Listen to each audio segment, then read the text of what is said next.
no sign of him, my lord.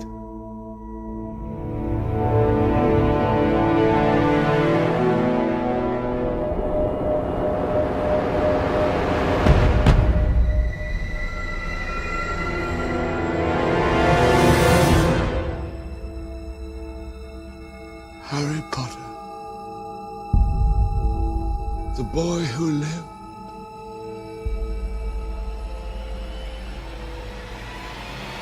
come to die.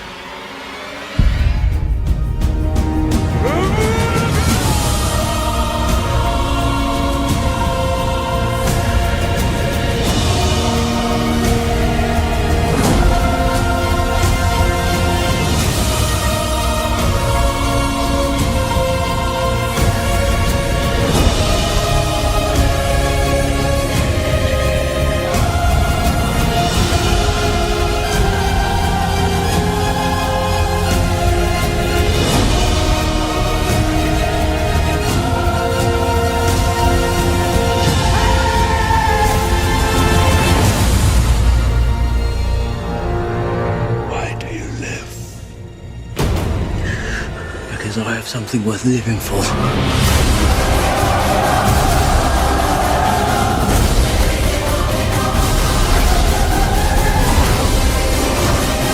Ron, kill it!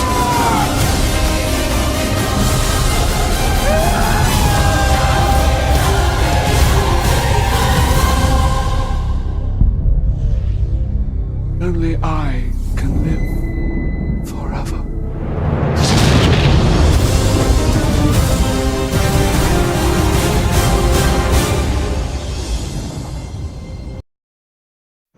Harry's back, and so are we. Welcome to Leavesden Studios. Who would have thought that this drafty old aircraft factory just a few miles up the M1 from London would, for the last 10 years, have played host to the most successful film series of all time? We're going to go inside and have a snoop. It might not look much from the outside, but believe me, it's inside where all the magic happens.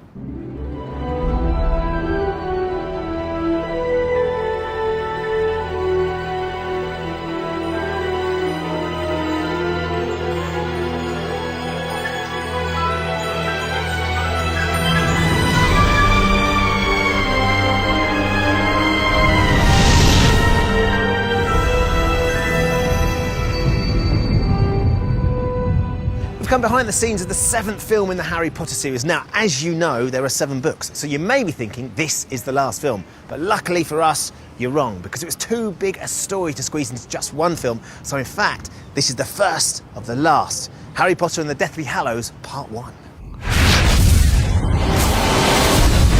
This film is unique because for the first time ever, it all happens away from Hogwarts. Life has changed beyond all imagining. Nothing is as it seems. And by the end of this film, no one is safe and the death toll will be rising. We'll be getting the inside track on the making of this film and picking up some very exclusive snippets. It is the only moment between Harry and Hermione where you go, are they about to do something? Finding out what happened when Harry Potter closed down Piccadilly Circus. And for the first time ever, we get to see how they fly a broomstick, and I get to have a go. To be honest, you're not going to get any closer to the stars of the film than this. Ben! But make no mistake, this is the most dangerous chapter in the Harry Potter story yet. Our heroes find themselves away from everything that is safe and familiar, struggling to find their way without the guidance of Hogwarts headmaster Albus Dumbledore, who died at the end of the last film, leaving Harry in turmoil without his friend and mentor. Not only is there the emotional side to Dumbledore's death which affects Harry, but there's also the kind of the purely practical side that he was the guy who with all the information, and now that he's died, sort of all of that knowledge has, we think, has died with him. The film sees Harry, with the help of his friends, continue Dumbledore's mission as best he can to destroy Voldemort, the most evil wizard of all time. Help me! Voldemort split his soul into 7 different pieces, and he hid the pieces of his soul into these different objects which have personal meaning to him. And so the only way to essentially defeat Voldemort is to destroy each and every one of these Horcruxes. Question is, did he actually destroy the real Horcrux? First of all, can you explain why you decided to split the book into two parts? Well, when the idea was first mooted, I thought it was a terrible idea. I mean, we've never done it before. We discussed doing it on the fourth book, on Goblet of Fire, because that was the first one that Substantial. was massive. As the books got larger, we made a decision to tell the story from Harry's point of view. And that meant necessarily that certain things fell by the wayside. In this one, in the seventh book, in Deathly Hallows, everything is really about Harry. And if we were to leave anything out, it would really hurt the story. It wouldn't make sense, really. And if we weren't going to have a 5-hour film, we needed to split it up into two. At the start of this film, Harry's preparing to leave Privet Drive, the home of his measly Muggle family, the Dursleys, who took him in when he was orphaned as a baby. But in order to get away without being caught by Voldemort and his followers, his friends have come up with a very clever plan to confuse them. It involves drinking this polyjuice potion. It's very strong, though. Forget seeing double. There's 7 Harrys in this film. Oh!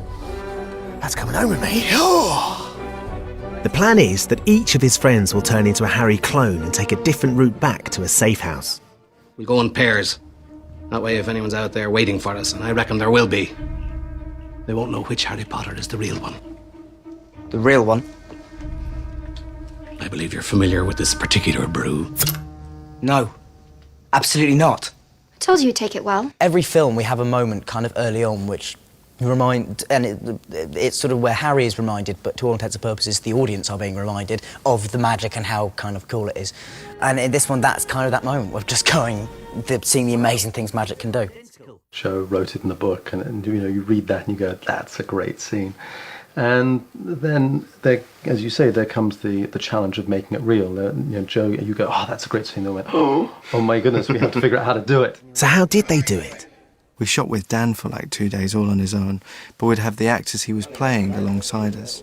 So Dan would watch Fleur take off her top and talk to Bill, and he'd study that very, very carefully.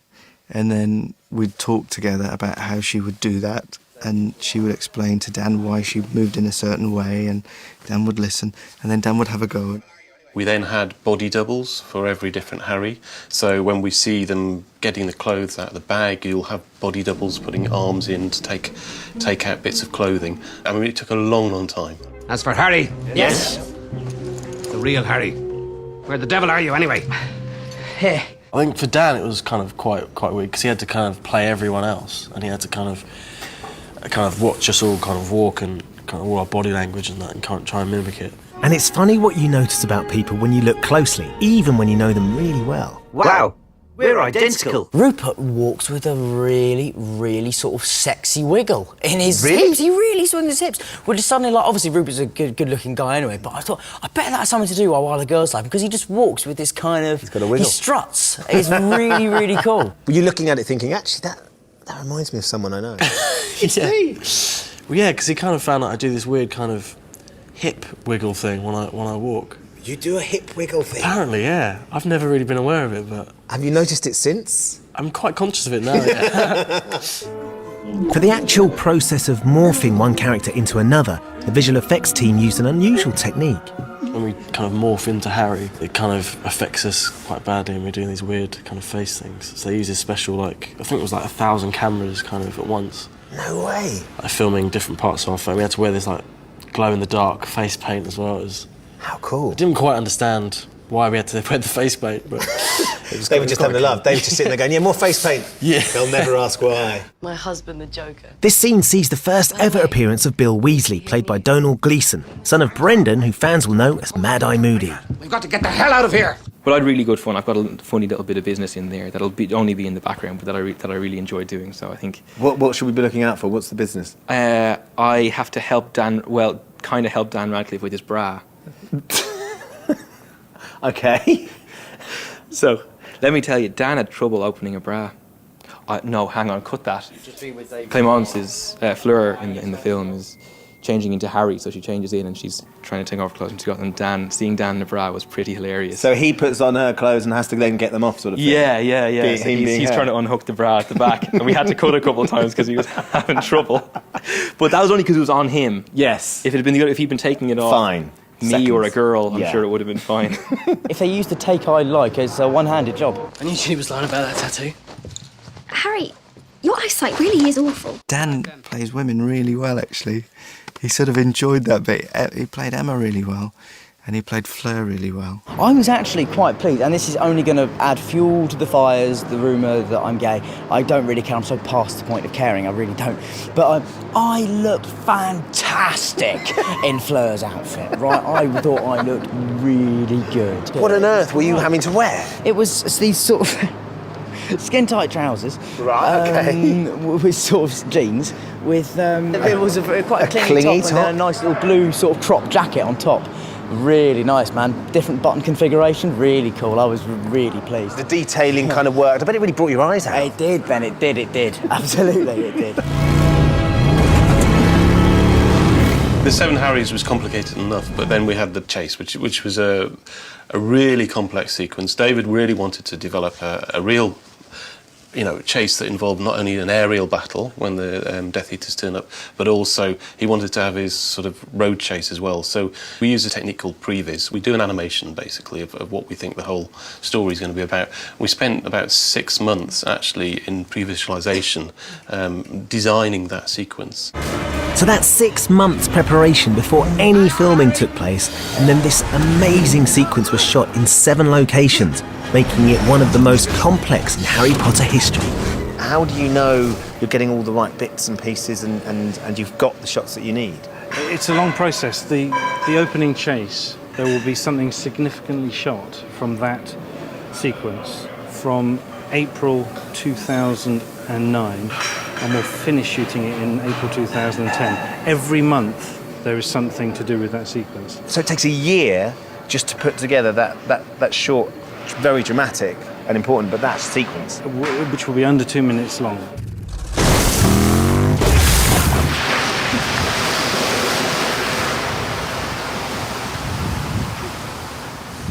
"14 months they've been filming, and it all ends right here, all that time, all that effort, in a muddy bog in the reeds by the Weasley's house." Everybody loves a good wedding, even wizards. And finally, in this film, we get to have one here in the grounds of the Burrows, which is the Weasley's family seat. The big question is, which of the Weasleys is it getting hitched? It's not Ron, is it? What can you tell us about the wedding? Yeah, that's quite exciting. It was quite cool to have kind of all the family back and all getting dressed up and to meet your brother Bill. Yes, yeah. It's kind of about time, yeah. Don't worry, girls. Ron's still on the market. It's actually the wedding of his older brother Bill. Hello, Harry. Bill Weasley. Oh, pleasure to meet you. We meet our son Bill, as Donal plays. This episode, it was like, who are you? I'm your son. Oh yes, that's it. You've been in, where have you been? A good-looking, dashing chap with great taste in women. Yeah.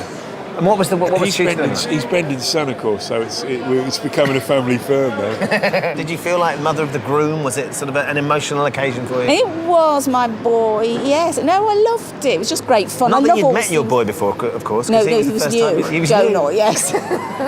Hadn't met him before. But I love the scenes with great crowds of us together because they're good fun. There was a lot of standing around and kind of greeting people. That was kind of what we were doing for a Which is, wedding. let's face it, exactly like a real wedding. I've never been to a wedding. It was my first wedding.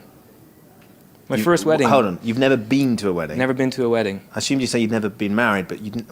How old are you now? 26. I've got friends. But they've just never invited you? That's what... What? What? No What one... do you mean they never invited? They haven't gotten married. How old are you? I'm 35. But I was going to say, I would assume by the time you're 26, you'd have been to a wedding. No one you know has ever got married? No. No, well, no family I've had members? friends. I've been working. I'm busy. I could dance with Daddy Weasley, the two of us. Yeah, it was really lovely. Everybody Pretty dressed dress. Yeah. How was the dress? Gorgeous, very floaty. Lovely. Gorgeous. Just slid over my padding. Lovely. You that's go on, Ben, you can slightly touch them because they're unnerving. not real. Ben! Actually, you touched a bit of the real. Did I? No, Never you felt one like that. No.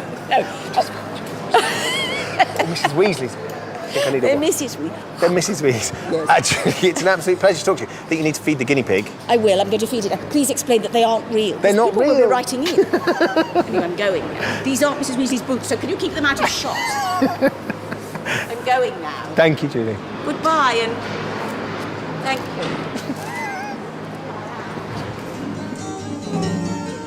Do you get a spectacular outfit? Well, Well, for Hermione, I get a pretty spectacular outfit. Excellent. You know, it's kind of sexy, actually. Really? I mean, by Hermione's standards. Hermione's sexy. Yeah, Hermione's sexy. It's red, quite low cut. You know, she's an action hero. She's coming into a new role, and she's a young woman now, so she's allowed to be a bit sexy. I'm not sure the same can be said for Xenophilius Lovegood, father of Harry's friend Luna, played by Rhys Ifans, who takes Dad dancing at a wedding to a whole new level. But it's actually his daughter who's come up with all the moves. And in case you're wondering, those bruises are makeup. I started looking through the book, and Luna dances by herself, and she's meant to look as if she's batting away Raxforth's Harry, sort of thinks. And then the next day, David was like, well, after this, you lead him off and maybe you do a sort of a special dance. And I had been thinking of something in my room. I was like, yeah, and it was a bit like that. So I showed it to them and to the choreographer of the steps, and they really liked it. And so they put Rhys doing the same thing, and we sort of turned different ways and changed direction. So it's going to become a craze. Yeah. The Lovegood two-step, or whatever it is, the rap band. Now, it's not just the bride and groom who get presents at this wedding. The new Minister for Magic, Rufus Scrimmager, who's played by the wonderful Bill Nighy, turns up with some very strange presents for Harry, Ron and Hermione. Herein is set forth the last will and testament of Albus Percival Wulfric Brian Dumbledore. In this film, we have Bill Nighy playing Scrimmager, who is fantastic. We have kind of eventually reached consensus on how to say his name, and we're going with Scrimmager. I think that's how we've ended up saying it. Because I'm looking at it, and is it spelt Scrimmager? It's kind of spelt Scrimmager. My character is called Rufus Scrimgeour, but I'm surprised I can pronounce it. He is a minister, or rather, let's get serious, the Minister of Magic, and he's a very, very important person, therefore. And his job in the movie is to deliver Dumbledore's will to Harry and to try and interpret it, and interpret what it means and what it will mean to Harry and to the future. And Harry won't tell him. He brings a deluminator for Rupert, which can turn light on and off at will. Brilliant. He brings the Tales of Beedle the Bard, which are magical children's stories, for Emma. And he brings the snitch that's used at Quidditch for young Harry. He tries to get Harry to tell him the true significance of these objects. But I can't really tell you anymore because I have to kill myself. And then, bang, out of nowhere, there's a message from Voldemort. All of the Death Eaters apparate into the wedding, and there's just kind of like chaos. Kind of like, I think it feels as if the war really has begun now, and like nowhere's safe. They are coming. They are coming. Obviously, Hermione, Harry, and Ron have to get out of there. As Voldemort's presence and dominance is growing, Malfoy Manor becomes the heartbeat of his operations. Home to Harry's nemesis Draco and his once powerful family, who have suffered a dramatic fall from grace. This is the first time we've seen Draco's family home. Its stunning Jacobean features were inspired by Hardwicke Hall in Derbyshire, which was once described as one of the most splendid houses in England. And who would guess that much of this panelling and detail was actually made from foam? But all of this grandeur counts for nothing if you've fallen out of favour with the Dark Lord. What about you, Lucius? My lord? I start off so full of hope, Lucius. You know, Voldemort has chosen my house to be his headquarters, and it's just having the king in your own house is a ringing endorsement. I require your wand. Within about 2 seconds, it all turns completely pear-shaped when he takes my wand off me. You don't take a wand off a wizard in public. It's just not appropriate. And then he snaps it, and I think he's going to kill me, and it all just turns into my worst nightmare and goes downhill from there. And that very public fall from grace is horrific for the Malfoys and for. It's emasculating for me, and it's what it is the moment where it becomes clear to me that he does not see a place for me in the future, in this new world that he's going to create if he wins. Let's talk about Voldemort and what his plans are. What's he been up to and what's he trying to get out He's of up to his old tricks again, Ben. I hate to say it, but he hasn't turned around. He's still pursuing the art of darkness. Well, much the same, obviously. He's obsessed with getting rid of the young wizard Harry. As inspiring as I find your bloodlust, Bellatrix, I must be the one to kill Harry Potter. It's going to be interesting. There's a few scenes, again, that I don't want to say too much, but it has had me close to believing that this is actually a real thing. Some of the he murders some people in some very, very gruesome ways. Yeah, I don't even know the right words for it. If I am to kill him, I must do it with another's wand. It's a strange time, certainly for myself, because I'm not used to seeing all these things out in the public, and lots of very undesirables roaming around my house. I don't pick generally the prettiest people to play Death Eaters. No offence to any of them who are out there. They are gorgeous in real life, but they make them wear all sorts of teeth. And so, yeah, it's a little daunting, even for Tom the actor, let alone Draco, the young boy. The first scene he's in is terrifying, which actually takes place on this set. It's really, really scary. I mean, I came down to watch a bit of the filming. I left quite quickly because it was taking a long time, but the bit I saw was really scary. Yeah, no, it'll be good for people to see what people have been running, what all these characters have been running from for so many years. I have seen your heart, and it is mine. Harry, Ron and Hermione are hiding out here in Grimmauld Place, the former HQ to the Order of the Phoenix, once owned by Sirius Black, Harry's godfather, and now belonging to Harry himself. And it's here that they're reunited with Kreacher, the rather curmudgeonly house elf, who is very upset to find he's now in Harry's service, and as such is charged with a very important mission. He is tasked with finding the whereabouts of a Horcrux disguised as a locket. This scene also sees the return of the much-loved Dobby. They look so realistic, these house elves, that it's hard to believe they don't actually exist. But at the heart of these state-of-the-art CGI creatures is a very human element. It was very important that we had actors to play Dobby and Kreacher. Been spying on us, have you? We asked them to come along during all of the filming, so when the whole scene was shot, so that David could work very closely with them, and we could kind of develop the personalities and characteristics of the house elves in each scene, which felt quite important to actually know how the other actors are going to interact with them. Even though obviously they're not the right size, having them there to actually give a performance was really important. So we filmed a rehearsal with each of them on camera, so we had reference of where they were, and then we had body doubles to play the house elves, basically, so that there were eye lines available on the set. Not of the correct height or proportions, but small enough to give all of the other actors a sense of where they were in space and moving around. We then removed them from the plate and obviously replaced them with the CG Kreacher and CG Dobby. Master Weasley, so good to see you again. Wicked trainers. So, Dolores Umbridge has the locket that Harry, Ron and Hermione must steal, which is a bit of a nightmare, really, because she's working at the Ministry of Magic, which, of course, is crawling with Death Eaters. So, they need to find a cheeky way in, because they can't go in the usual routes, and they certainly can't go in as themselves. We take Polyjuice Potion to become other people. We become 3 other people that we don't know really anything about, but we know they work in the Ministry. A little bit of Polyjuice Potion and a sneaky back door is what they need. Fortunately, there's a very convenient entrance in a very unusual place.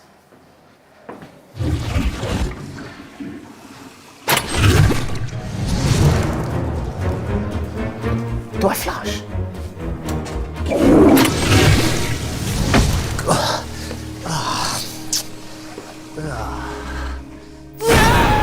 You may remember that the last time we saw the Ministry of Magic in Harry Potter and the Order of the Phoenix, it was blown to smithereens. For this film, the set was painstakingly rebuilt to exactly the same specification, with one exception: this statue, which reflects the dark times in which this film is set. The design of the statue was influenced by several historical sculptures, particularly from Soviet Russia and pre-war Germany, and shows the oppression of the Muggles, or non-wizarding folk. That's you and me, in other words. There are around 50 of these figures, and each took 2 weeks to handcraft. They were all made by one man.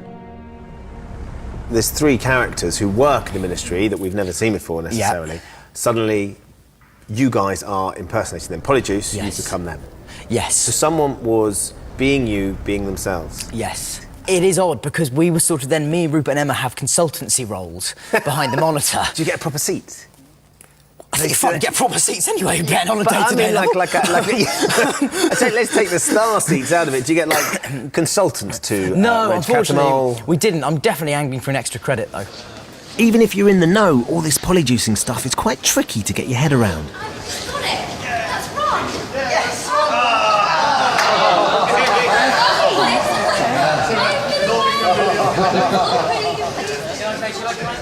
So let's take this really slowly.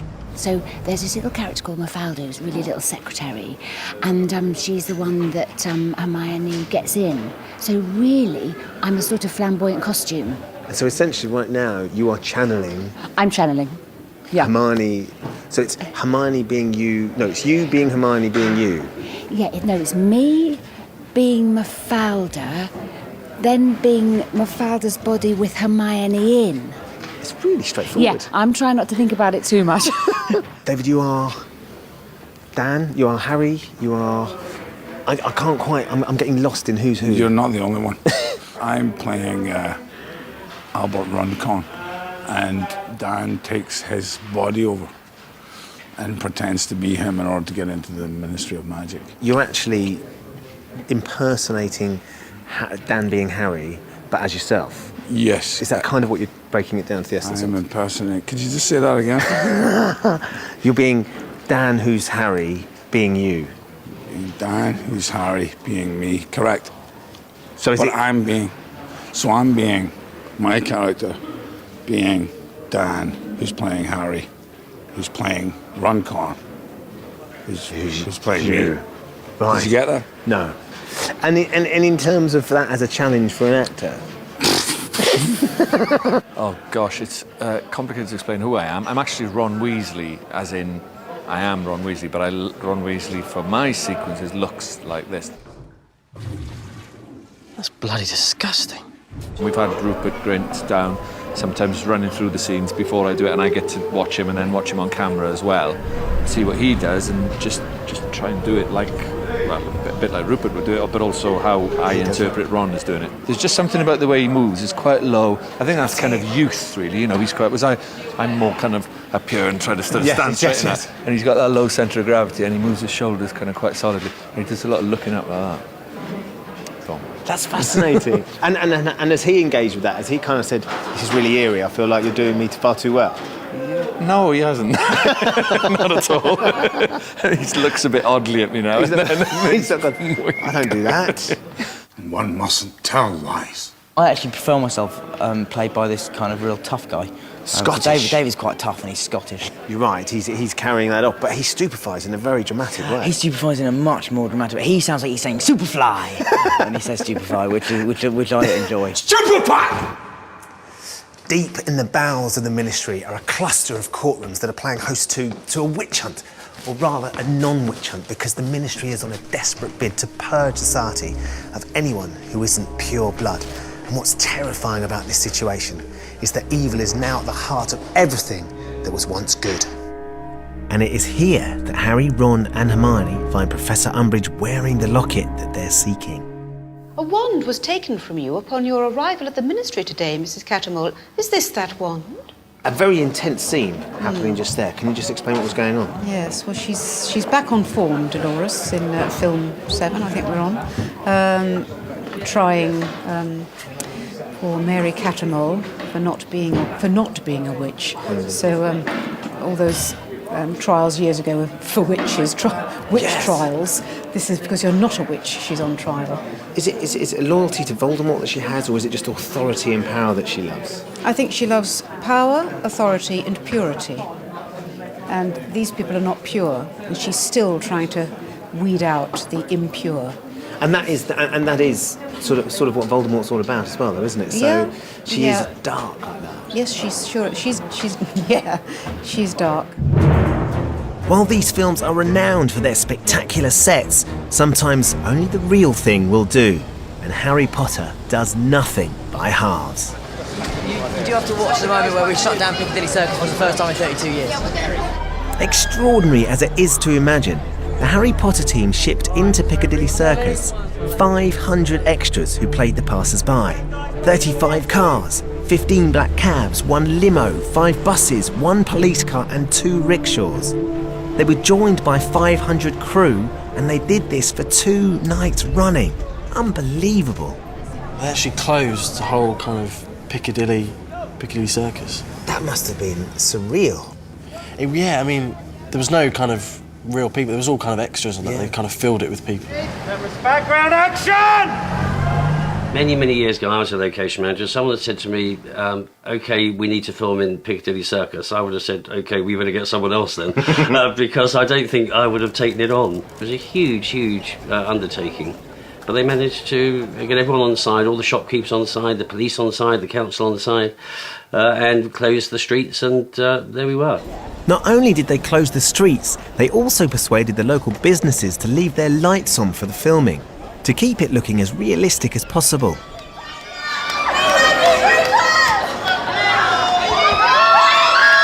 It was really cool, actually, yeah. And they had all these kind of, had their own like buses, double-decker buses going through. It was a mad day, yeah, but it was good. The scene shows Harry, Ron and Hermione apparating into central London as their journey continues. First of all, we stop at a cafe and... Everything starts with a latte. Absolutely. Go. Leave. Actually, there's a thing in there for people like me, spotters of sort of insignificant trivia, but there's in the cafe scene, you'll have to probably work quite hard to find it, but there is on the wall, there is an Equus poster. Is there really? Yeah, because I knew we were supposed to be filming this part of the scene supposed to take place near Shaftesbury Avenue, and so I just sort of couldn't like resist. It's a really self-indulgent Get it joke, in there. but I just thought, it would just be really funny if I don't know really why. As I know, Dan, often the best parts of any film are the hardest parts to see, like my part in the last film. 24 frames of magic. Yeah. But the people that know find it. The people that look for it find it. Yeah. Yeah. So where do we go from here? Mickey Cauldron? We're sort of just sitting there minding our own business when 2 guys who look like builders or so they're sort of wearing overalls and stuff walk in and they go to the cafe and start. We think they're ordering coffee, but no, wait, a completely ulterior motive becomes very quickly apparent.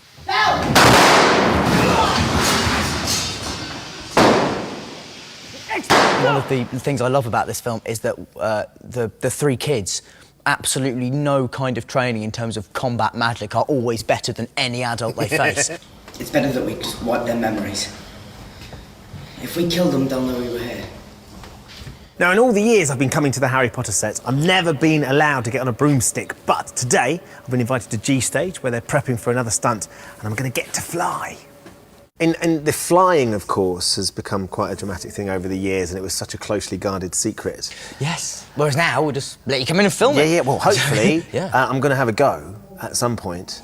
Yeah. See, now, this is the thing, is that you're going to get on one of our new Quidditch brooms that's been around since the last 2 years. Right. Which is much nicer. Oh, really? Which has a bit more of a sort of tractor seat type affair for you to sit on, rather than the razor knife. Yes, rather than the bike saddle that it was before.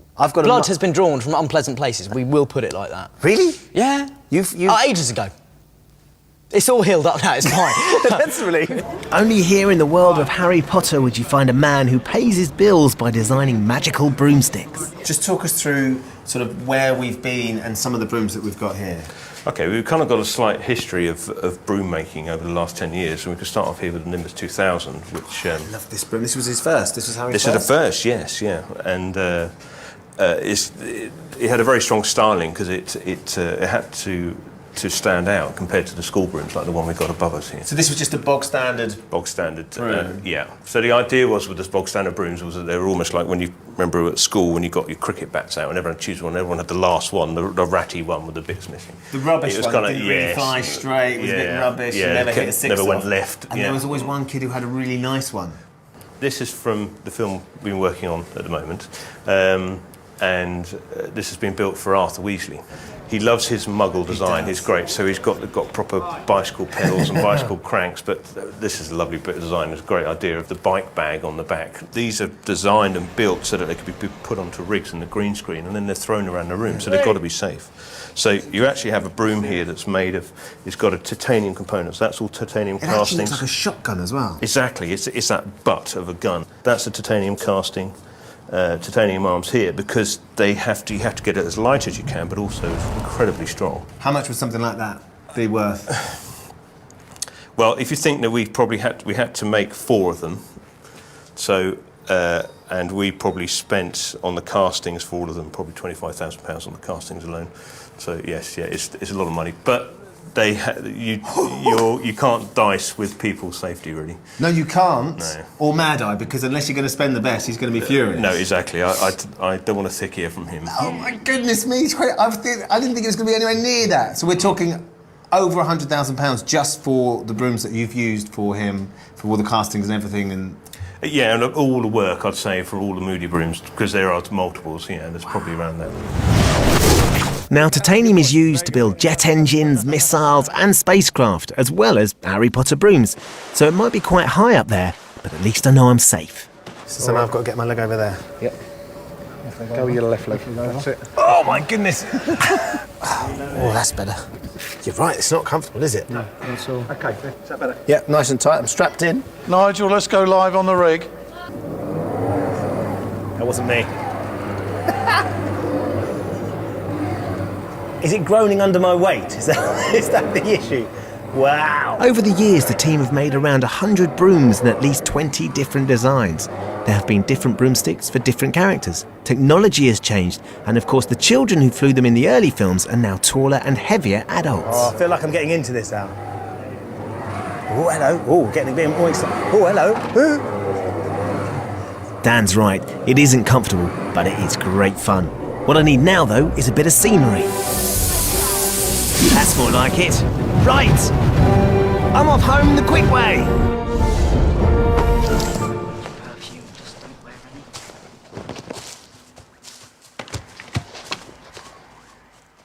I think a lot of it, quite a bit of it, is to do with this kind of object that we've got. The Horcrux locket is kind of, because we're all kind of wearing it in different stages.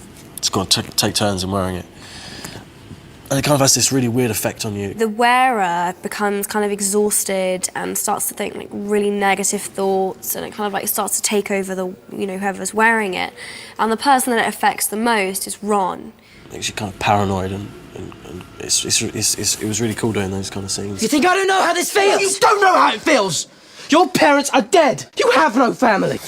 He's really insecure about how close Hermione and Harry are because he's in love with Hermione, and that's stressing him out, and he's hungry, he's not been away from, he's used to being taken care of, and, they're alone and they don't know what they're doing. And James Killick. And Ron is constantly listening to the radio, trying to find out, for news of his family, and hears the death toll of more and more people, muggles and wizards alike, who are being killed as a result of the dark forces that are increasing in power, drives him to the point where that tension eventually overflows. Stop! Stop! Finally, go! Go then! Now, this wasn't something that was in the book, but I think Joe will love it, which is Ron leaves and they're both devastated, but particularly Hermione. She's decided to stay with Harry, and she misses she loves Ron too, and just like he loves her, though they found it very difficult to express that. Me and Hermione just sort of start dancing to this song, Together? and it's a slow song together, and it's a slow dance basically, and even I can just about manage that. It is a very lovely and tender scene, and it's one of those moments between Harry and Hermione. In fact, it is the only moment between Harry and Hermione where you go, are they about to do something they might? No, okay, no, it's fine, they're not. If I may, I understand that you're dyspraxic. Yes, in some way. yes, mildly. Mildly. Just, can you explain sort of how that manifests itself, and what the implication therefore is that in terms of stunts and so on? I mean, if anything, the stunts and stuff has actually helped a lot because it deals with coordination, and that's the main thing that I say about dyspraxia is that it's to do with coordination. I mean, it's you know, some people have it very, very badly and find it hard to, you know, catch a ball and hand-eye coordination stuff. I've never had it quite that badly, although you should see me throw. But it's also a processing thing, so I take in information slightly slower than everybody else does. Through doing training and through doing bits of gymnastics when I was younger on Potter, that has absolutely stood me in very good stead and has made all the dyspraxia stuff kind of decrease a lot. This training was put to good use during a terrifying chase through the forest, where Dan and Emma and Rupert surprised everyone. Oh, but don't miss out the chase. The chase is awesome. So talk us through the chase. The chase is great before we get captured. So cool. So we went to this amazing forest and they had this camera set up that I've never seen before, which is that it kind of like runs on a wire. Okay. So it's like kind of like a remote control camera. It's kind of incredible. And it meant that it could go unbelievably fast. So usually when we do the running scenes, there's like a poor cameraman like desperately trying to like sweating, like trying to keep up with us, and we're kind of like having to slow it down a little bit. But with this camera was so bloody fast. Dan and I and Rupert were killing ourselves. I mean, killing ourselves. I've never run so hard in my entire life. In this scene, as the film builds to its climax, Harry, Ron and Hermione are literally running for their lives from Voldemort's bounty hunters, the Snatchers. We go to take one, I go, okay, action. And they go, and I go, whoa! And they're really trying to, and they run like maniacs, and we've got quad bikes and trying to keep up with them. And it's because they are trying to outcompete each other. Dan wants to run faster than Emma. Emma wants to run faster than Dan. And Rupert just wants to be anywhere to try and keep up with the pair of them.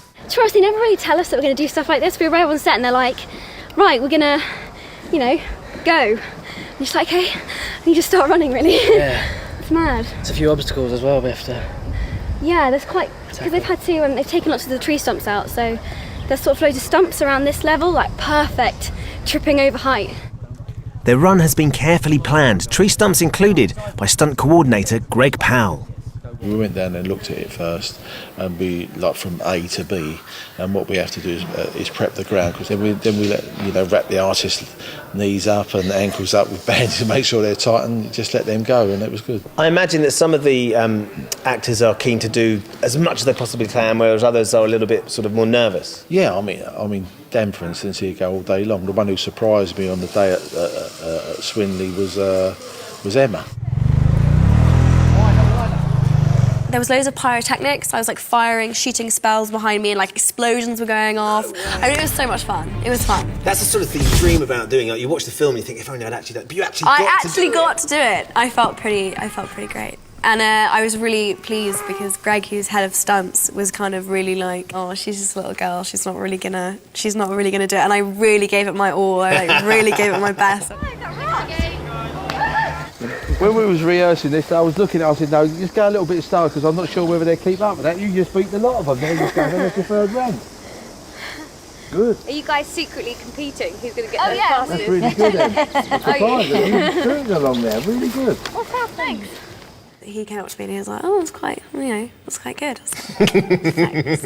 It's a huge compliment from Greg. Yeah, coming from Greg, I was quite pleased. You know, he's like worked on some of the biggest action films of all time. The scene has rather a shocking end as Hermione appears to turn on Harry.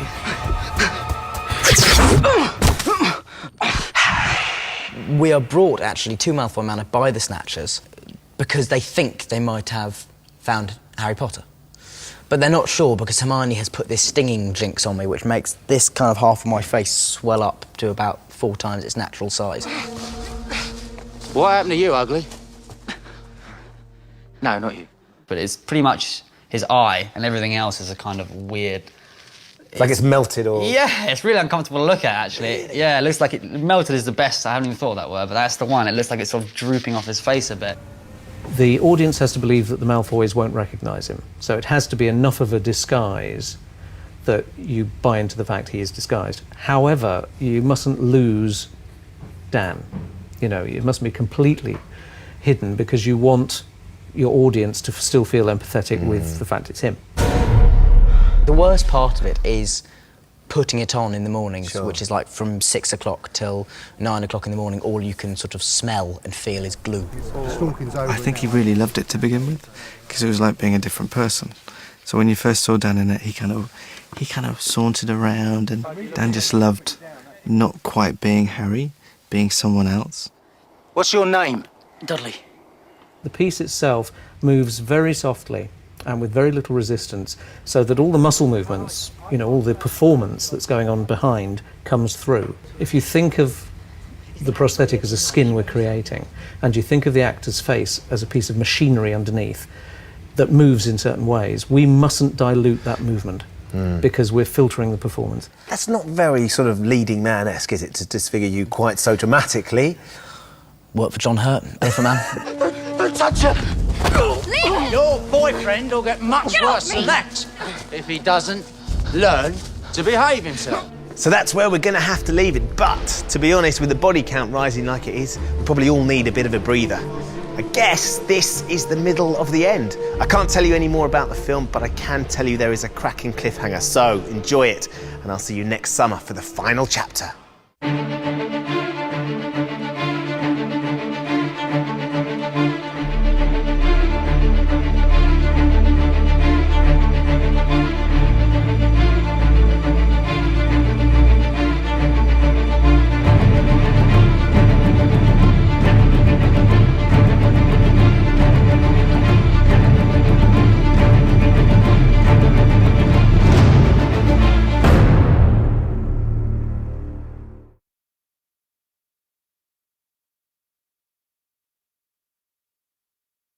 These are dark times.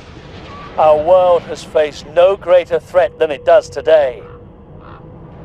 There have been disappearances, murders, but I say this: your ministry remains strong.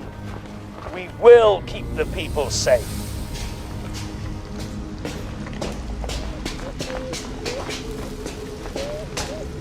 I believe you know our guest, Miss Charity Burbage, lover of muggles and all their ways. Enough, Nagini.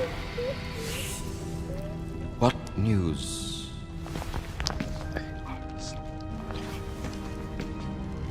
The Order has learned that we have infiltrated the Ministry. They are moving him tonight. There have been too many mistakes where Harry Potter is concerned. Tonight, I will kill Harry Potter in person. Everybody ready? Once we get to the burrow, you'll be safe. And if anyone attacks us on the way, with us all disguised as you, Death Eaters will never know who the real one is. Hold tight, Harry!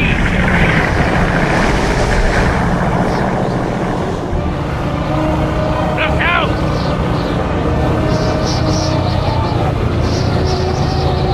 Hold tight, Harry!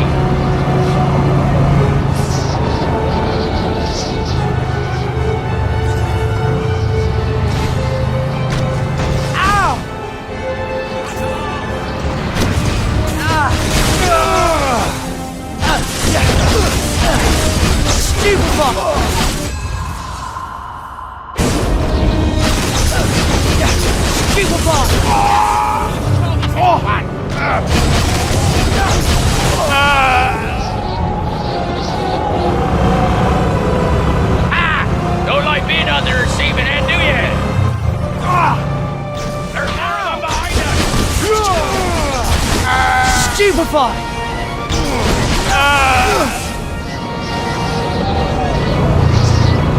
No Death Eater's gonna get Harry Potter! Stupefy! Behind!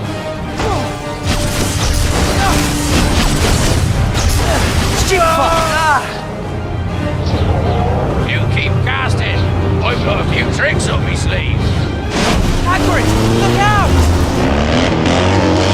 Here we go again! This mistake.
Hagrid!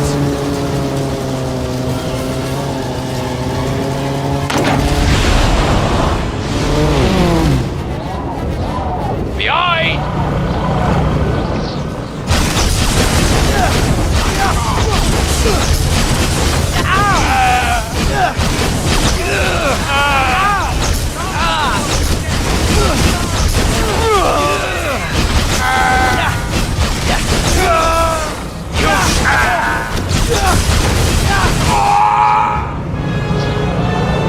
Look out! Look up there, Harry!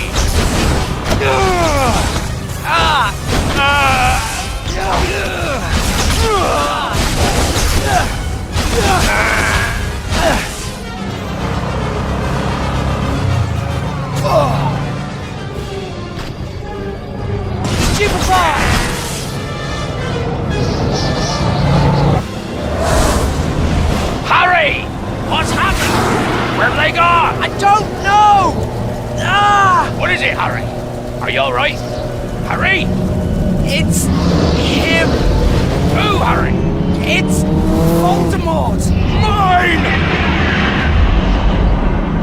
There's more of them behind us! Superbot!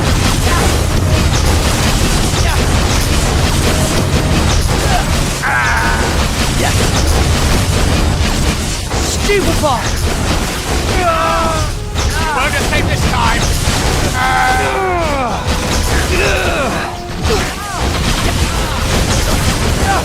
Superbot!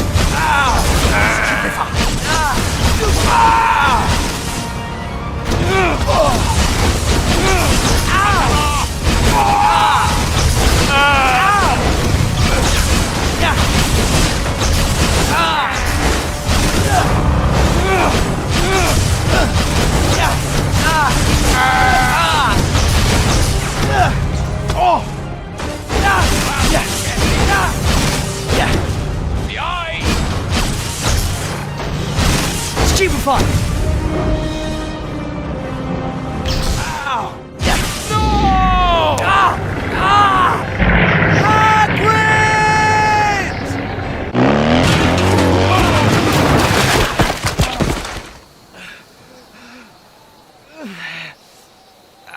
Quickly! It's Harry! Dad, over here!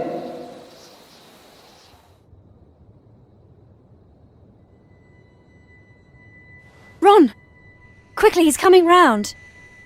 Harry. Harry, are you all right? What? Where am I? Where's Hagrid? What about Voldemort? It's all right, Harry. Hagrid's fine. And the Order's put protective charms on the burrow. We're safe. For now. I shouldn't be here. I'm putting everyone in danger. Careful! You can't rush after what you've been through. Besides, we can't go anywhere till after the wedding. What wedding? Bill and Fleur. We would have told you, but you've been sort of unconscious. You'd better get ready, mate. You can't expect him to go to the wedding like this. Just take your time, Harry. Make sure you're all right. Ron's right. If I can't go to a wedding, how am I supposed to find the other Horcruxes? Dumbledore's gone. We have to finish what he started. We have to destroy Voldemort. I've been wondering. Voldemort, you know who, hid his soul in Horcruxes, right? And 2 have been destroyed, right? Do you think he knows that part of him is dead? I don't care. Let's just find the other 4 and destroy what remains. Can we talk about this later, please? We shouldn't spoil Bill and Fleur's big day.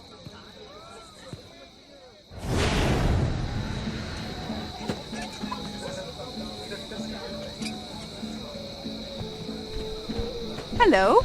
Hello, nice to see you. Seems Looney runs in the genes. Who is that? Luna's father, Xenophilius. We should say hello. He supported Harry all through the summer when the prophets were ignoring the truth. Besides, it might be the last chance we get to speak to Luna. It's strange, thinking everyone will be back at Hogwarts without us. I hope there's cake. I haven't had wedding cake in forever. They've certainly put on quite a show. I know.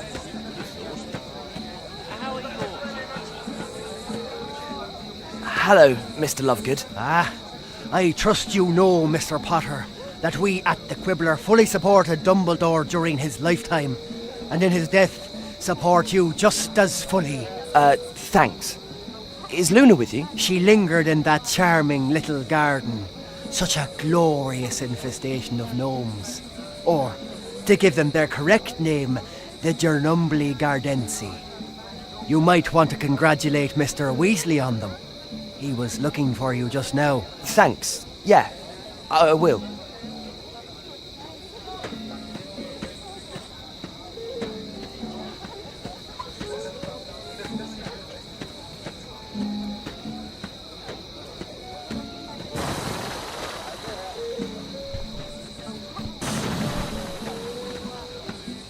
Ron, do you know where your dad is? Try casting 4 points.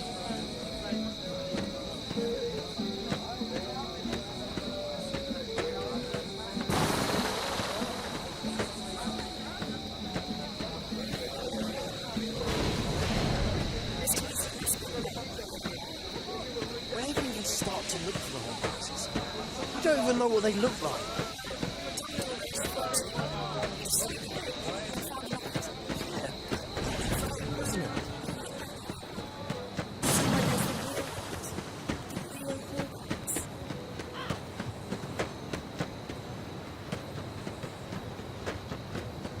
A friend of mine went to Beauxbaton. Really? If I'm honest, I'm surprised to hear she's marrying a Weasley.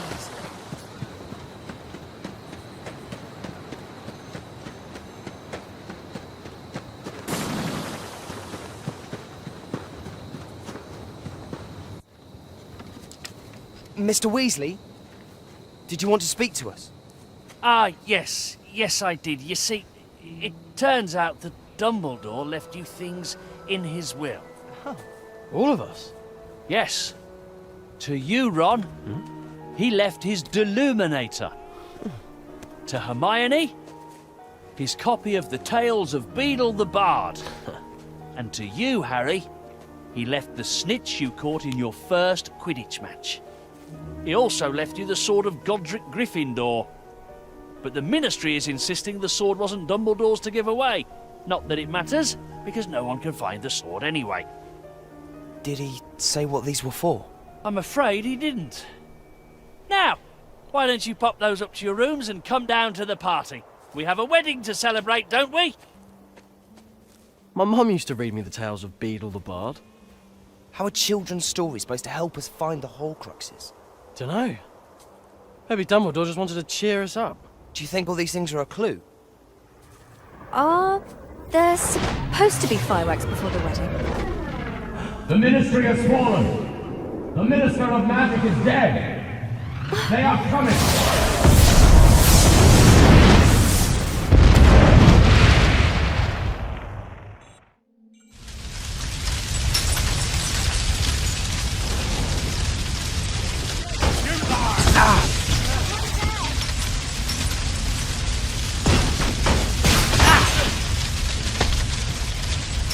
The order is finished. Stupefy!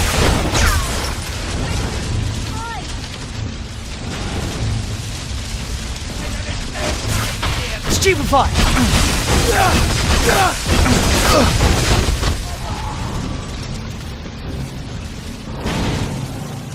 Stupefy! Stupefy!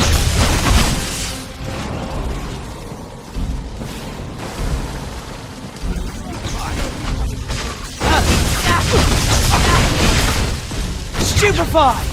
Stupefy!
Death to the blood traitor!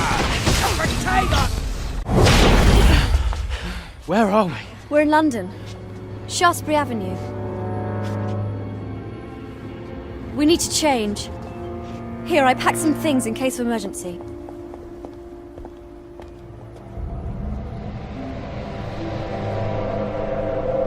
You reckon any of the people here could be Death Eaters? How would the Death Eaters know we were here? They've known where we were every other time. And the Muggle news is full of natural disasters. We know what that really means, though. Death Eaters. I brought your invisibility cloak, Harry. I thought it would be useful. You think everyone's all right? The wedding? Most of the Order was there. They'll look after everyone. Do you really think there could be Death Eaters here? Best to be sure, isn't it?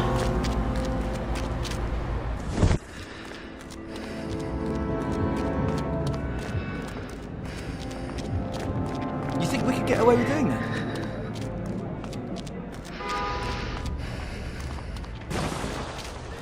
Is it that time already? Been so jumpy since all this struggle. I came across that recipe in a magazine. It's gorgeous. Only a pound now, you paper. Only a pound. He's not a Death Eater.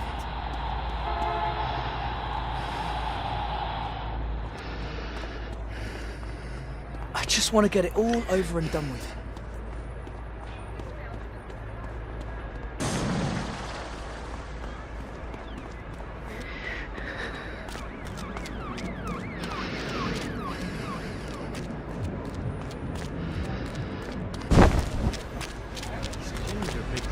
Oh. Well, I am so sorry. Next time, why don't you pack your own jeans? I didn't know we were coming, did I? I never was any good at divination. It doesn't take divination, it's about planning. We'll need to plan if we're to get through this. The newspaper salesman is a muggle. Yeah, well, we can't be too careful. What about that woman over there? Did you check her out?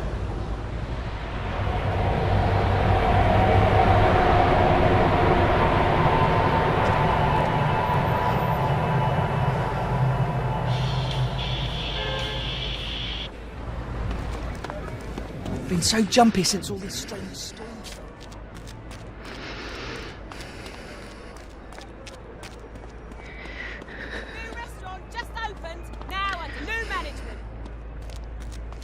Have you seen it? Maybe you could come round tomorrow. Oh yeah, he left me in the and then I said to him, She's not a Death.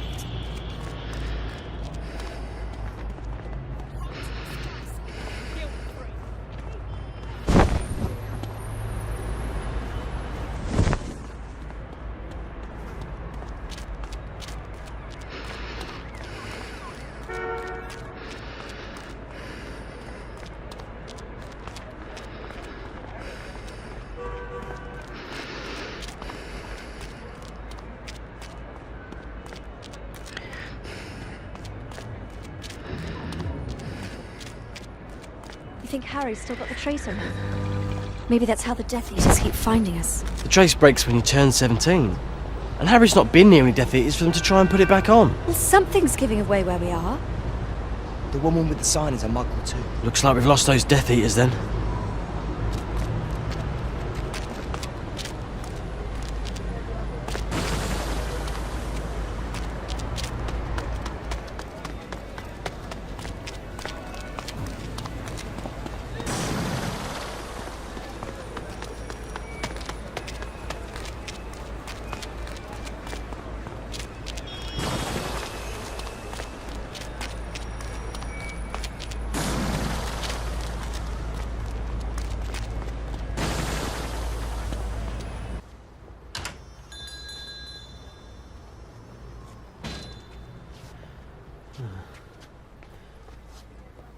So, where do we go from here?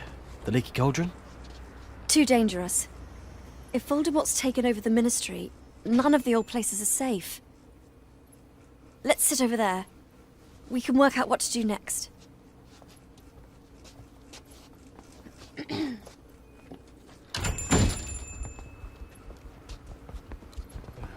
What do you think, Harry? Harry?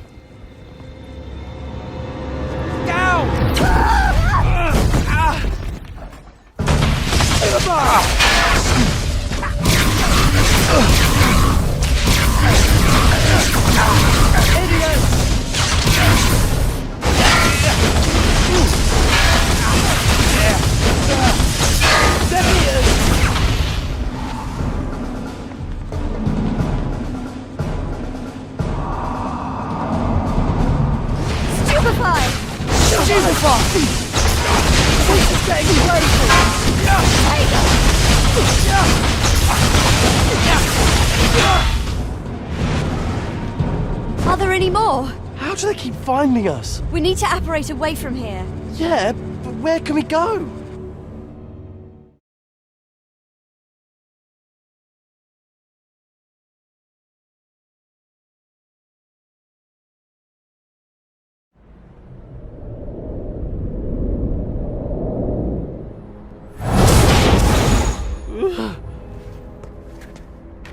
Grimmauld Place.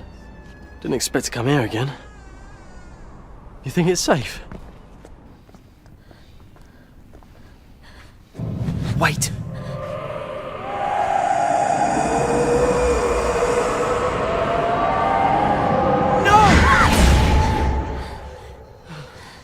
What was that?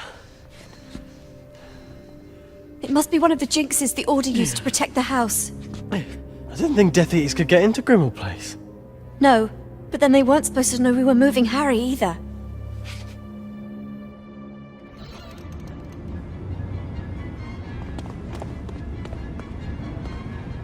Blood traitors! Abominations!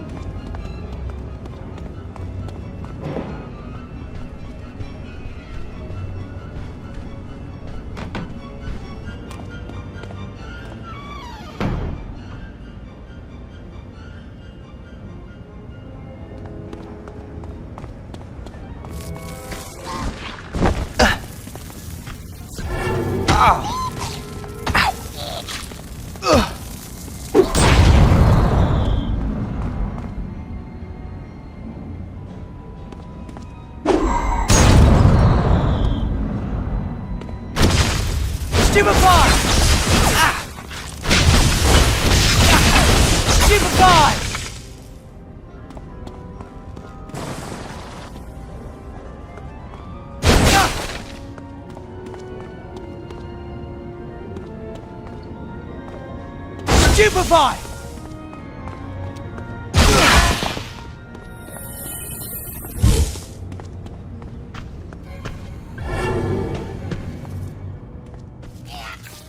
Ow! Ow! Ow!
think someone's here?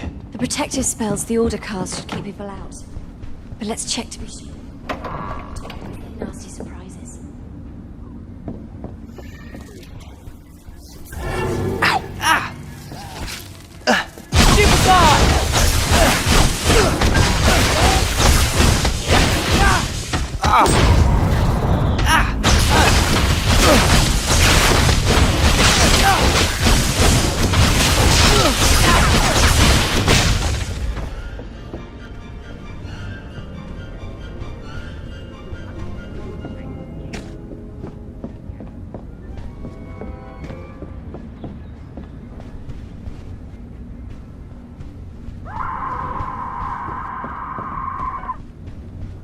R.A.B. R.A.B. Those were the initials in the fake Horcrux. The one I found with Dumbledore. Regulus Arcturus Black. Sirius's brother? He must have taken the real Horcrux. Piece of Voldemort's soul. But how do we find it? Creature. Creature? I wouldn't trust that house elf as far as I could throw Hagrid. Creature used to live in the kitchen downstairs. I bet he's still there. Blood!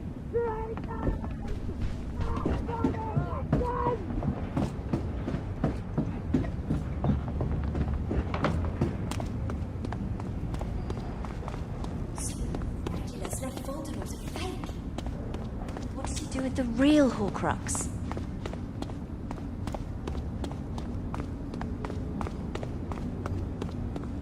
How dare you befoul the house of my father! He's all right. He's been alone so long. He betrayed Sirius. It's his fault.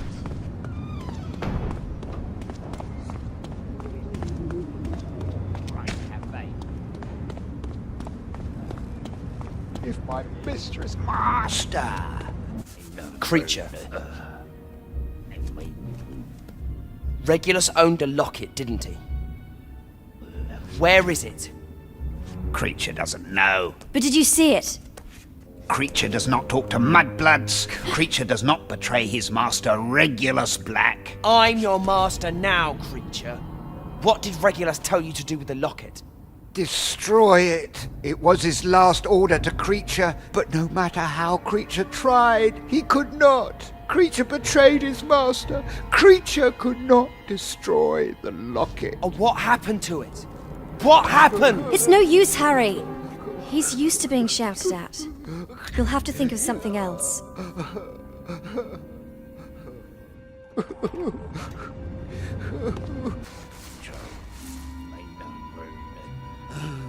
Here, Creature. I want you to have this. We want to finish what Master Regulus started. We want to destroy the real locket. Mundungus Fletcher. He took the locket. Creature, I want you to find him. Please, find Mundungus.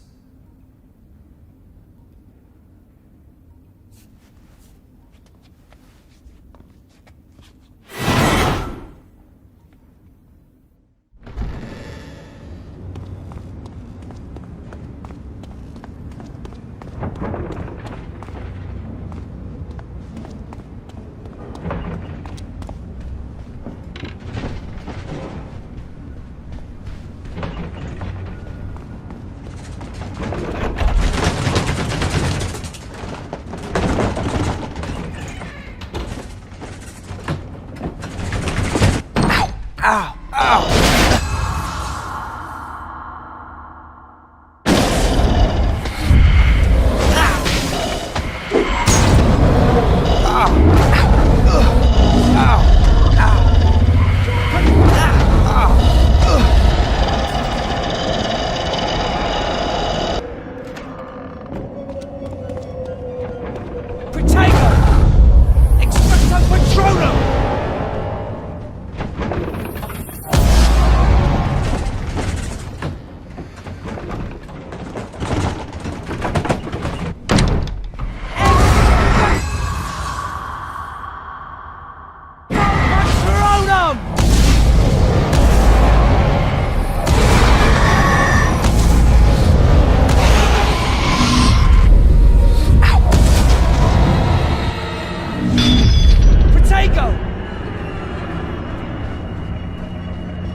Get off me! Hello, Harry Potter!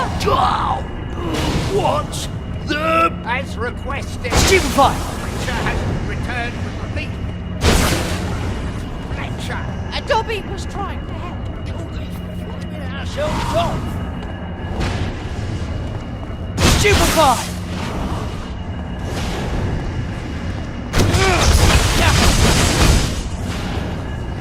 Stupefy! Any suggestions? Try stunning him.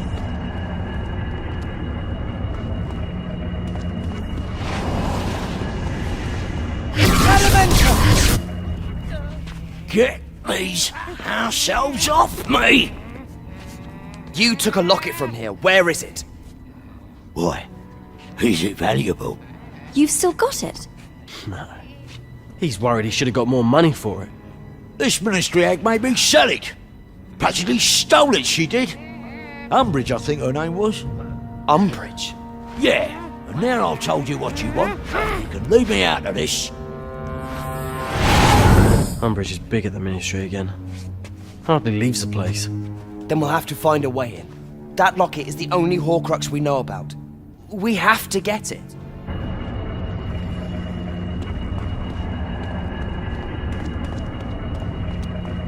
You do realise, don't you, that there's probably no more dangerous place in the whole world for us to be?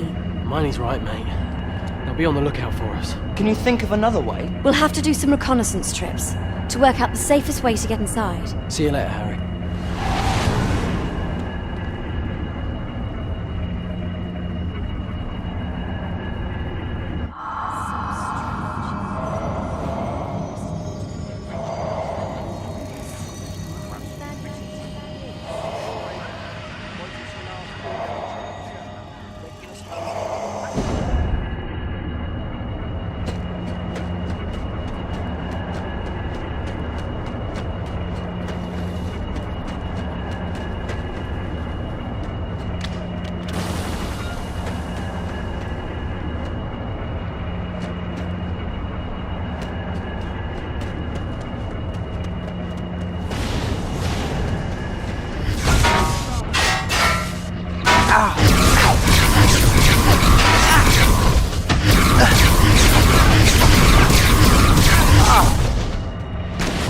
Petrificus totalis!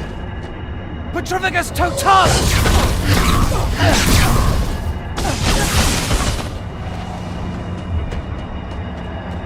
Thank you. Thanks from all of us.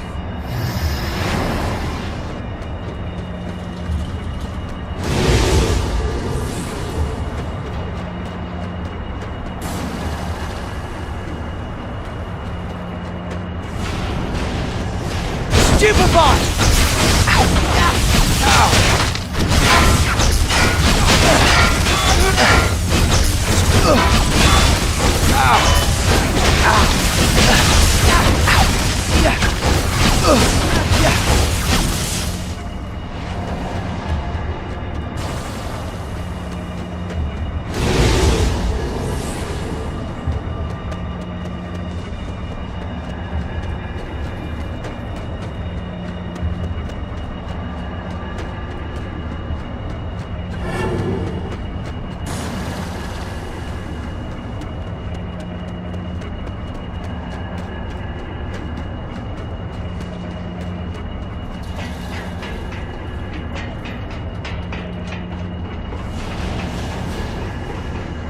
Stupefy!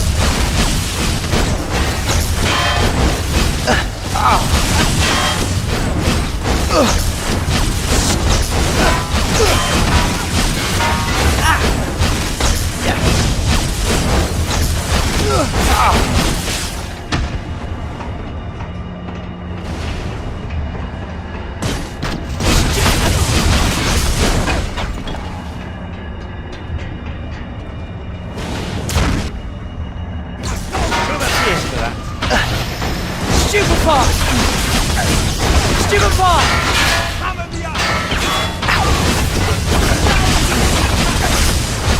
Stupefy!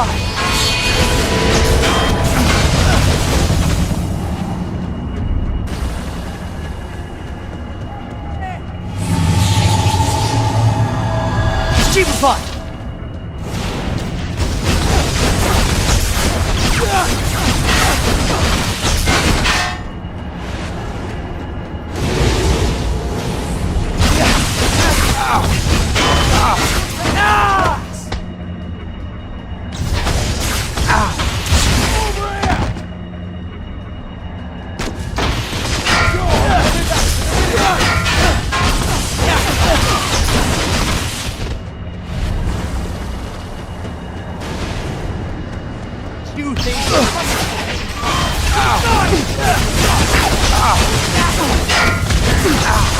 Stupefy!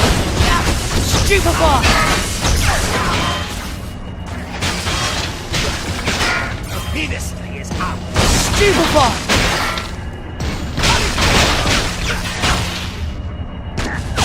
Have you, boy? Stupefy!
Stupefy!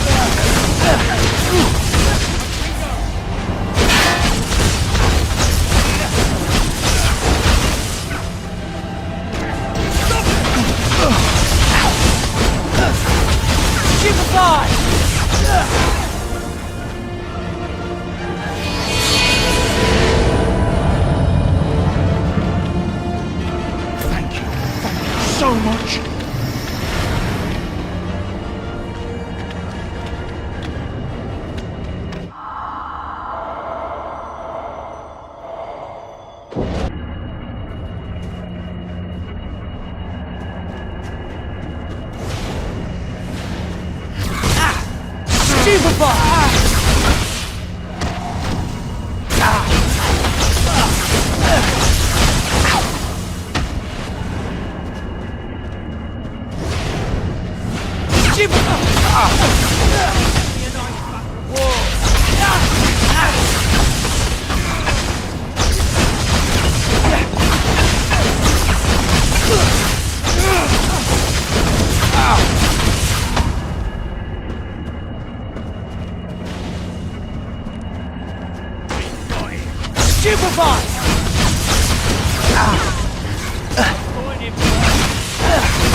Petrivicus totalis!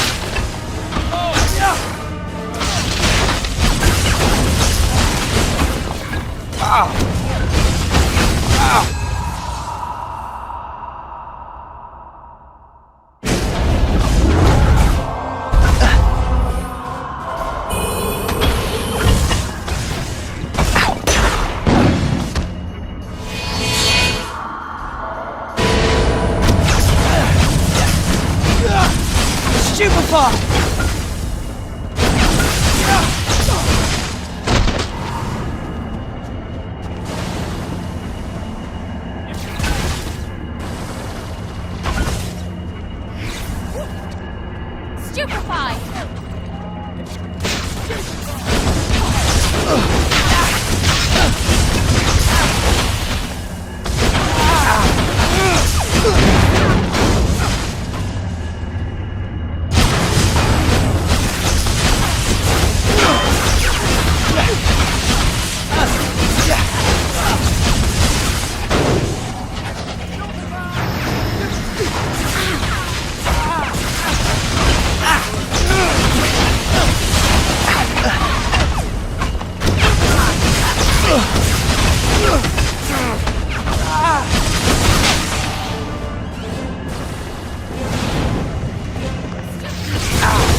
Stupefy!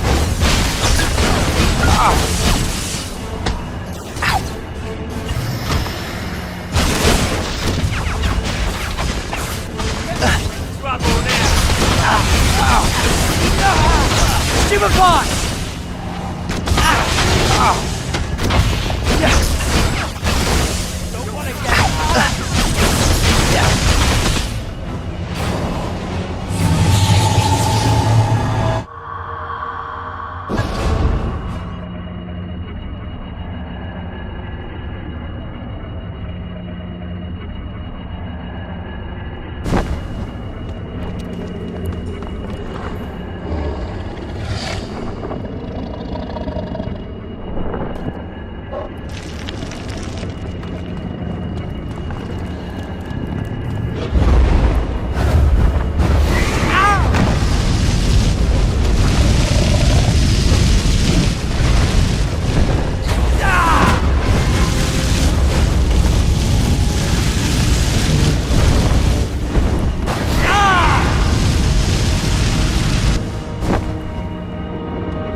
The entrance to the ministry is disguised as public toilets.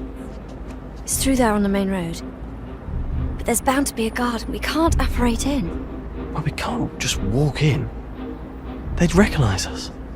The Horcrux is in there. We have to find a way in.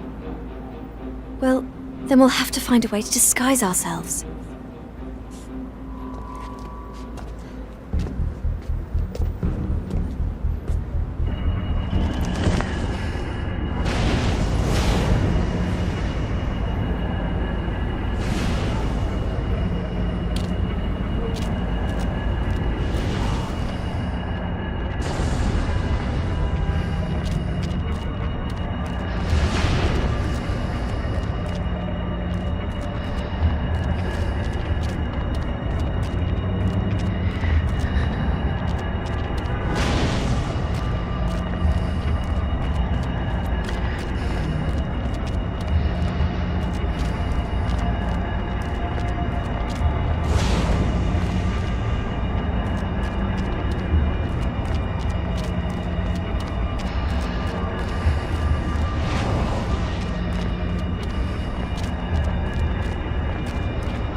What am I doing today? Meetings. I've got meetings today, meetings tomorrow. I think all I ever do.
Yeah.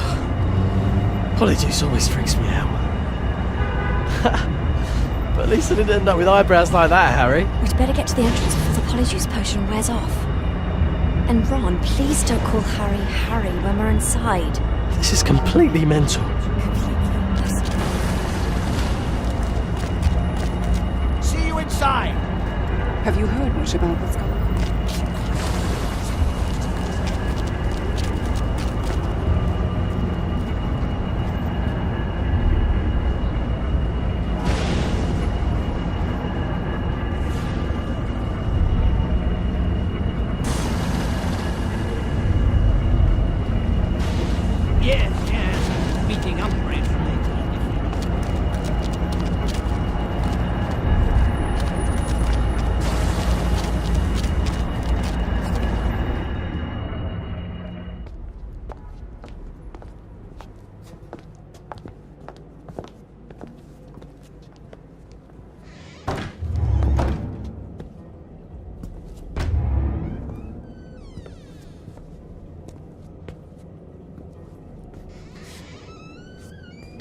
flush ourselves in?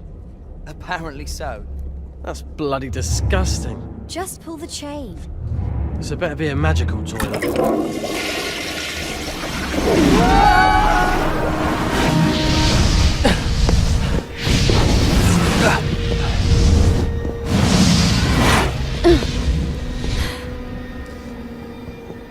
Blimey. There are enough Death Eaters. Don't fancy being spotted by this lot. I'm late already. Right, thanks.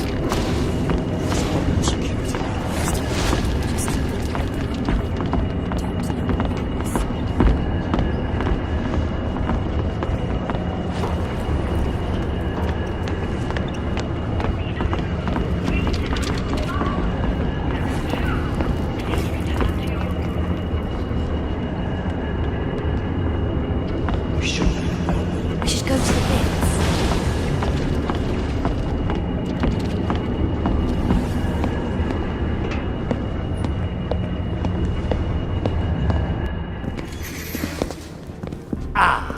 Exactly the pair I've been looking for.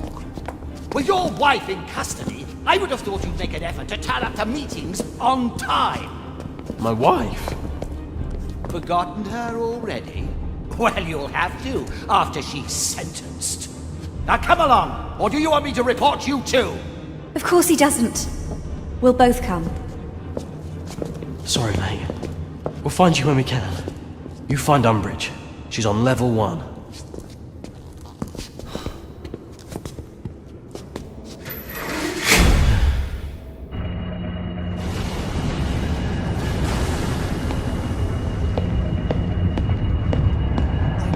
Going to that meeting later?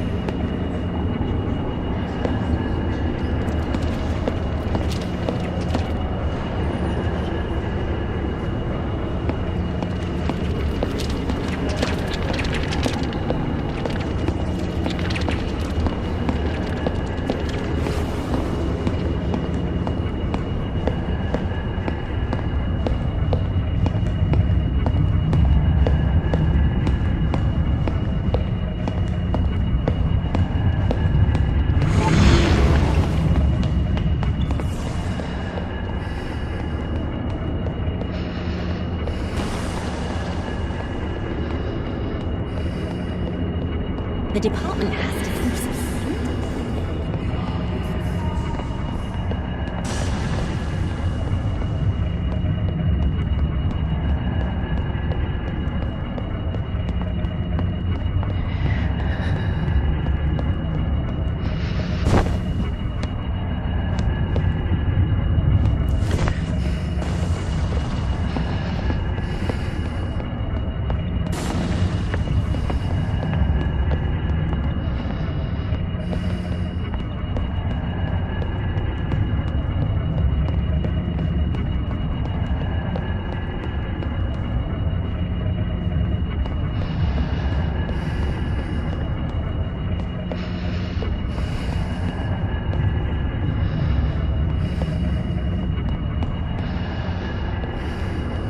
If you could pass that message on, I'd be very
matter of good management.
Department of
You heard what she said.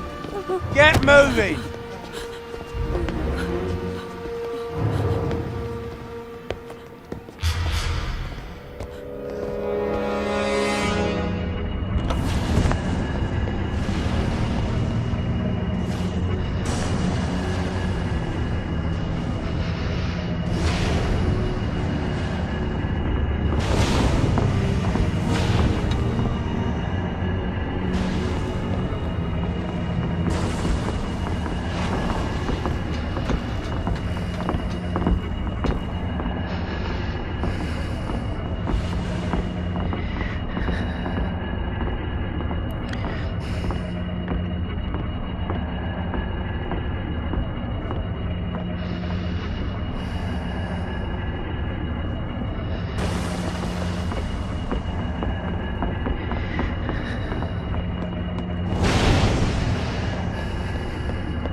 Well, I think we're all ready to continue now, aren't we? Let me see who's next. Mary Catamo. Your husband, Reg Catamo? Yes, we shall have to investigate whether he too is a Muggle-born imposter, working at the heart of the Ministry and helping other Muggle-borns infiltrate his department. Still, at least he works at the Ministry. Hardly a job for pure wizarding blood. You are Muggle-born, admitted, Mrs. Catamo. You stole your magic.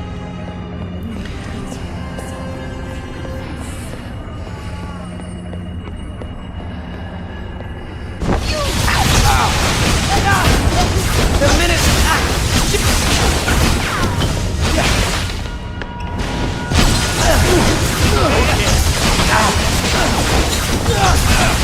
The Ministry!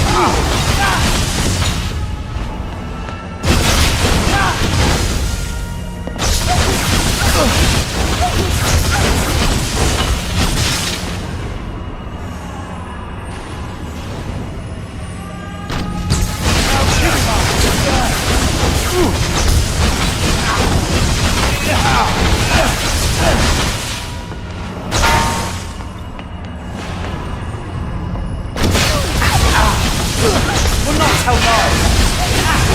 Will not tell lies.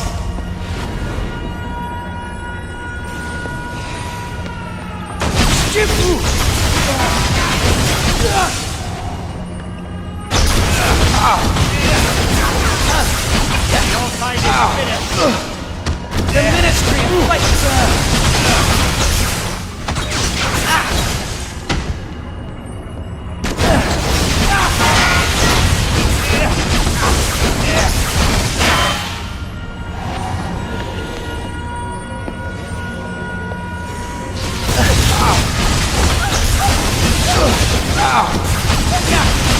Stupefy! Let's see you survive a Dementor's kiss, Potter.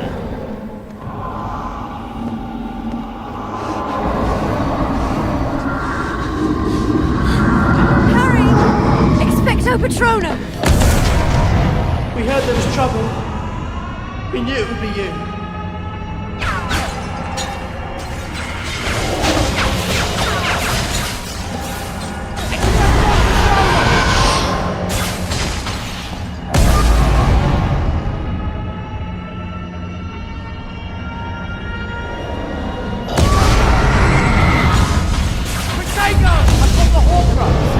Open! We'll have to get back to the Flu Network in the atrium. It's the only way out of the Ministry.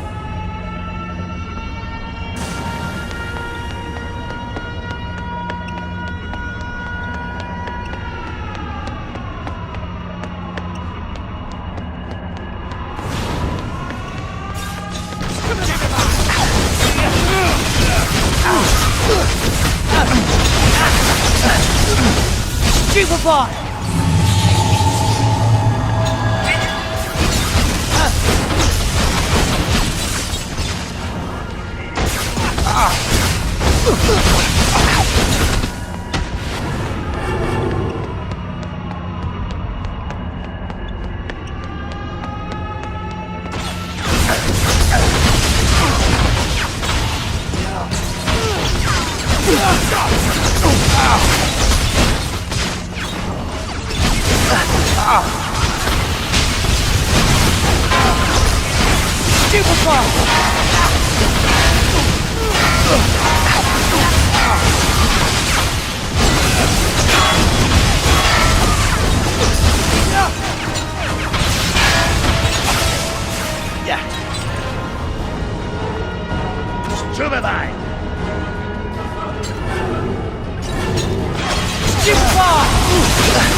wrong side! I will not tell lies!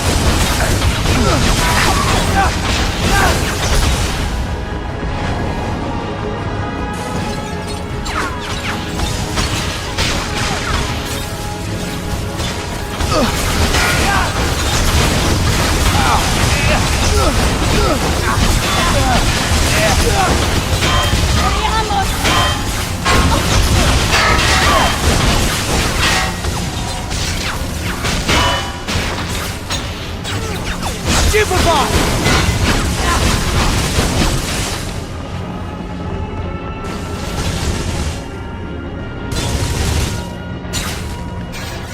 Stupefy!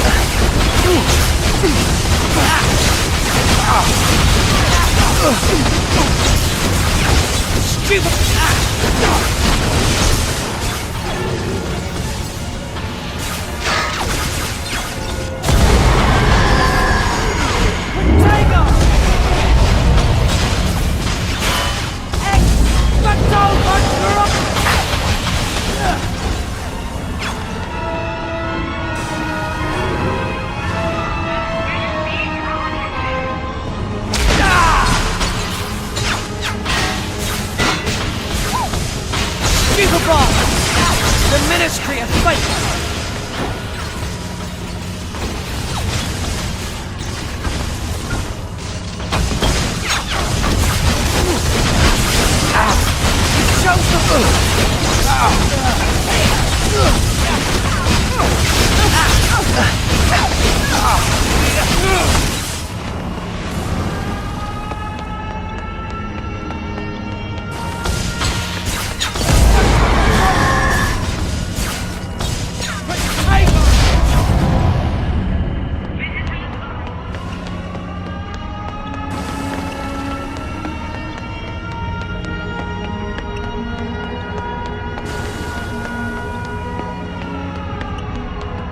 Hey, Hermione.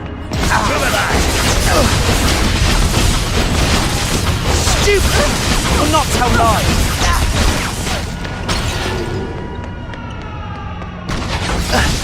Stupefy!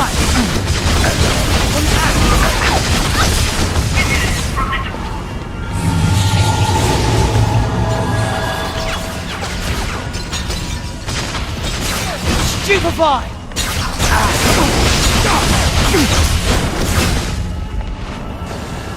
Hey. You could cast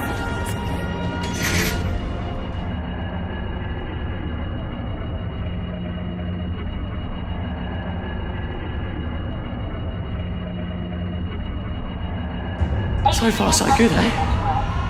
Rather enjoying this. Are you alright, Harry?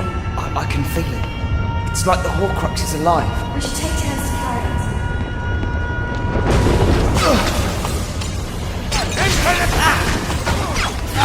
I better get the reward for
Potato!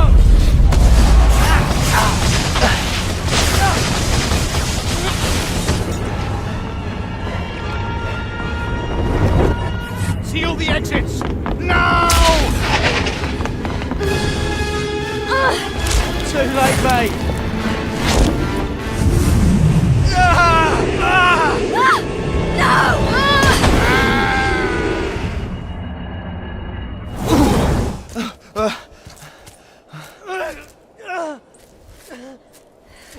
Lie still.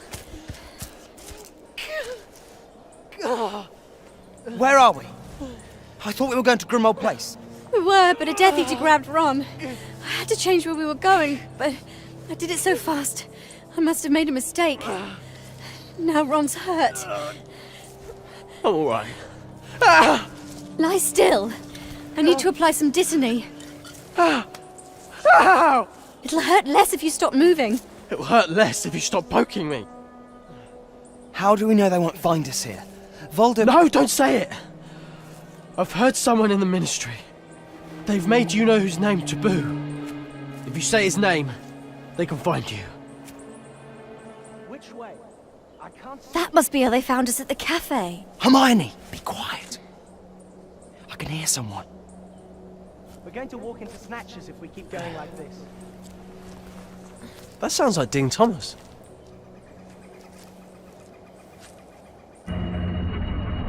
Why would Dean be out here? There's lots of people on the run, hiding from Death Eaters and Snatchers.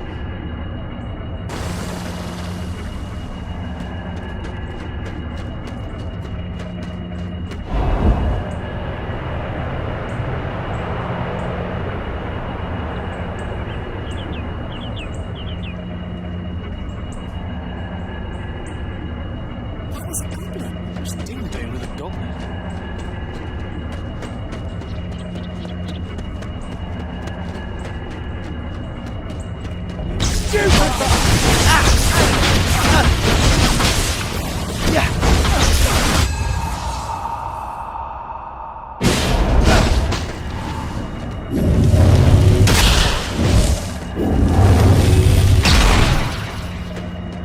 Petrificus totalis!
Are you feeling all right?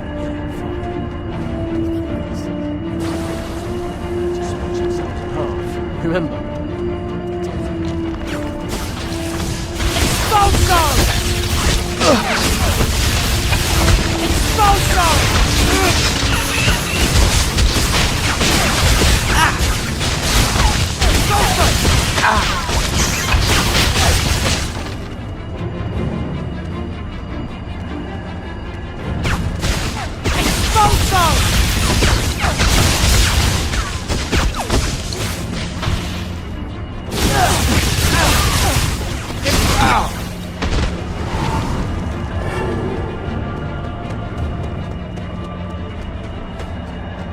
Why would Dean be chasing after a goblin? Death Eaters don't like anyone who's not human. Maybe they're both dodging Death Eaters.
Let's try this way.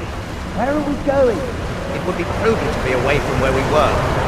Where are they? Let's keep going. They must be further ahead.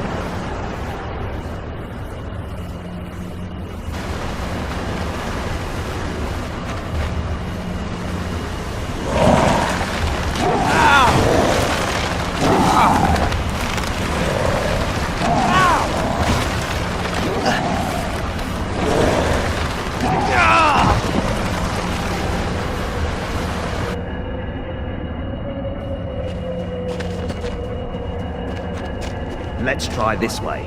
Where are we going? It would be prudent to be away from where we were. Where are they? Let's keep going. They must be further ahead.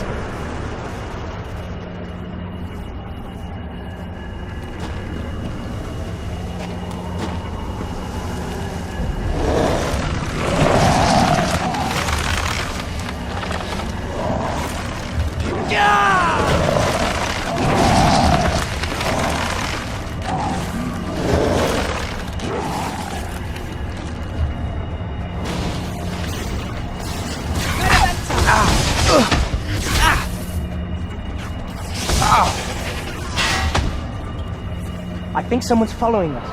You're just jumping. Or maybe we should make better time. Let us hurry. That apparatus away from Grinnell Place. Now they know we were there. They'll be working on breaking the charms that protect it. To do.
Harry Potter.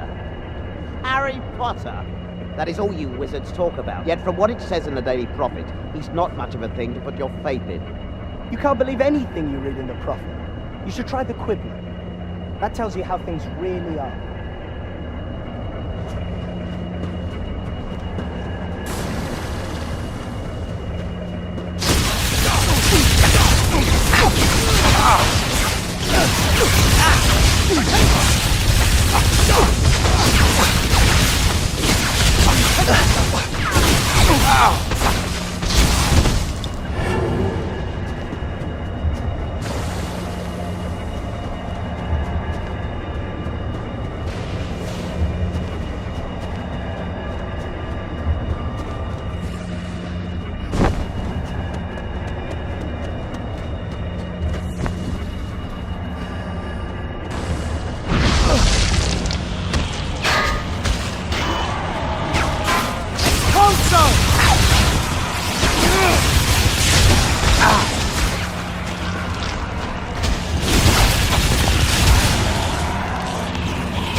We should talk to Dean. Maybe he knows what's happening at Hogwarts. That goblin might recognize us. It's too dangerous. It's not like we have any other plan, is it? At least this way we might learn something.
We have to catch Dean. I know we have to catch him, but we can't be seen, Harry. On thunder!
Are you rested?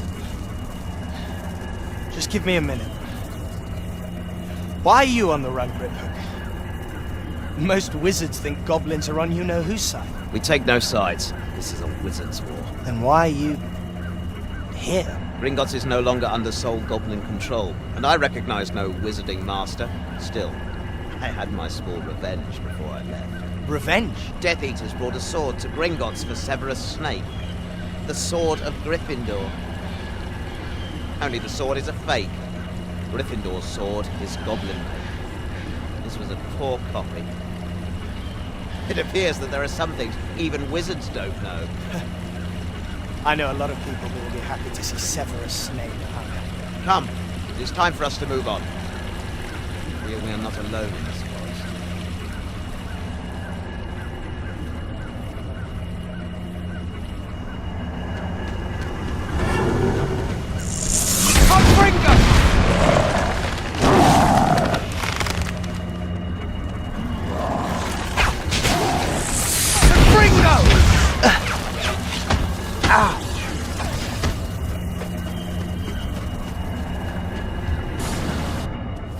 Gryffindor's sword. It's goblin made. So? So, nothing damages it. It only takes in that which makes it stronger. Harry, you destroyed one Horcrux, right? Tom Riddle's diary. With the basilisk fang. When you stabbed the basilisk, the sword took in some of its venom. So the sword? The sword can destroy Horcruxes? Brilliant. But unless I've got it wrong, Gryffindor's sword is a fake. It's just like the Horcruxes. No one knows where the real sword is. Did you think we'd be finding a Horcrux every other day? You're supposed to be the one with the plan. You said we should do what Dumbledore wanted. Only Dumbledore didn't tell you anything, did he? Take off the locket, please, Ron. You wouldn't be talking like this if you hadn't been wearing it. Yeah, I would. And so would you if you were honest. Go home then. If you're so unhappy, go home to Mummy. Just leave the Horcrux.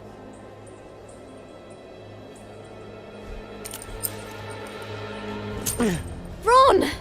Stop! You staying or coming? Ron! No! Please!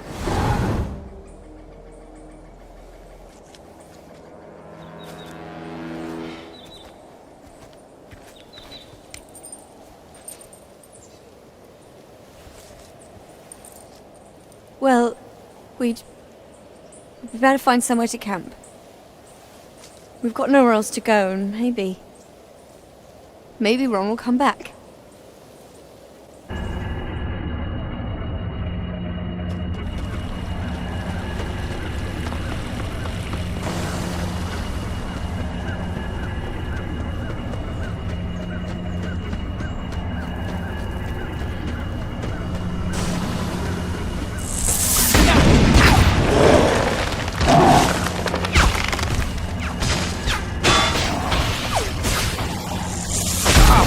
Ugh.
This looks like a good place. We could set up camp here. I've cast protective enchantments. The camp should be hidden. But maybe Ron can still find us if he comes back soon. I mean, he knows the sort of place we'd go.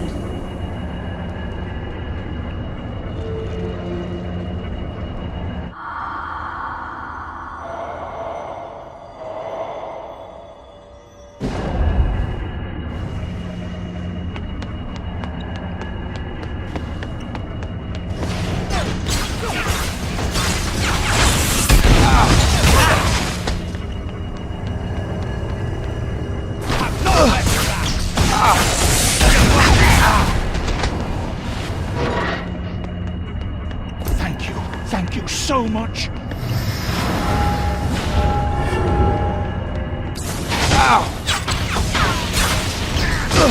You stop!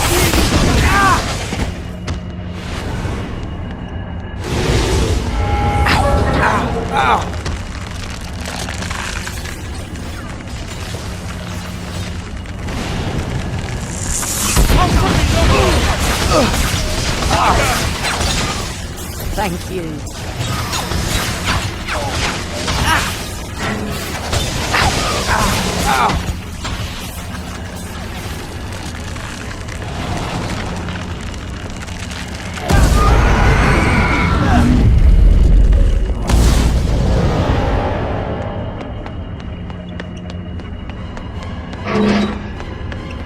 Look after yourself.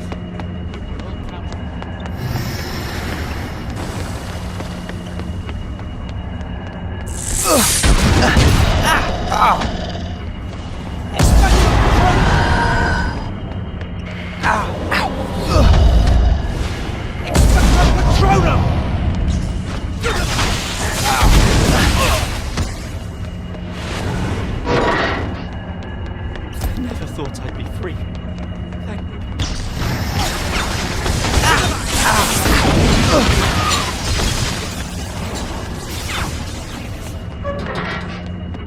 Thank you.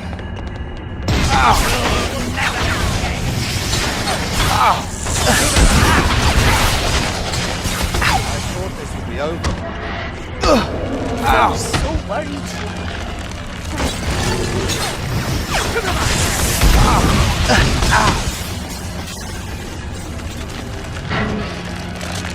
Cheers for that.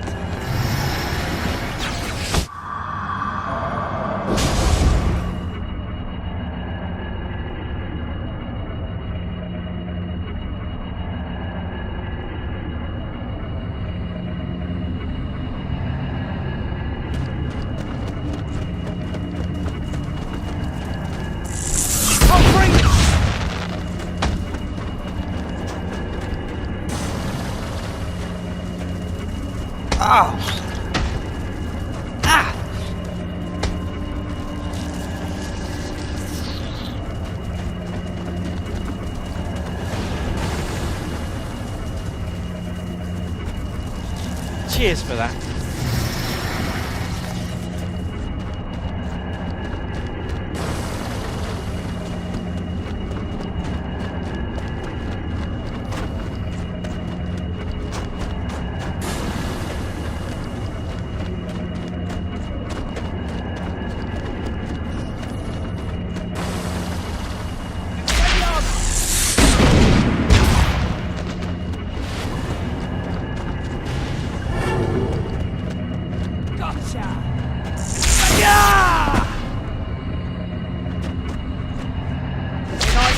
sail, wait! Fringo!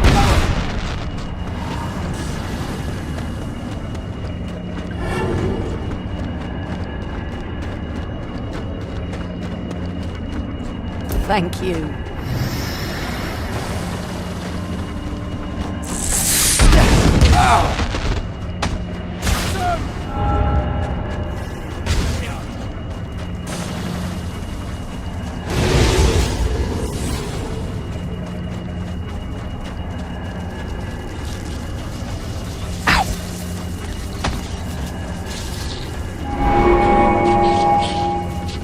I was so worried.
Over there!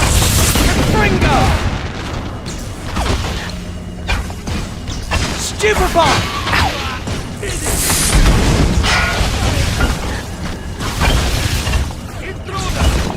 Stupefy!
I've been thinking.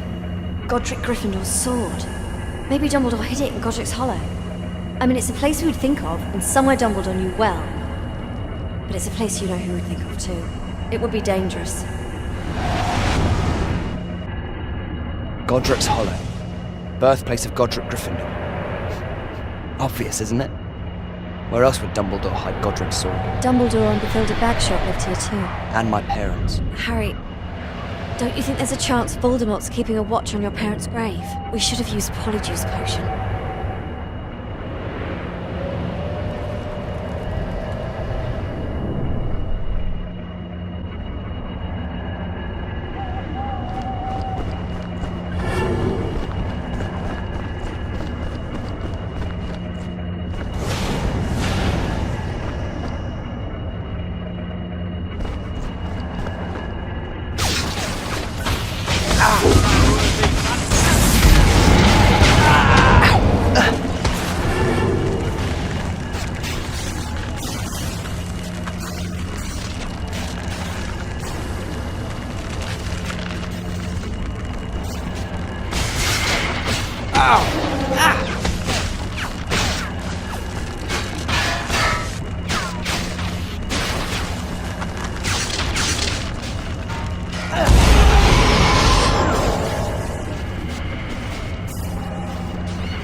Loved life, and life loved her.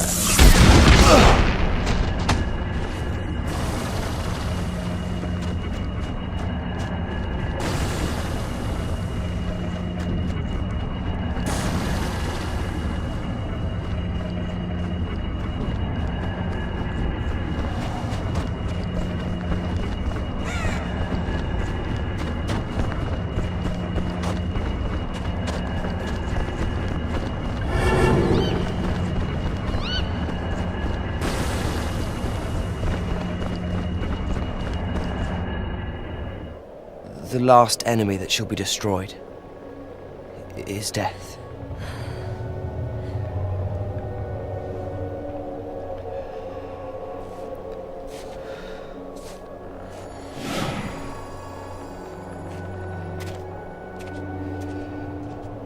Harry? Harry, look at this!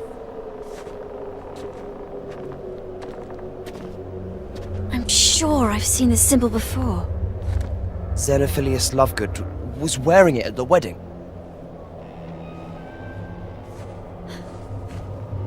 Someone's watching us. By the gate. We should follow her. Somehow. I know we should follow her. I don't think this is a good idea.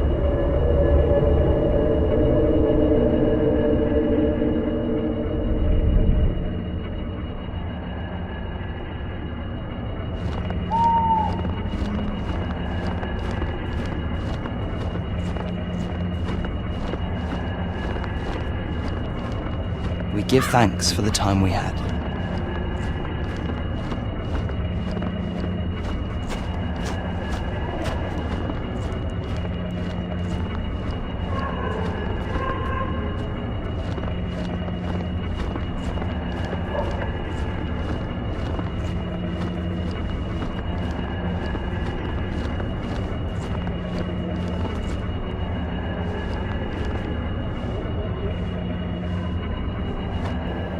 You're Bathilda, aren't you?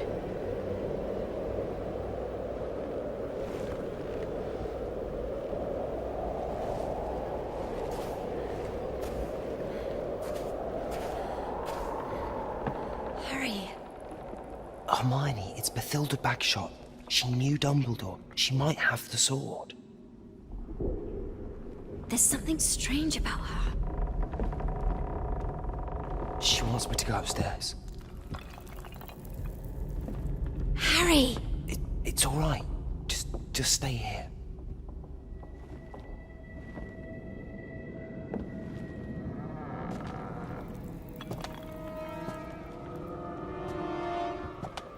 I'm Harry. Harry Potter?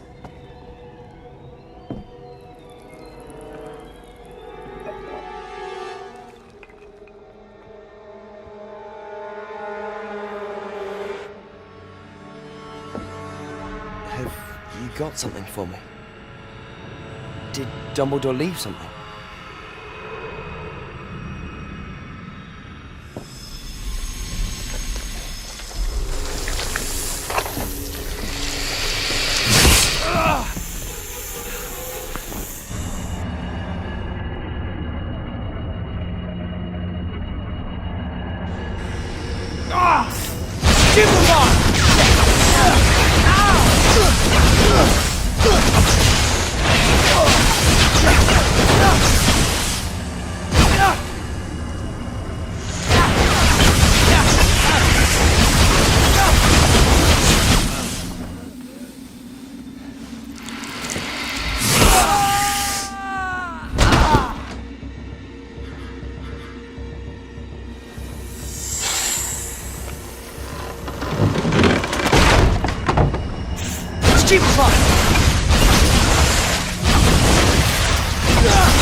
Hermione!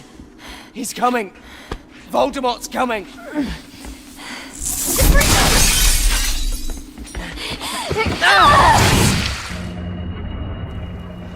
Harry?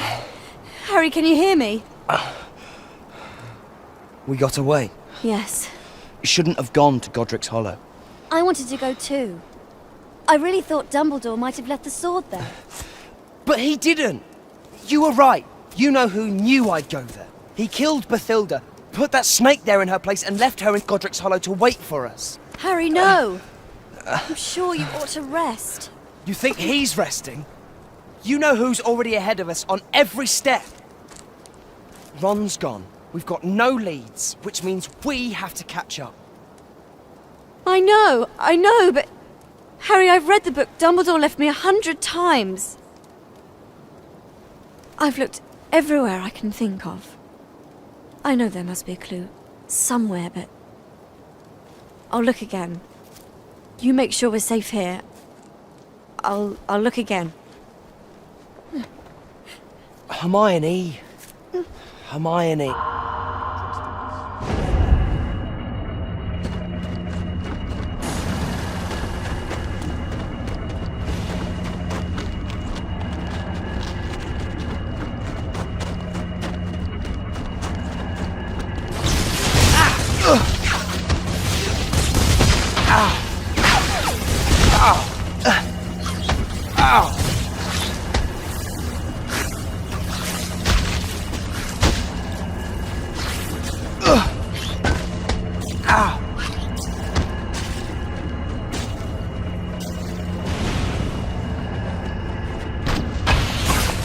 Like you, run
Thank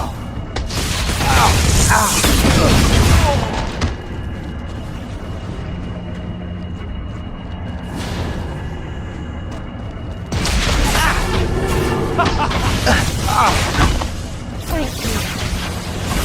Thanks from all of us. Expelliarmus!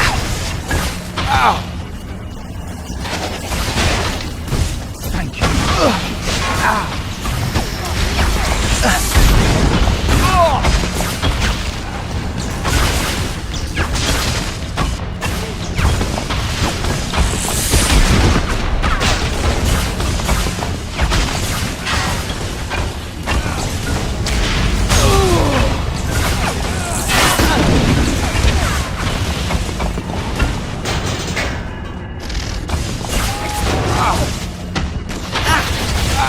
Thank you.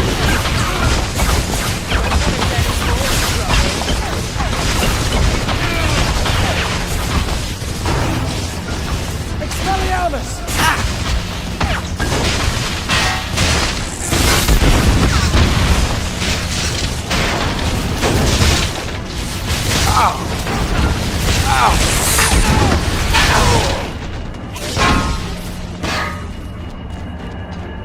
Look after yourself. We're all counting. I need help!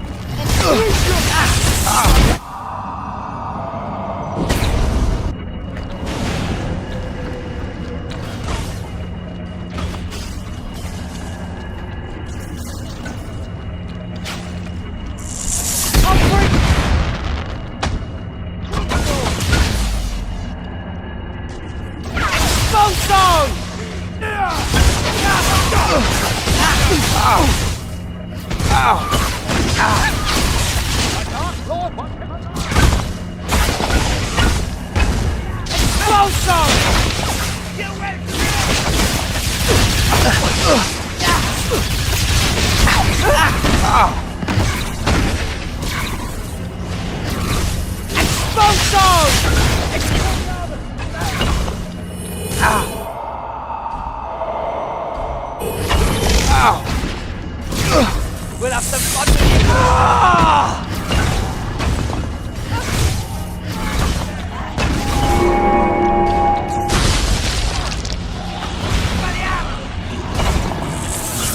Ringo!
Crawling around.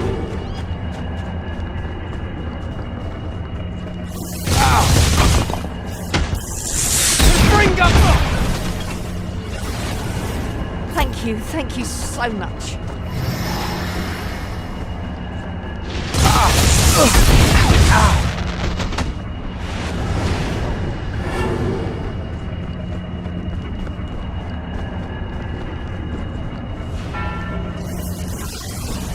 Cheers for that.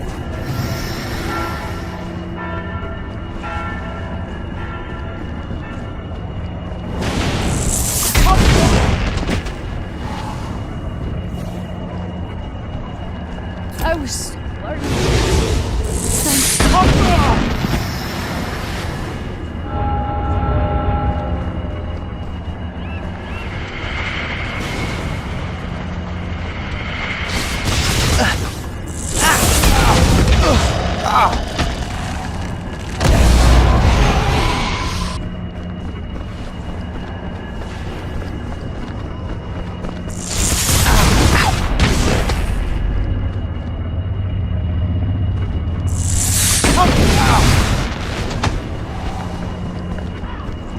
Look after yourself.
Thank you. Thanks from all of us.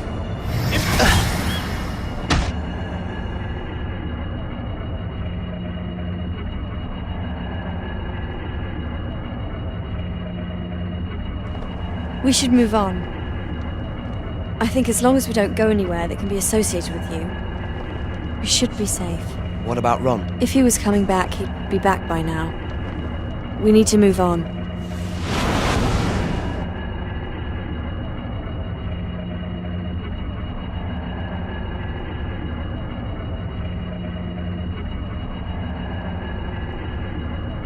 Forest of Dean. I came here once with my mum and dad. Years ago. Why don't you set up camp? I'll check the forest.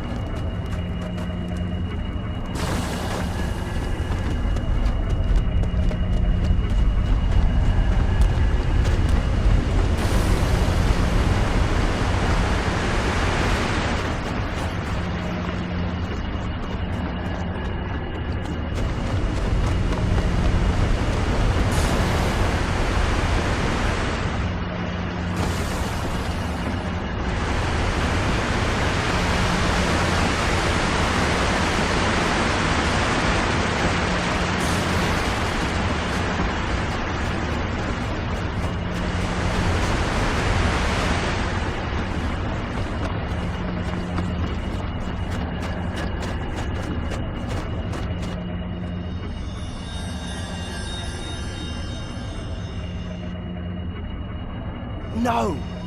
Come back!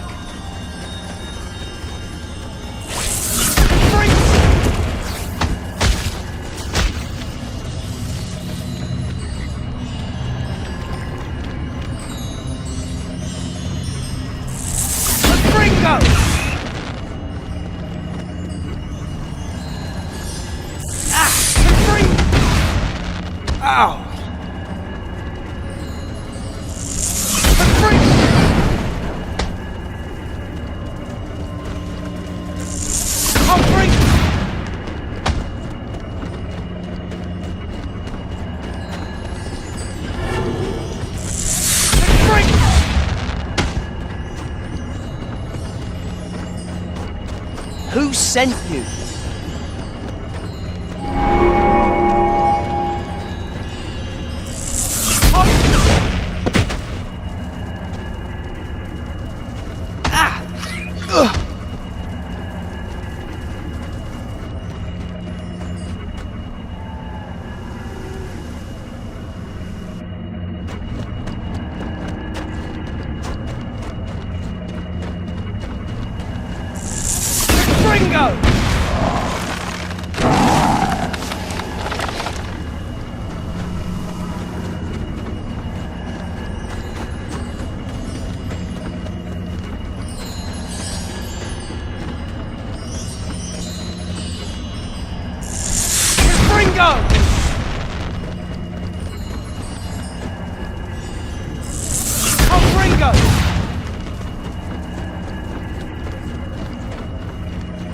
What do you want?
No! Come back!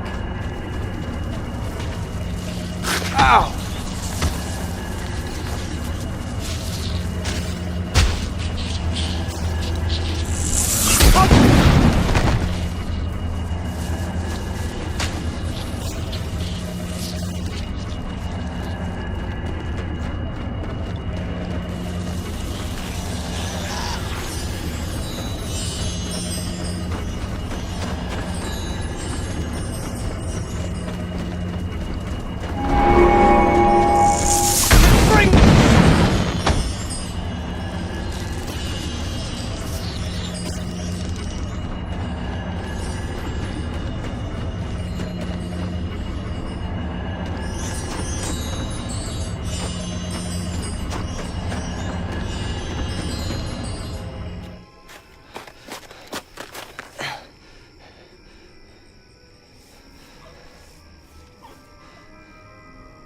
The sword of Gryffindor.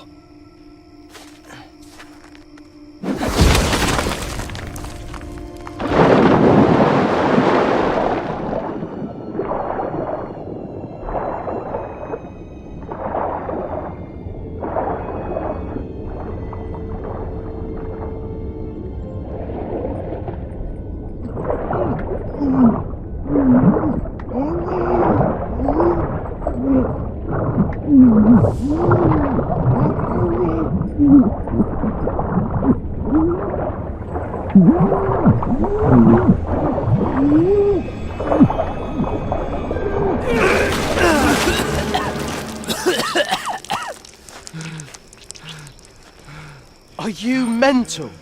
Why didn't you take this off? It's a job I followed your Patronus. Why did you dive in there, you mental case? The sword of Gryffindor. The Patronus wasn't mine. Whoever left it must have wanted us to have the sword. They want us to destroy the locket. Do it. What? It has to be you, Ron. I know it. As soon as it opens, use the sword. Destroy it. On 3.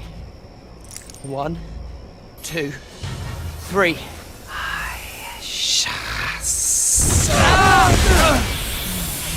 Stop it! Stop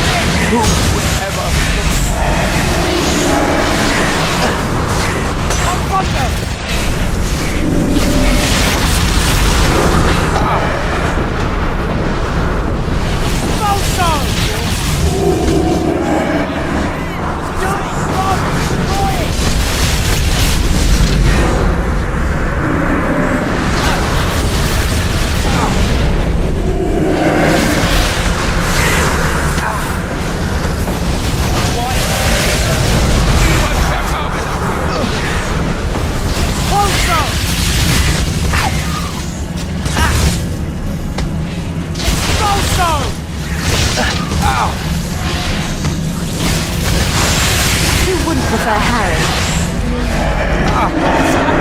Stop it!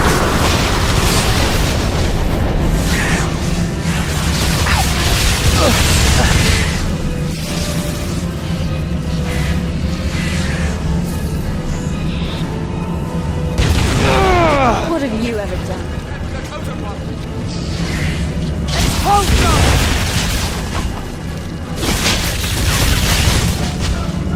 Stab it, Ron, now!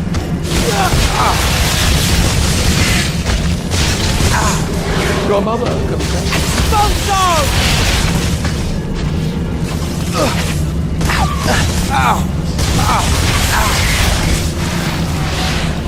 What are you compared to your... Ron, it lies! Stab it! Stab it!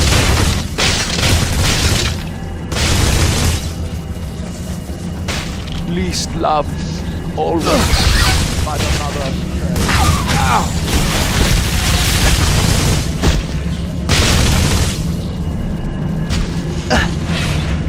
Bonzo!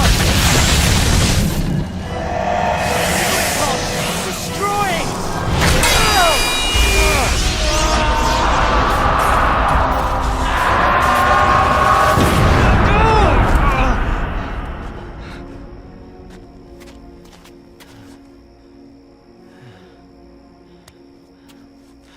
I'm sorry.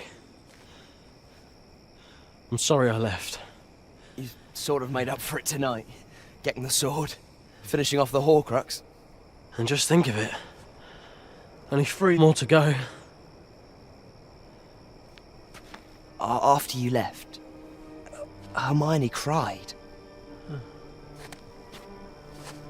Let's go to the camp. She'll want to see you. I'm sorry I left. I didn't want to leave, it was just... Horcrux was bad for me.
bet Hermione's mad with me, isn't she? I wanted to come back the minute I'd left. Just didn't know how to find you.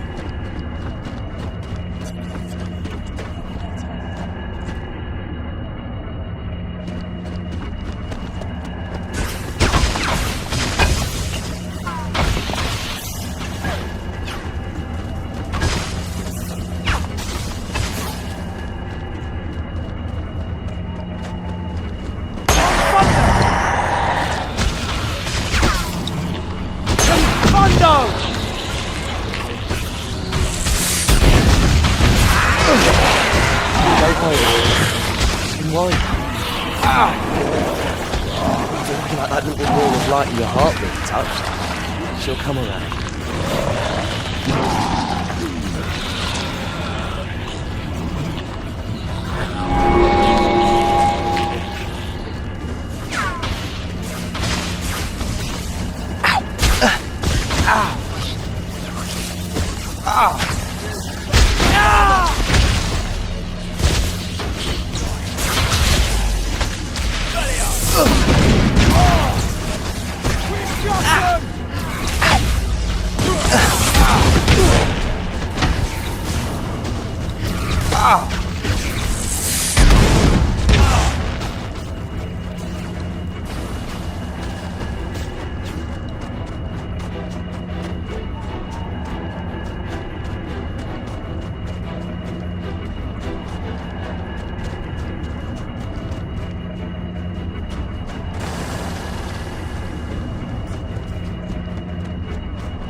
Harry!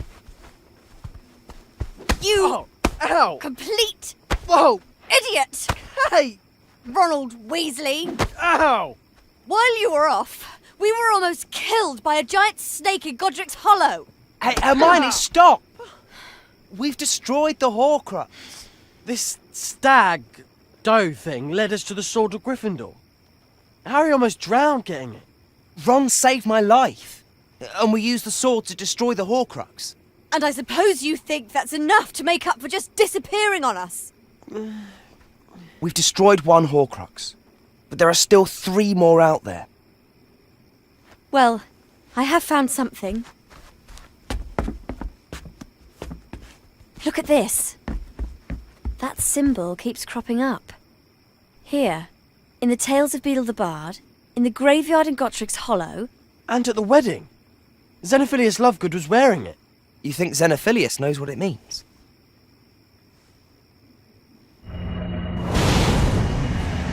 The Lovegoods live over there. It's not too far. Do you reckon Xenophilius can tell us anything useful? I mean, he's a bit barking mad. I hope he can tell us something. Apart from the symbol, we haven't any other leads. But I'm sure Dumbledore was trying to tell us something. Otherwise, why would he have left me the book? Any ideas?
Excuse me, Mr. Lovegood?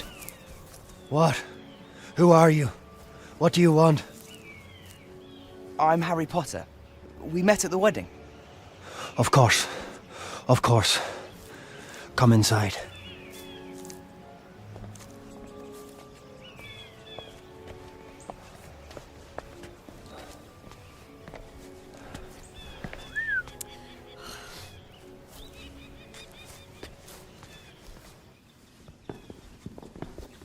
Is Luna at home? Luna? Oh, she'll be along. Mr. Lovegood, I want to ask you about the symbol you're wearing. This? It's the sign of the Deathly Hallows. You have heard the tale of the three brothers. It's in the Tales of Beedle the Bard, the book Dumbledore left me. Well, if I remember correctly, there were once three brothers who death granted wishes.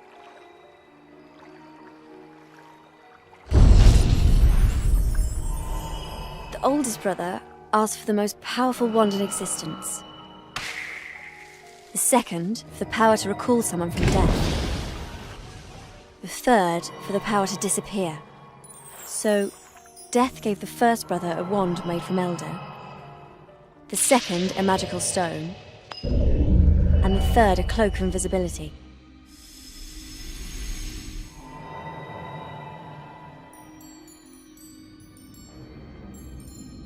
The first brother took his wand and killed a wizard he had been quarrelling with. Elated, the brother bragged of his wand and his invincibility. But that night, a wizard killed the brother while he slept and took the wand. So, Death claimed the first brother. The second brother took his stone home and was delighted that the girl he had hoped to marry before her untimely death appeared to him. She no longer belonged in the mortal world. Driven mad by seeing her again, the second brother killed himself to join her in death. And so, Death claimed the second brother. As for the third brother, Death searched for him, but could never find him.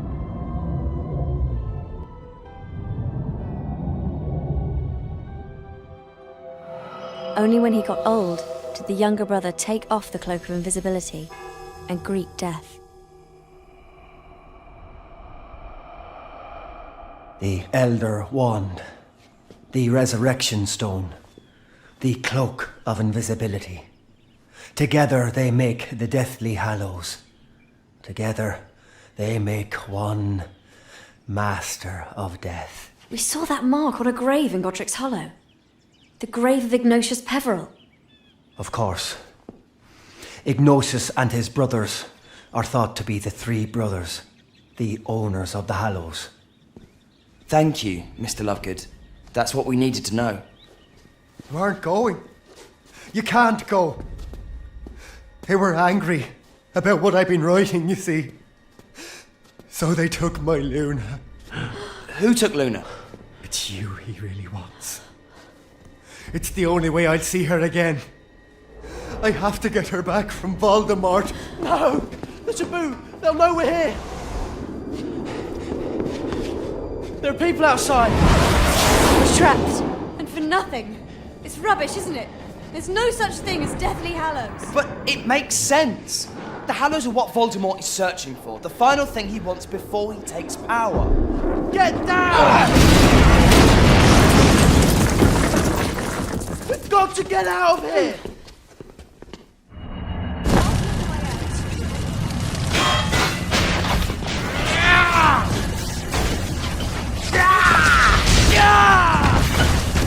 Why did he say that? He must have known me. He's giving them us to save Luna. Hey, guys!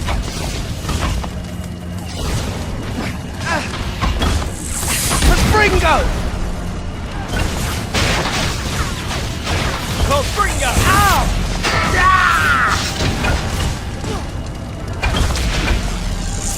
Fringo!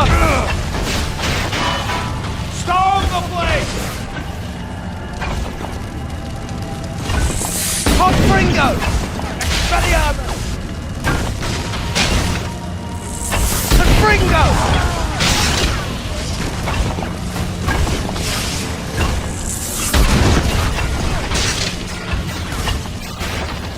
Impedimenta!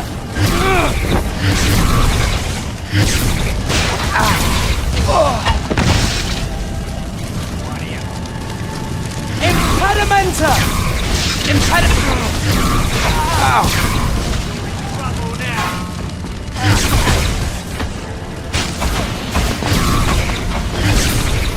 Confringo!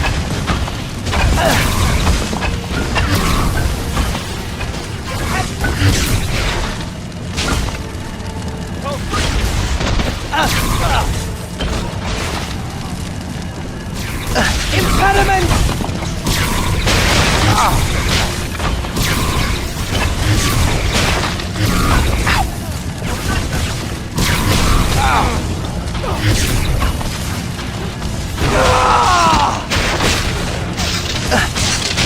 Impedimenta!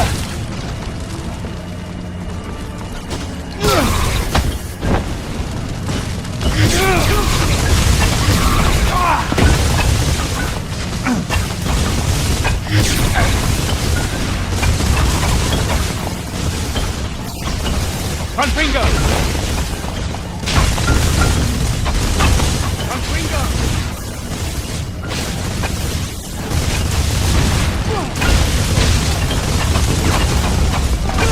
Confringo!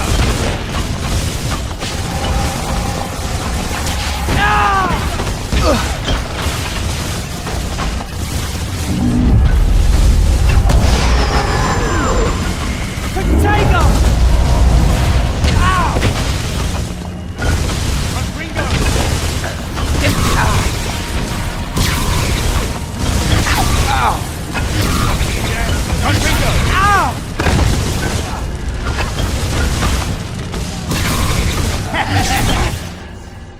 Hermione, we have to leave. It's moving. It's the Snatchers. They're inside. Hermione! Ron! Harry! Take my hand!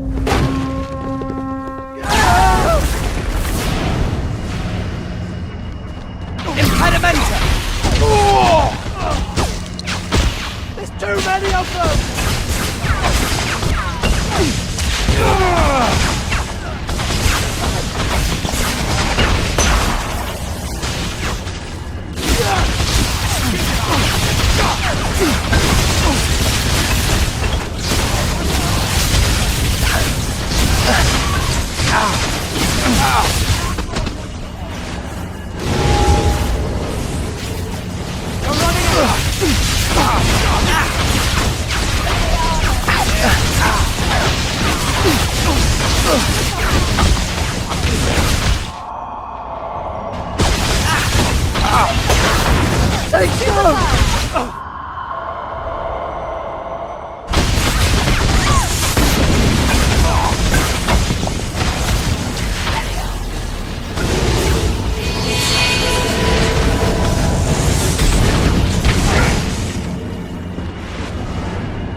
Ow! Ow!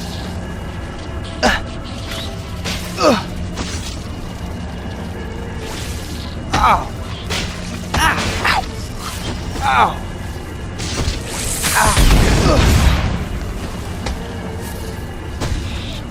Ow!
What happened? That decoration. I knew I'd seen it before. It was in a rumpet horn, Class B tradable material. They're very unstable. So Xenophilius. Is there no one we can trust? You can't blame him. They took Luna. And at least now we know what you know who is after. He wants the Deathly Hallows. We can't stay here. They'll be after us. Hello, beautiful.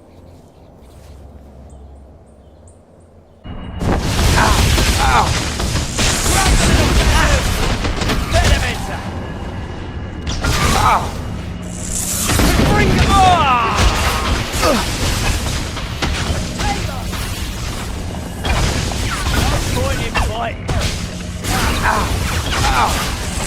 Come bring!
There's more of them. We can't keep running. Now we have them. They'll recognize us. Hermione! You know who they are? They on the list? The names they gave us aren't here. Ugly this one, isn't he? He fallen in the nettles. What you doing out here? How come you're lying about who you are? Change of plan, boys. We're not taking them to the Ministry.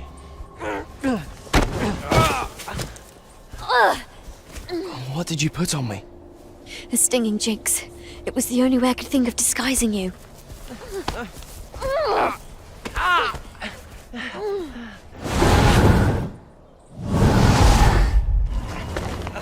Let us go! You can't do this! Keep quiet, beautiful. I want to see what you know who makes of you. Come on!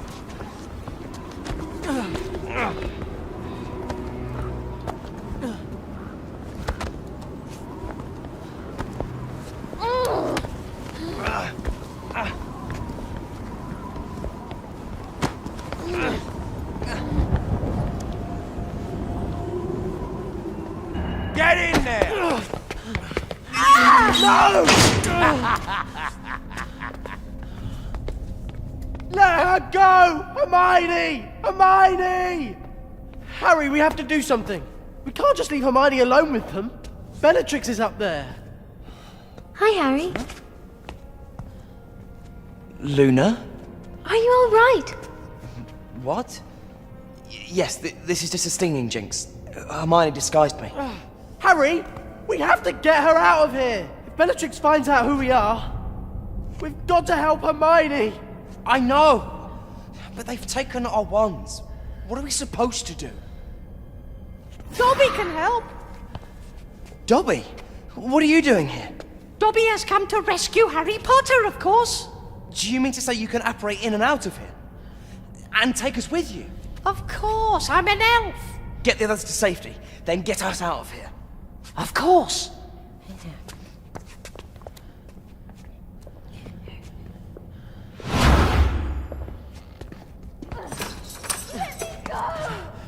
That's Hermione! No! Harry!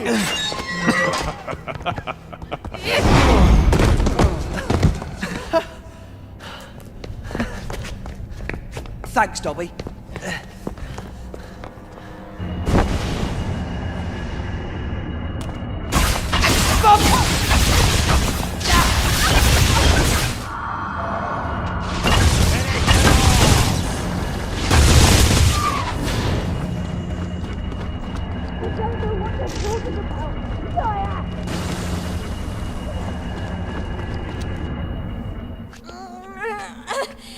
I think Scabia has taken a liking to you. What say we let him have you? No! Expelliarmus!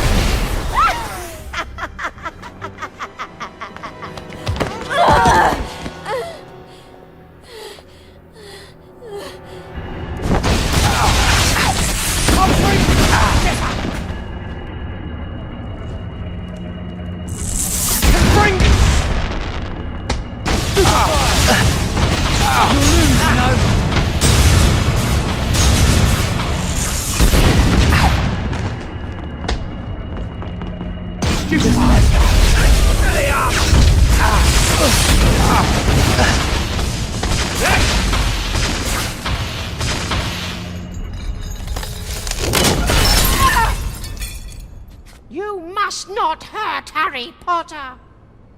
You dirty little monkey! How dare you take a witch's wand? How dare you defy your masters! Give the Dark Lord our regards.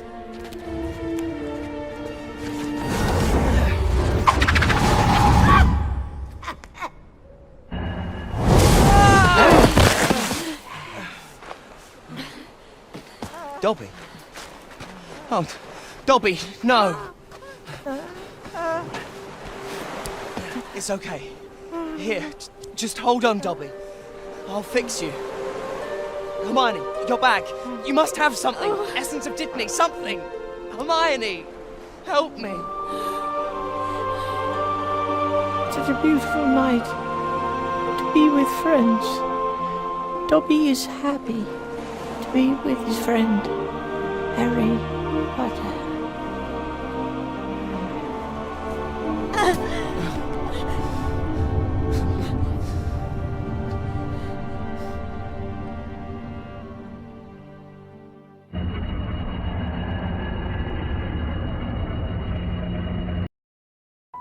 Whether or not you want to admit it, whether or not you want to say it, whether or not you even want to think it, you can't deny the truth. The end is near. Hi, I'm Jake Hamilton here in London, England, where after a decade of magic, the epic of Harry Potter is finally coming to a close.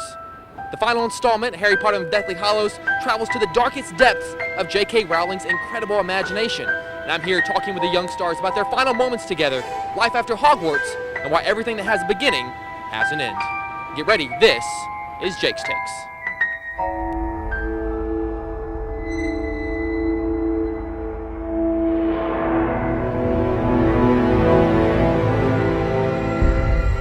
No sign of him, my lord.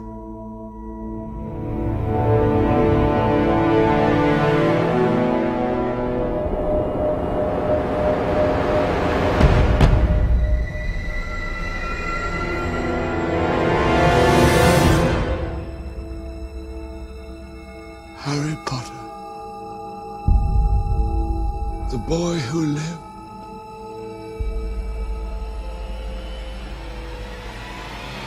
come to die.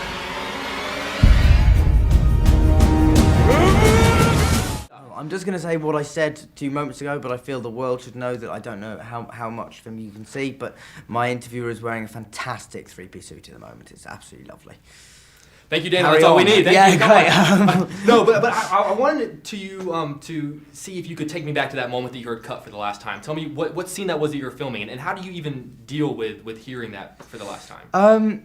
It was very, very strange. You know, it was, there were lots of tears from myself and Rupert and Emma, and a lot of the crew were, crying, and it was, very, very sad. And I think we all felt slightly bereft on that day and like we wouldn't know what we'd be able to do next. But then, 6 hours later I was on a plane reading a script, and now 5 months later I'm 5 weeks into filming that script. So kind of things do move on. What particular scene was it? It was actually a scene from the first part, funnily enough. It was a reshoot of us jumping through. It was a low-angle shot, jumping through frame into a fireplace. Oh yeah, of course, yeah. In the Ministry of Magic. Was there any sense of like jumping into that next, looking back and being able to put any kind of poetic justice to it? I think that 18 months into a shoot, you kind of lose a lot of your sense for spontaneous metaphor.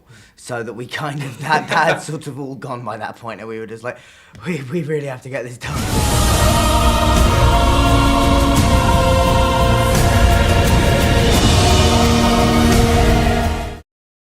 You have this great line in the film where you say nothing has changed, and then you kind of pause and you go, wait a minute, no, everything has changed. And just sitting here, you've changed a little bit since the last time we talked. What's been the biggest change for you since you heard Cut for the last time? Well, I mean, obviously I cut my hair off. It's a pretty big change. But more than that, just my life is so different now. I went from making movies every day to now I live on a college campus and I'm studying and playing field hockey, and that's kind of it, really. So it's different. I was gonna talk to you like going to college. How do you do how do you make friends? I mean, how do you live a normal life without people gawking at, without being worried that you're gonna go to a party and the pictures are gonna end up on Facebook? I mean, how does that work? Well, the cool thing about Brown is that everyone is pretty chill about me being there. I mean, in the first couple of weeks, there was definitely I got some weird looks, and then it just calmed down, and I just have a really protective, super great group of friends, and they just look after me, really. So I've been very lucky. Have there been any geek outs on campus? Every now and again, there's someone who just can't quite keep it in. I just I'm such a big Harry Potter fan. When is the next movie coming out?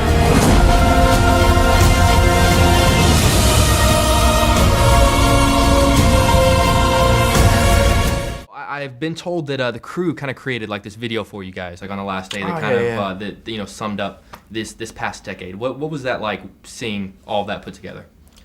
Yeah, it was really quite emotional that day. I didn't really prepare myself to kind of how much it really meant to me, and it was really weird, the last scene as well. It was this random scene where we jumped through a fireplace, and then that was it. It had a really weird atmosphere, and then we saw the video, which is kind of this kind of collection of we did this golden board thing where it was just kind of behind the scenes kind of footage and stuff, and it really kind of affected all of us. We all cried. It was really, really strange. And was that the moment when it kind of hit you that this is done, this is over? So yeah, it did have this kind of final kind of feeling about it, and that kind of was quite sad, really. And I'm gonna miss this. It's been amazing, and it's gonna be hard to kind of adjust to not having this in my life anymore, because it really has taken over my life, and everything has been kind of about these films so far, and it's I can't really remember life before it.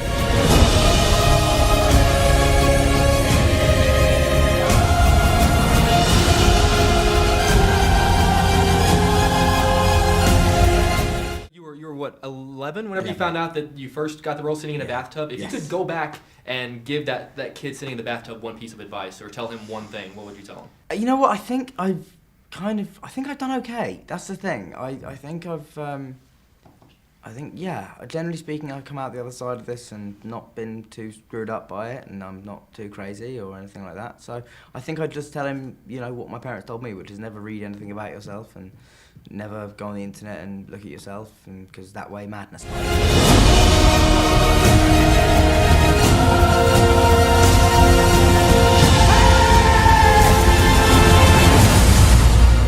I think, what was it, during the 5th film you guys had to renegotiate contracts, right? And you were the one that was kind of had that moment of hesitation. I did have my moment of freak out. I did. I knew I wanted to go to college, and I knew I wanted to finish my A-levels, and Dan decided not to do his, and I really, really wanted to do mine, and I just, with the schedule they gave me, I couldn't do my exams, I couldn't sit my exams, anything like that. And so it just took a while to it just took a bit of negotiation to figure out how I was going to get to do both, and we figured it out, and it was good. But I was just like, I don't know if I can do this anymore. You know, as school got more serious, making a movie and doing school at the same time kind of got like, wow, this is tough. How important, though, was that moment of hesitation for you, knowing how everything turned out, knowing how these past few years have been? Was that an important moment for you? It was an important moment for me. It was like a scary moment for me because I didn't know what to do. I felt very torn. But I'm so glad that it worked out the way that it did, and that I saw Hermione's journey right through to the end. Why do you live? Because I have something worth living for. A lot of people our age, whenever they get, you know, the kind of success that you've gotten, they buy a Ferrari or they go and buy a Hummer, but you bought an ice cream truck. Yeah. Right? So what is it cool to be able just to not fit into any kind of expectations and just still, despite all of this, be able to remain your own person? Yeah, it just kind of happened. It's not really something a conscious thing. It's just ice cream man is something I've always wanted, really. It's kind of a childhood dream. But yeah, I don't know. You do get this feeling where people kind of expect you to fall into this kind of stereotype of a child actor, I guess. And yeah, I guess so far it hasn't really happened. I hope you don't mind, but having an ice cream truck is now kind of my dream, because it didn't hit me until I read that you had one. Then I was like, oh my god, it makes sense. Why wouldn't you want an ice cream truck? I mean, do you get around in it? I do. I don't use it so much anymore. I found that kind of driving around, you do kind of get people queuing up, they're kind of wanting ice cream, which I don't kind of stop.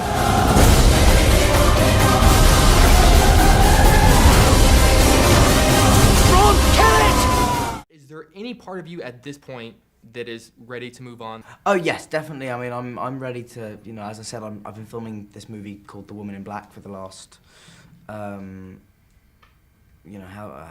weeks or so now. We've got about another month or so of filming, and I'm loving it. I'm loving doing something different. It's filmed at a totally different pace. You know, we're going at about 7 scenes a day at this point, rather than 7 shots, which is sort of probably what we got on Potter.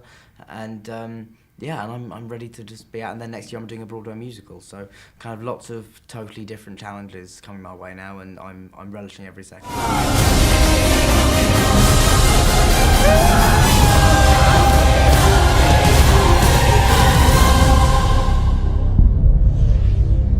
Only I can live forever.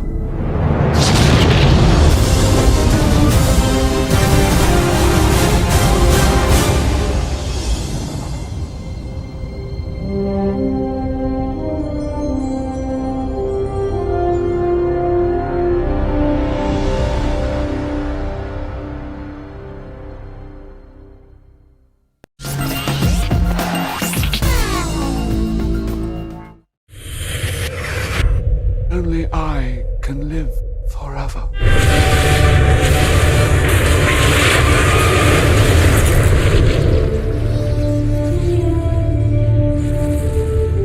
This is why Joe Rowling and Steve Kloves are so clever, is that just because the battle starts, it doesn't mean the rest of the film stops.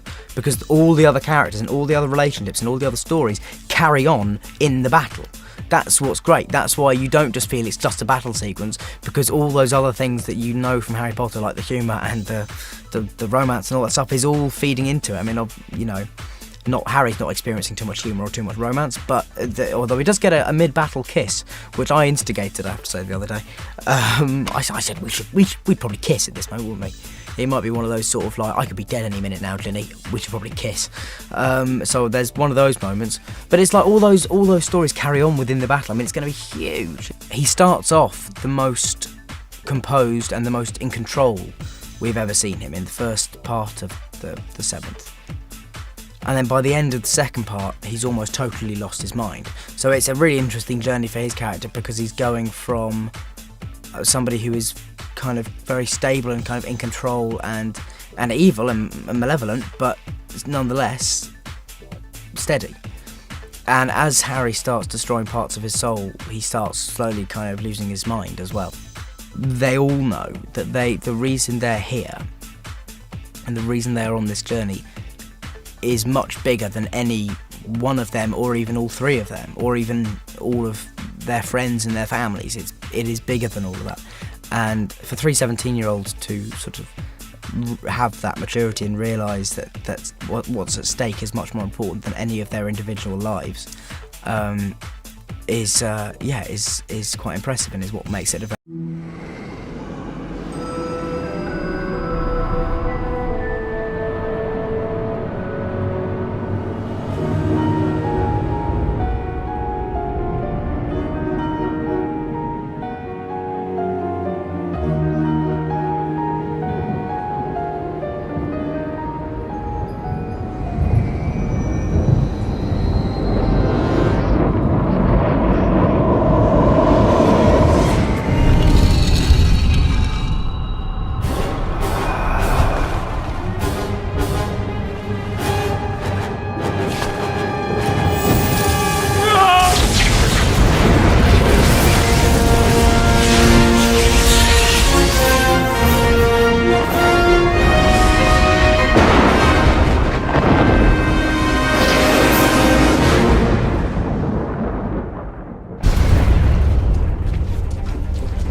I need to get inside Gringotts Bank, into one of the vaults. It is impossible. Alone, yes.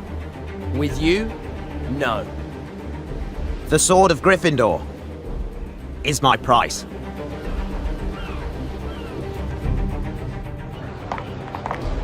Griphook, you'll be under the invisibility cloak with me. There'll be a Horcrux in the Lestrange vault, Ron. We find it, then we're one step closer to killing you-know-who. Miney, how do we destroy Horcruxes if we give Griphook the Sword of Gryffindor? It's the only way he'd help us. Besides, he doesn't have the sword. Yet. Ready? This polyjuice potion won't last forever. I hope Harry knows what he's doing.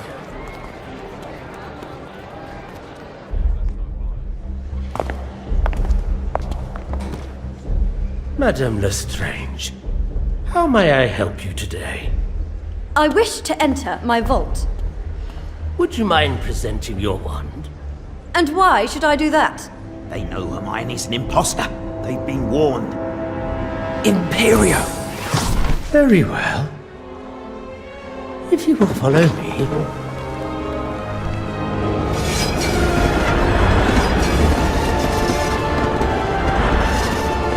What's that?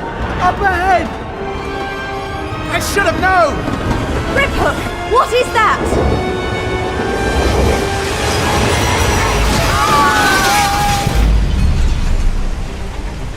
Hermione, Ron, you both look like you again. How? The feast's downfall. It washes away all enchantments. What the devil are you all doing down here? Guards! Imperio!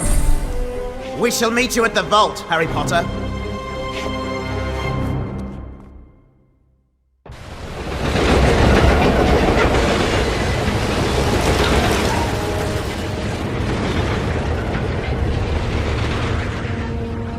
Griphook and Bogrod will take the direct route to the vault. We'll have to find another way down.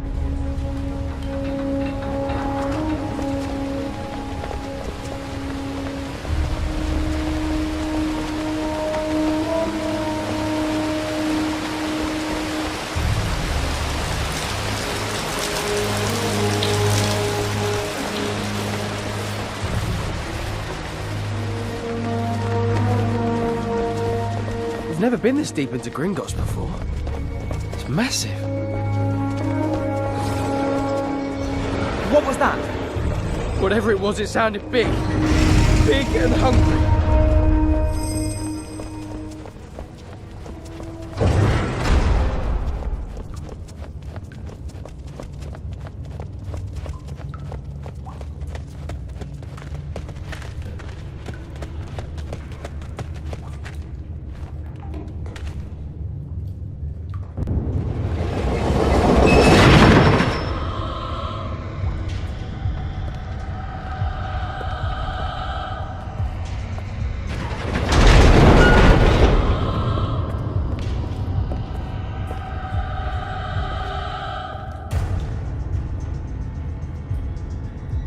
need to get past those guards.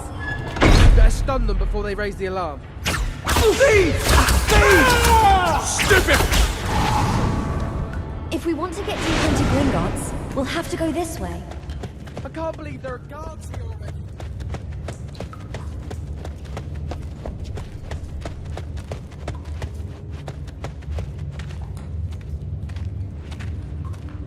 What's wrong with this door? Looks like some sort of locking charm.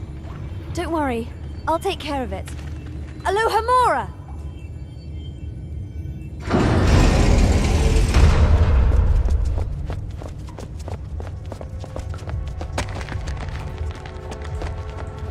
What's that noise? It's a cart full of guards. We'll hide before they see us.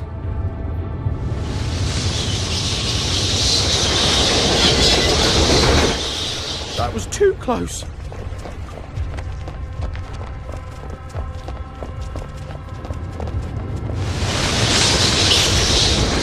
They found us! Stupefy!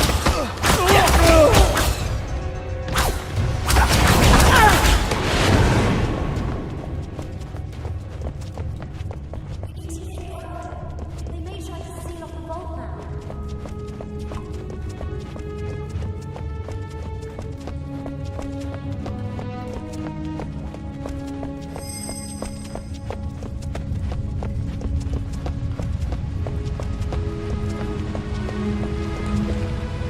What is causing that smoke?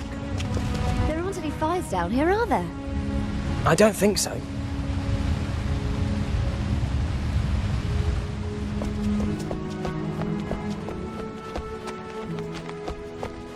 Somebody's coming. We should get out of sight.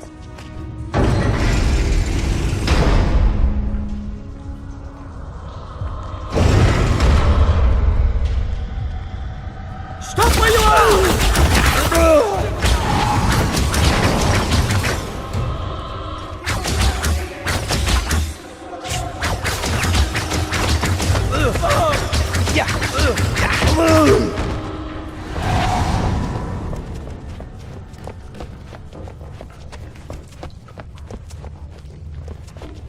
We do know the way back, right?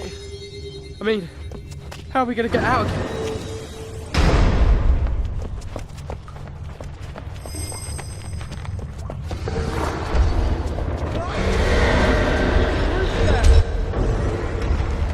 Look out, Harry! We can't get past them! See if you can get closer to him. Yeah, mate.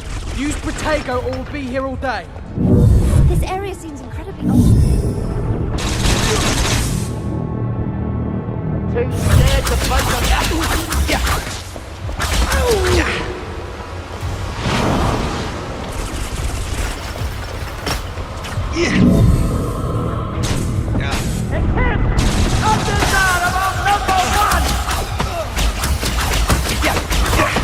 Your friend passed here some time ago.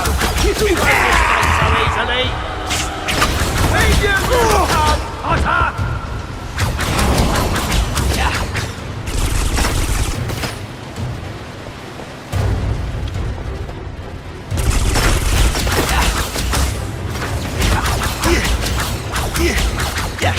One ready!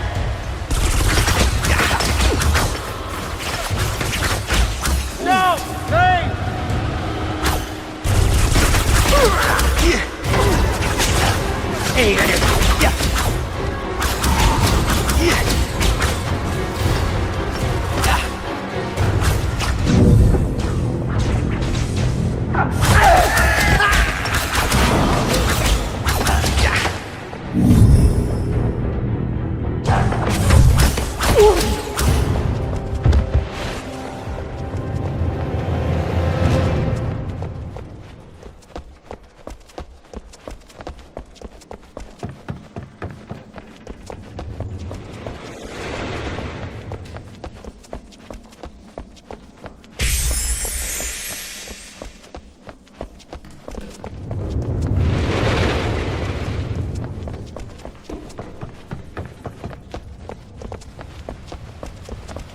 Watch out, Ron. This bridge doesn't look very stable. Really, Hermione? I don't know what you're worried about. Sorry, mate. Honestly, Ron. It's no use, Harry. We'll go on ahead. See if you can find another way down.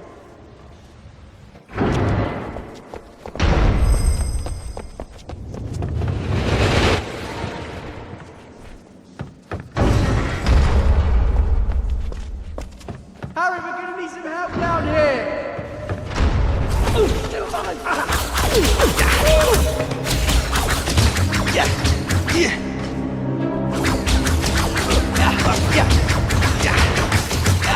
Don't try to run.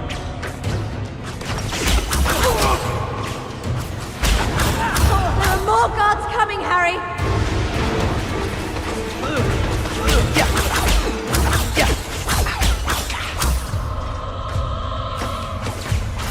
You and your friends, finish with us.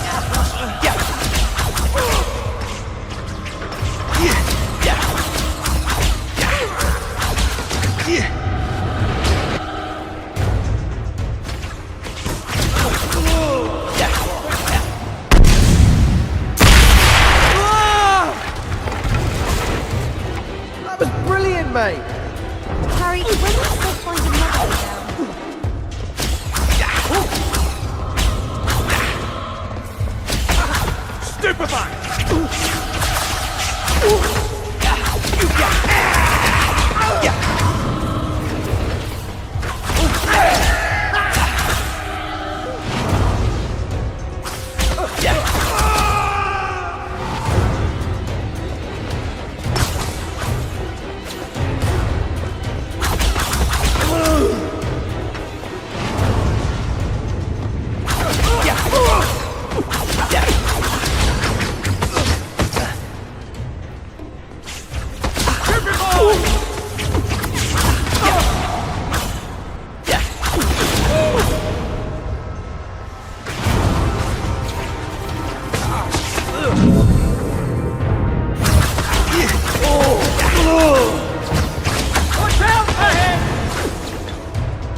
Alohomora.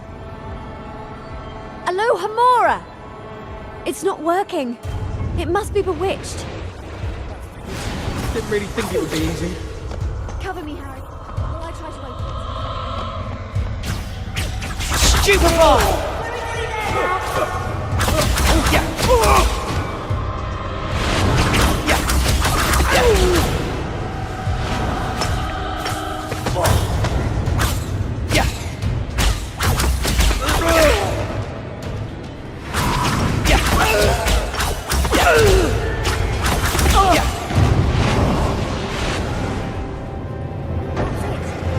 I thought that was going to take forever.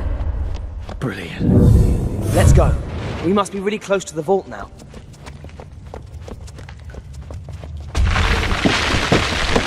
That sound came from the vault.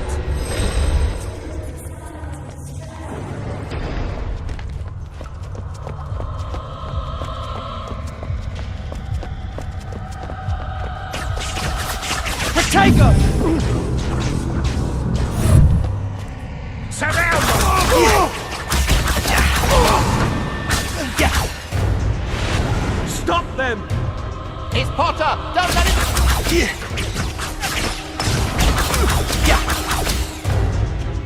That's it!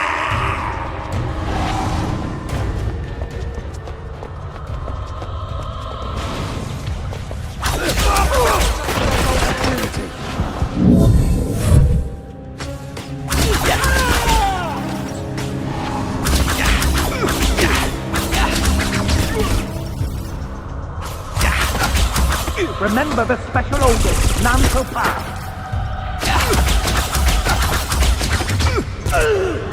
We're close to the vault now.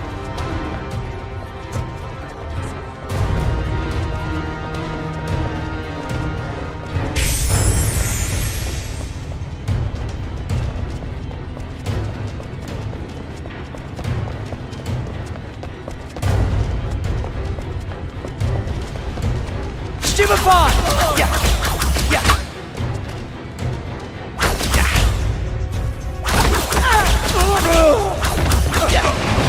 Stupefy!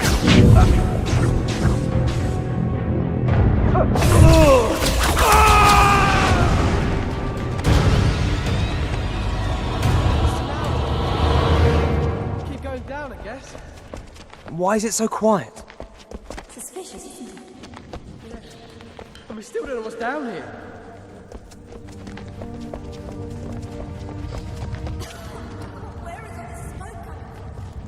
Seems a bit warm down here. Is something burning? Wait a minute. That's no ordinary fire. It's a dragon! I knew it!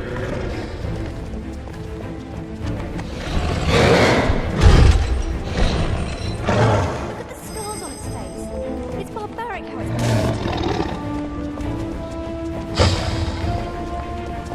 It looks partially blind. I bet it'll still go for you though. We have no choice. We have to get past that dragon. Grip Hook should meet us on the other side of the problem. I'll go first. You two wait here.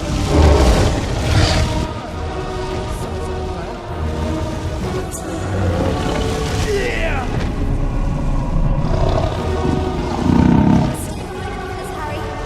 Watch out when it's breathing fire. Harry, be careful. Watch out, man!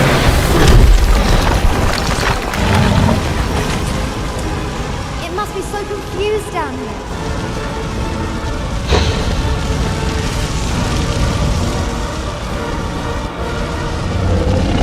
Wait for it to stop breathing fire. Run!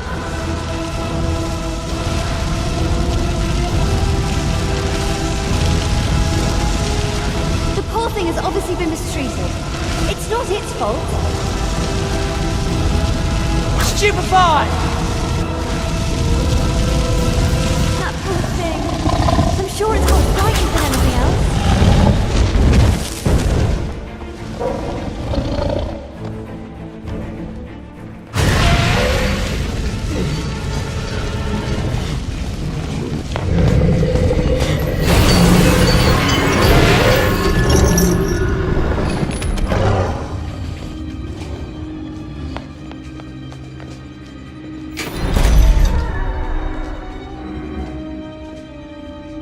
Up there!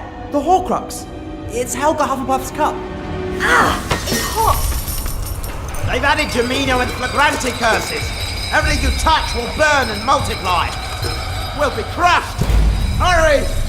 Harry, how do we reach the cup? The sword!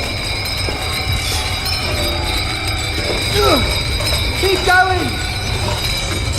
Harry! Come on!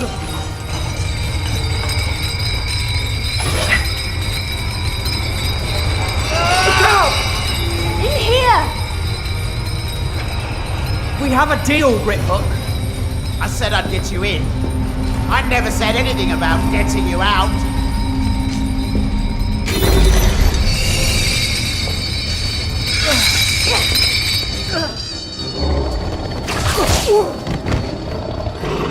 Any ideas, Hermione? Relatio! Come on!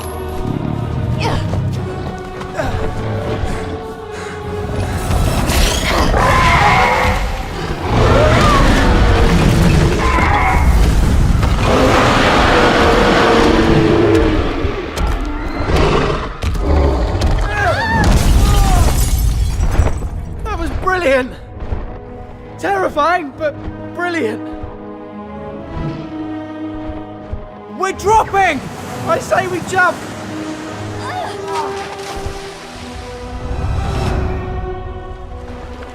I saw Voldemort. He knows we're hunting Horcruxes. You let him in? Harry? I can't always help it. Look, there's a Horcrux at Hogwarts, something to do with Ravenclaw. We have to go there. One problem. Snape's headmaster. We can't just walk in.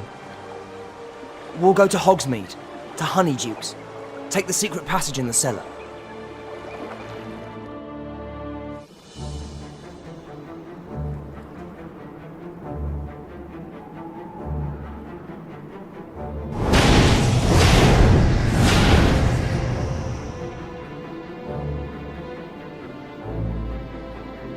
Are you alright, mate? It feels strange to be back at Hogsmeade.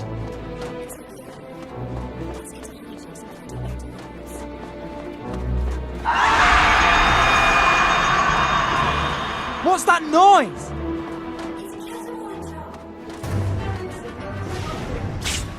We need to move.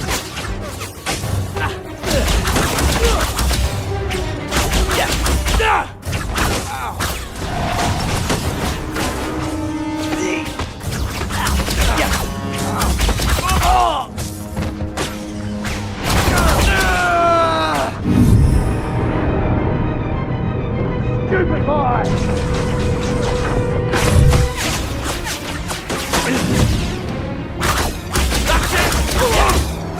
Come on, boy! Got the one! Oh!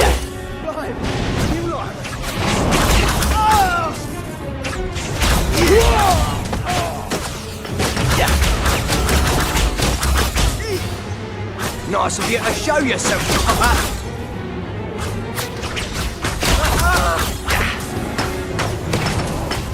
Stop!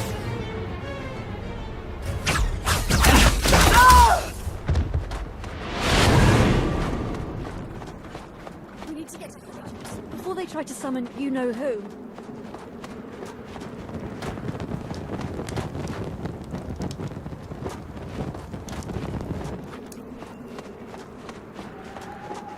Expelliarmus! I had rather hoped we'd be able to sneak in and sneak out again. Okay, Ron. It's just a village full of Death Eaters. It's fine.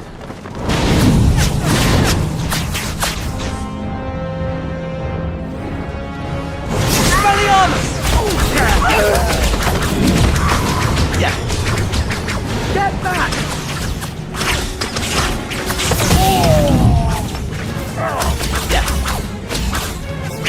Well done, Harry! Go on! Don't let him run! Come on!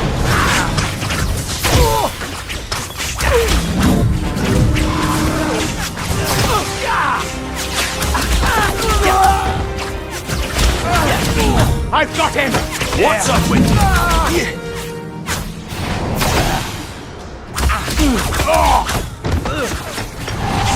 What you doing here then, Potter?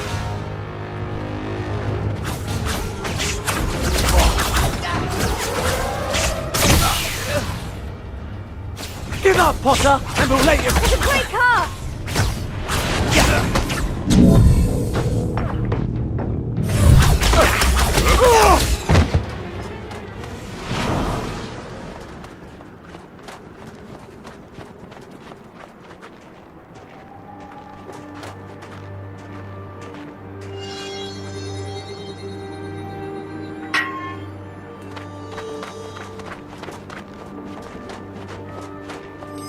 After that, I could really go for a butterbeer at the Three Broomsticks.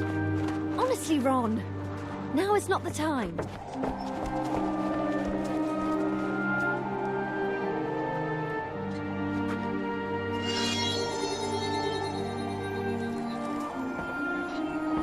I'm worried about Hogwarts. And it must be horrible with Snape as headmaster.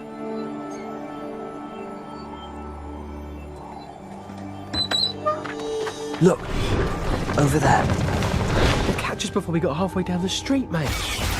Harry, can you clear the way? Hold it right there!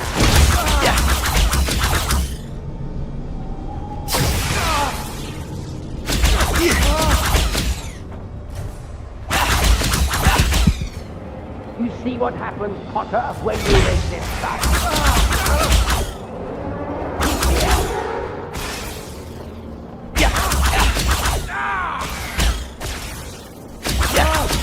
Boy! You got in, but you won't ever get out. Take that! Don't try to run!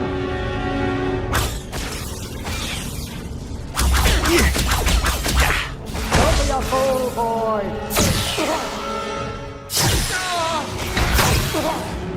We've got him!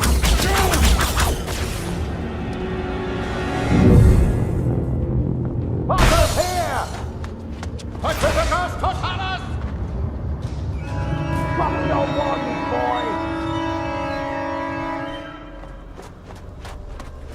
Protego! The boy's here! The Dark Lord can have you once I'm finished with you. Surrender now!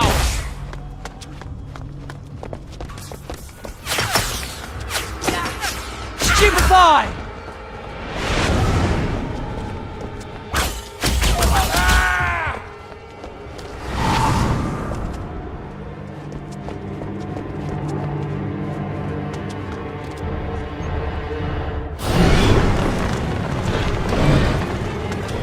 Look back up the street, there are more of them!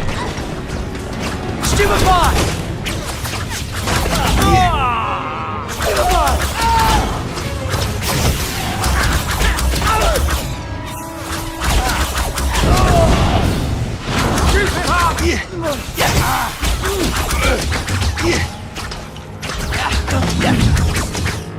The boys are cold! He's here!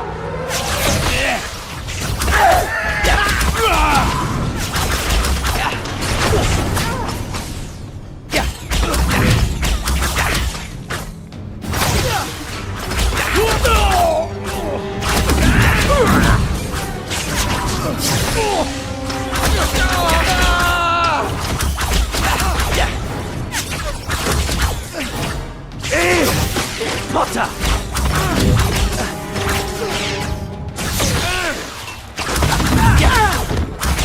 That's it!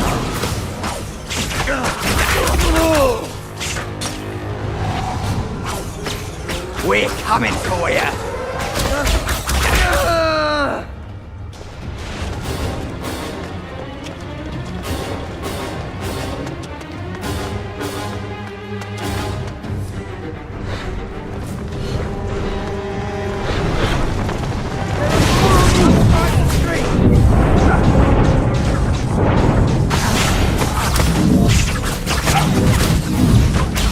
Harry Potter's here! There he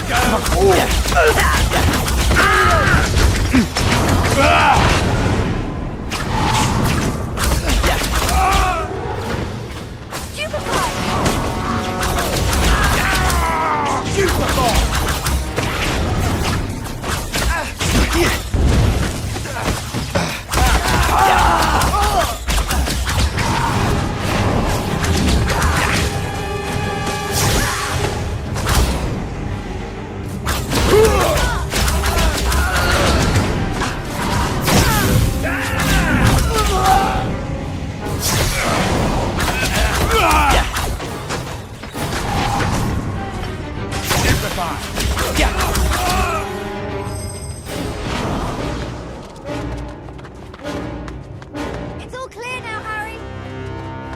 What was that? Just a cat.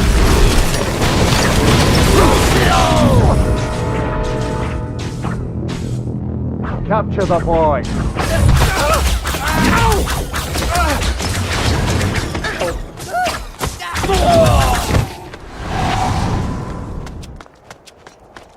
There are just too many places for Death Eaters to hide.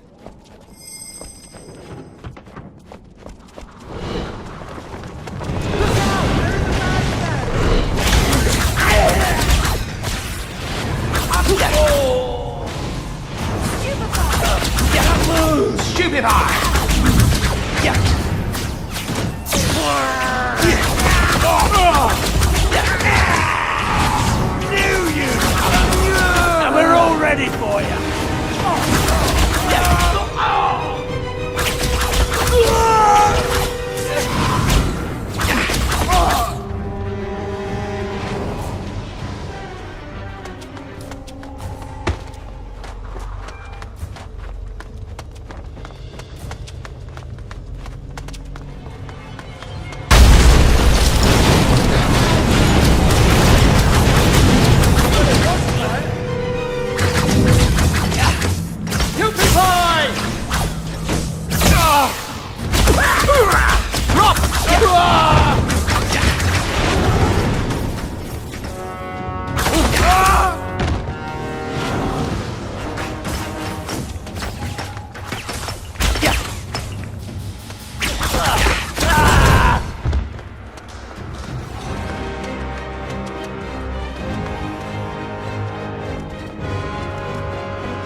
so, but I just don't know.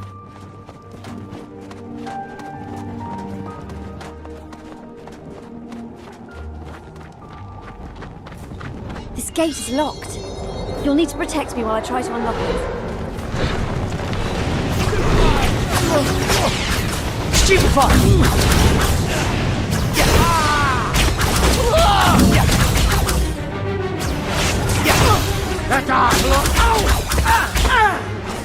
Where you going, Potter?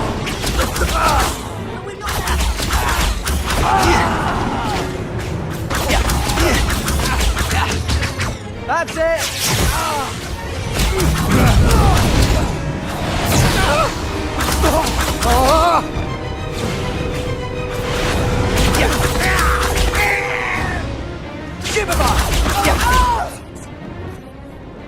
Well done, Hermione. Let's see what's through here. I think we're almost there. Harry, they knew we'd come here. It could be another trap. We don't know.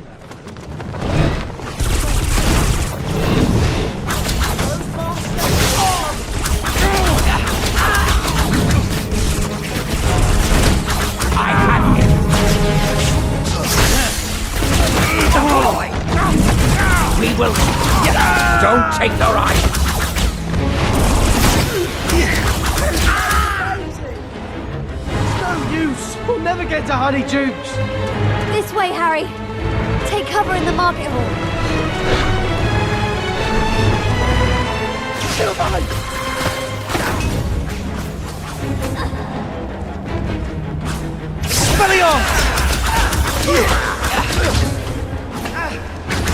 That's him!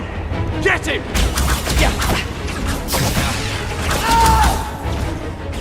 Stupid! Get the little bludgeon! Crucio!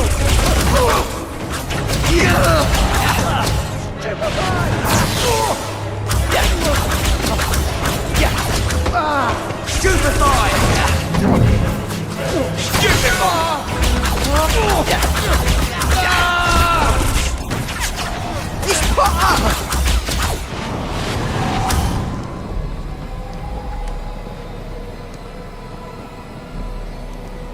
Dementors are coming!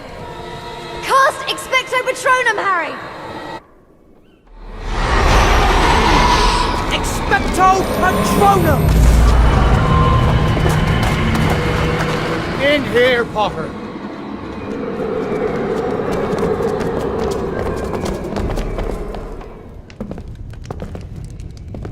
Fools! What were you thinking coming here?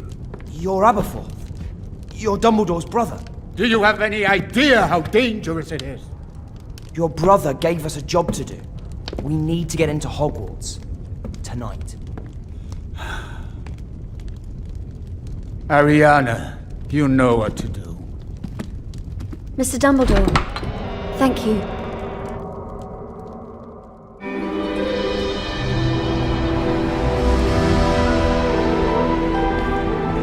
Neville? I knew you'd come. The Room of Requirement. This is the only way in or out now. The grounds are crawling with Death Eaters and Dementors. How bad is it, Neville? With Snape as headmaster? Hardly ever see him. It's the Carrows you have to watch out for. They're in charge of discipline. Get the word out to the others that Harry is back. Right then, what's the plan, Harry? There's something here to do with Ravenclaw, hidden in the castle. It could help us defeat you-know-who. Any ideas? Rowena Ravenclaw's lost diadem. It's a type of crown. It's been lost for centuries. Harry! Snape knows you were in Hogsmeade. He's gathering everyone in the Great Hall, now!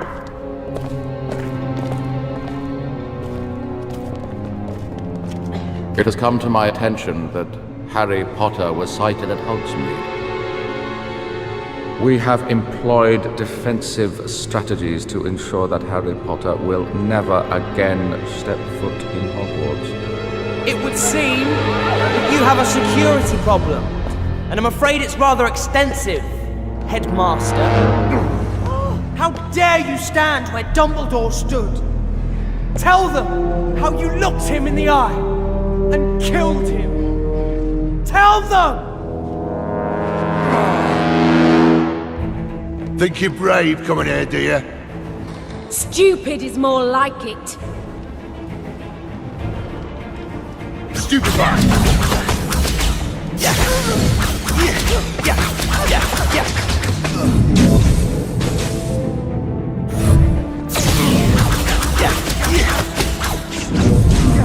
I think we should take points on Gryffindor.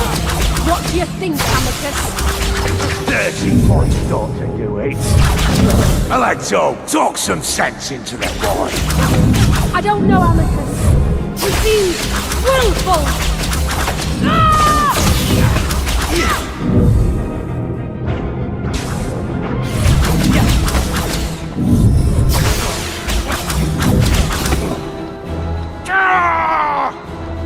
Electo, talk to the boy. He needs to be punished.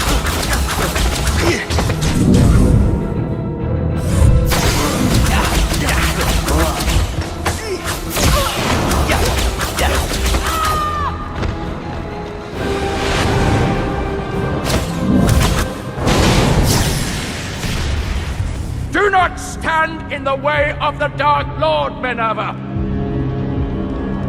Right, Harry. I'll handle Professor Snape. You are a coward, Severus. You always were. Stupefy!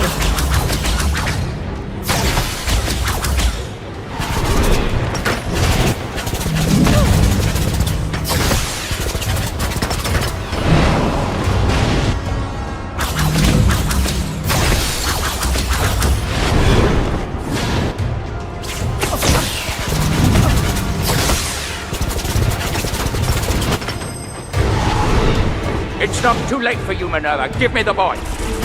Harry Potter is under my protection. You cannot win.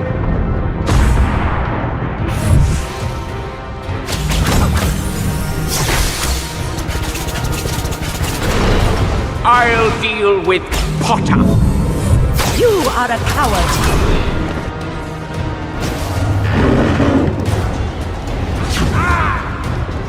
I won't stand for this.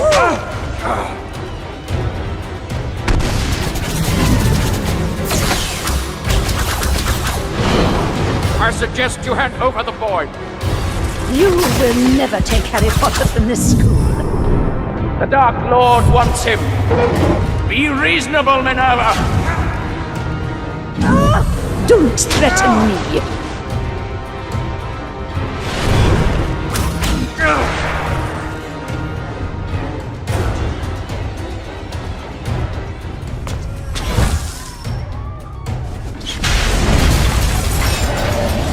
Coward!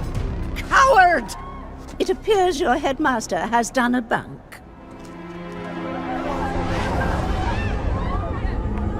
I wish you no harm. Give me Harry Potter, and I, Voldemort, shall leave Hogwarts untouched. Give me Harry Potter, and you will be rewarded. I presume you have a reason for returning, Mr. Potter. What is it you need? Time. Time to find the diadem of Ravenclaw. Do what you have to do. We'll secure the castle. Longbottom, Miss Weasley, Finnegan, I have a job for you. You realise, of course, that nothing we do will be able to keep out you-know-who indefinitely. That doesn't mean we can't hold him up. Per totum locomotor! Hogwarts is threatened. Man the boundaries and protect us! Protego Maxima!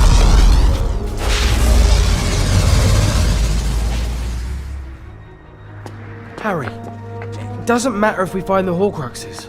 Unless we can destroy them. You destroyed Tom Riddle's diary with a basilisk fang, right? Well, we know where we might find one, don't we? We're going to the Chamber of Secrets. Okay, but take the Marauder's map. Then you'll be able to find me.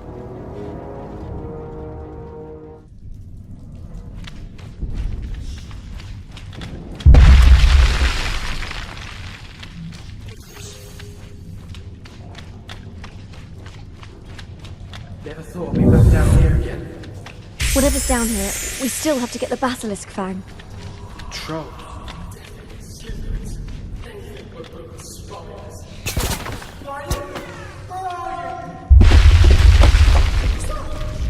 The castle is being attacked. Let's hurry. It stopped.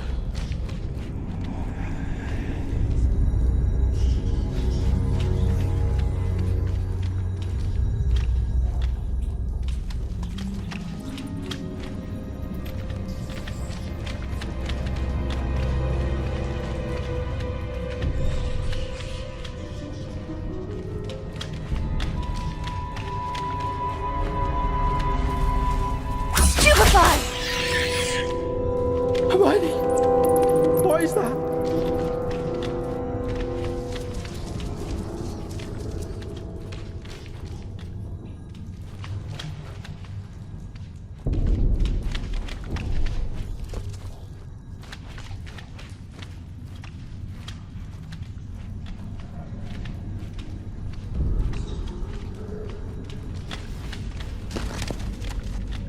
Let's get the fang and get back to the battle. I'd almost rather be attacked by Death Eaters.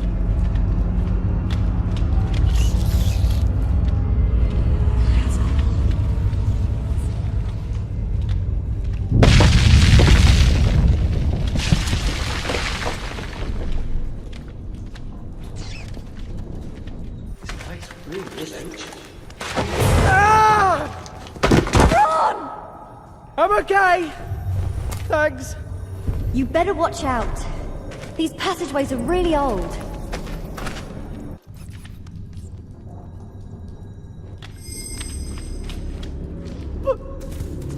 Spiders! Spiders? Keep your wand up. I'll keep them back.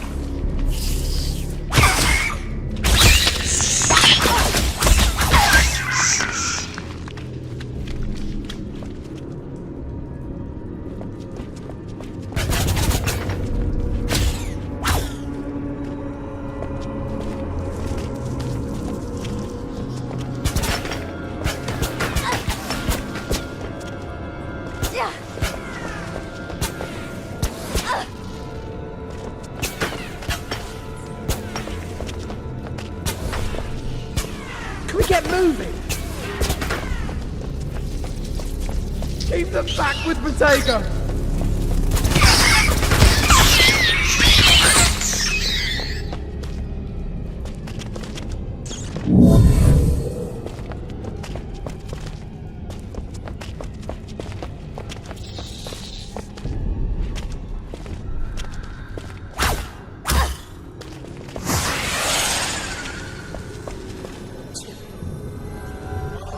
Watch my back.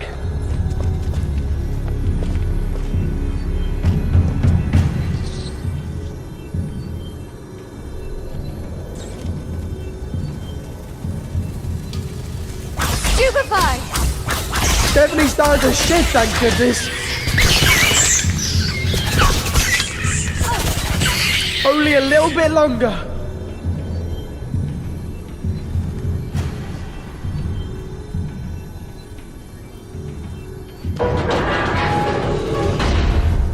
That's it! Finally! Well done, Ron. Thanks. The sooner we get a basilisk fang, the better. These must be long-lost relatives of Aragog. No, Ron, they're spiders, not acromantula.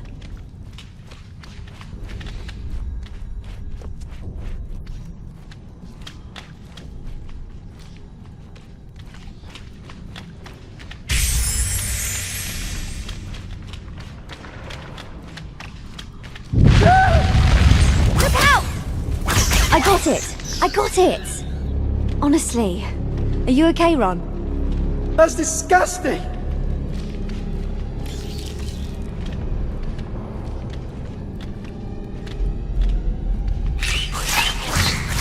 Stupefy! Over there!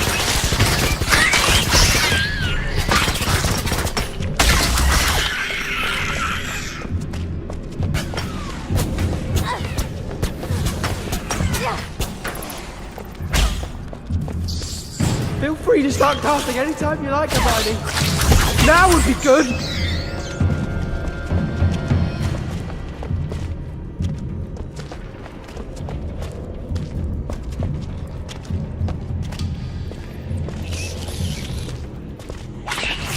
Hermione, there's something there. Stupefy! I feel sick.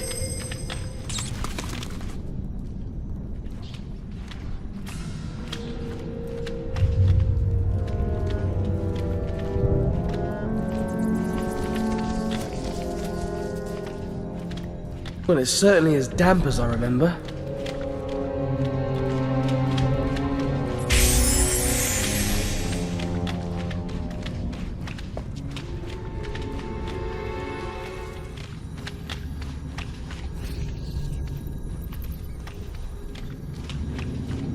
Expulso!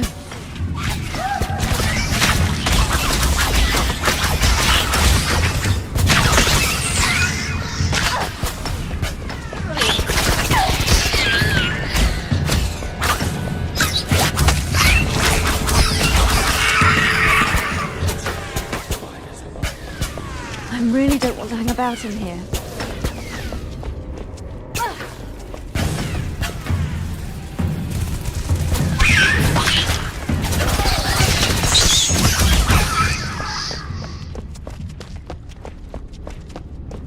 Done?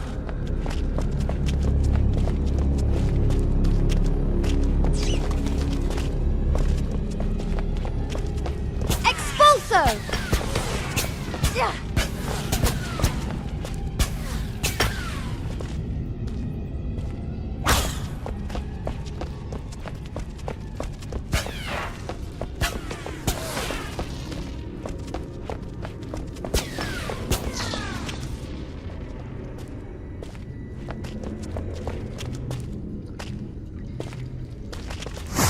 Stay in the light!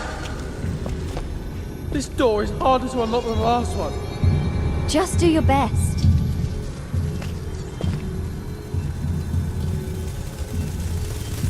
Stupefy! Almost. Almost.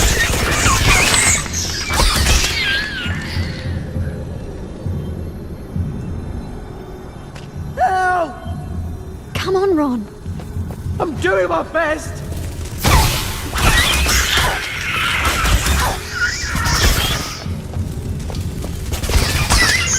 Almost. Almost. That's it.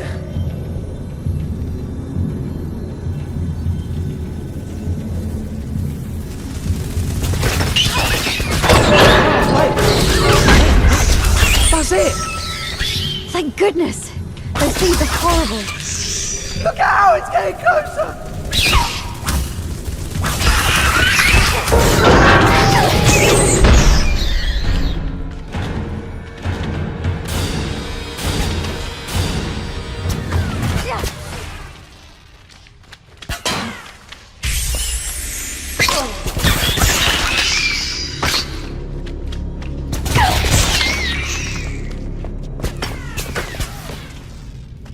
We got that lot, but these shadows could be hiding anything.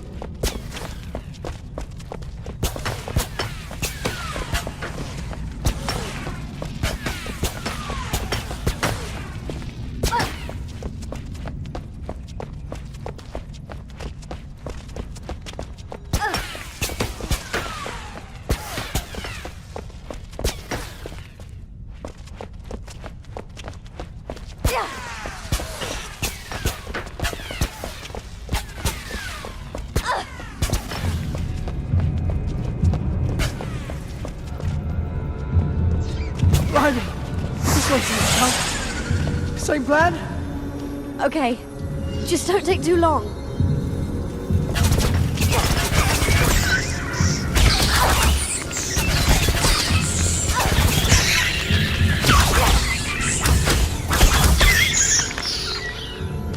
Bleeding spiders everywhere. But it's got to open soon. Just about done. Expulso!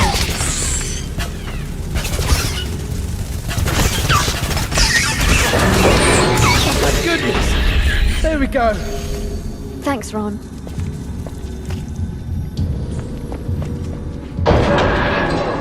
Ron? Why isn't that door closing? Get the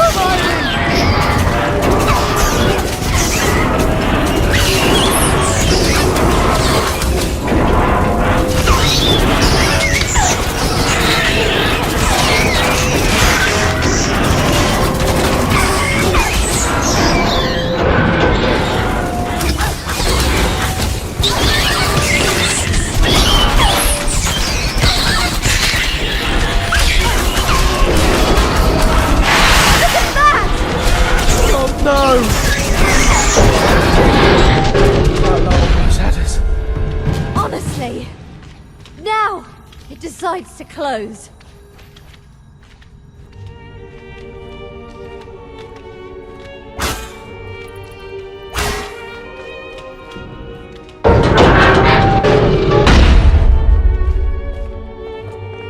Don't drop that Horcrux. Chamber of Secrets. I've never got this far before. This is where Harry saved Ginny. And killed the basilisk.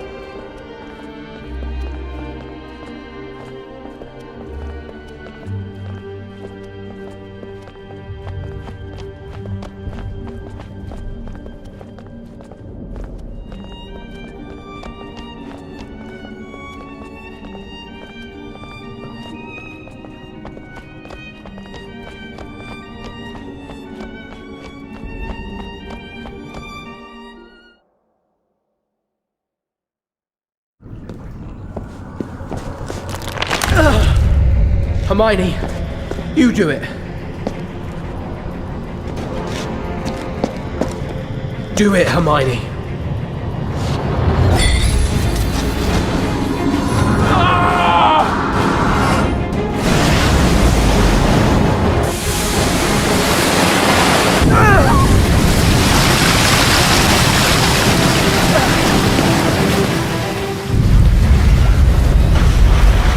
It's no use! Watch out! It's coming down!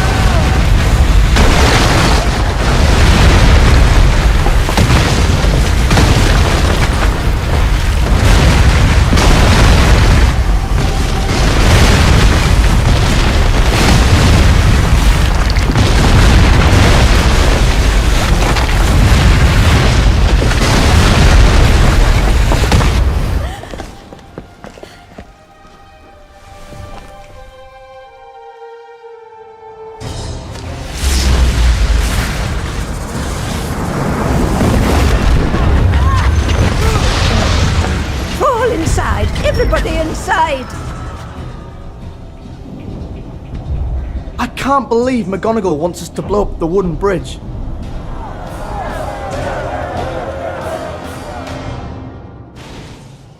I'll cover you from the bridge, Seamus. Good luck. Be careful, Seamus.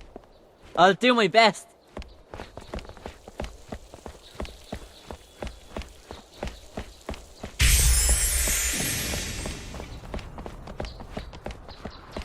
I'll cover you from up here, mate. You better get going. Go and plant the charges, Seamus. Neville will keep watch from the bridge. Stupid bug! I'll cover you from here, Seamus. Keep your head down. Take cover, Seamus! I'll see if I can sort them out. Head for that next bit of cover when I say run.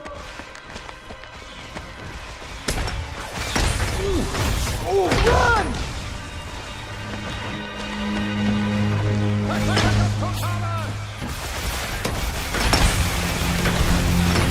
Run to the nearest cover, Seamus!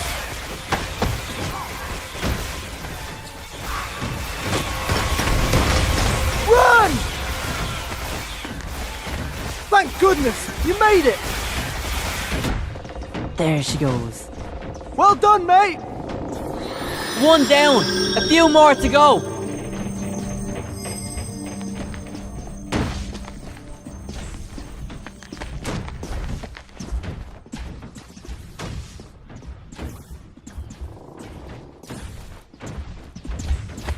It's not looking good up ahead, Seamus! trying to stop you!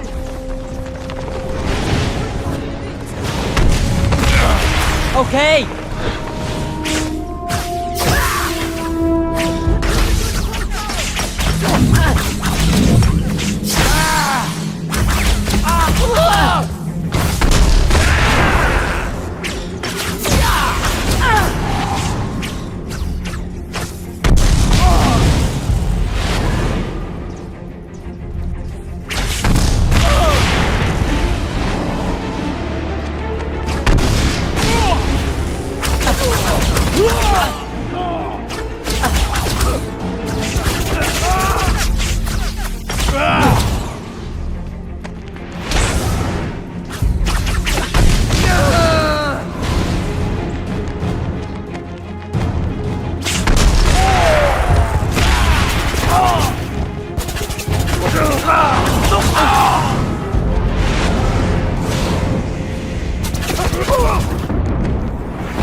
Neville!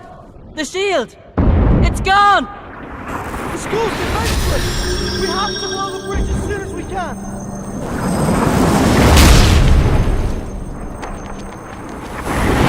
Hold on as many as I can, Seamus! If you need to cast at them, use Confringo! Okay! Be careful! With the shield down, we can't make any mistakes! Confringo!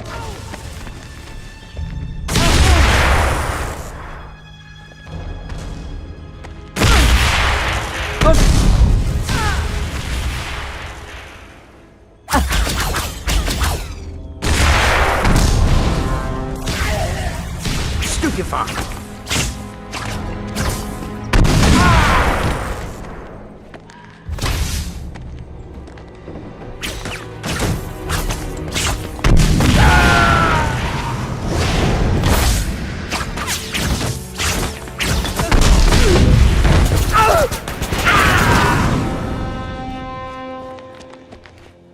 Still okay down there, Seamus? That's another one done! Brilliant, mate!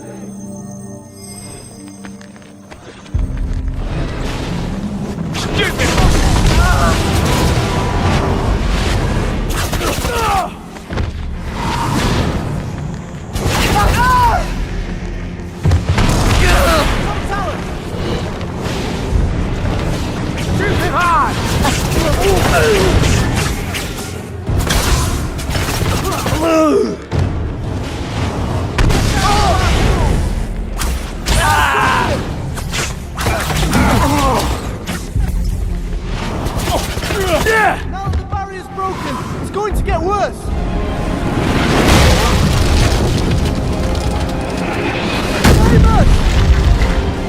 I'm okay! I'm okay! You!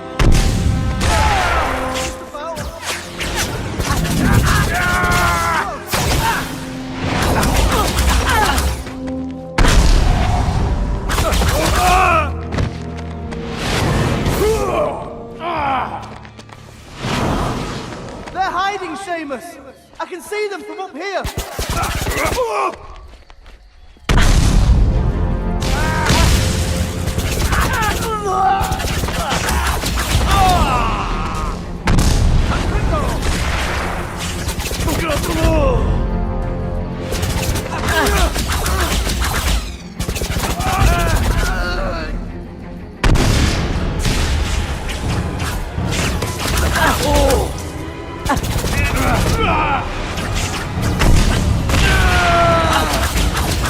Pacificus Totalis! That took care of them!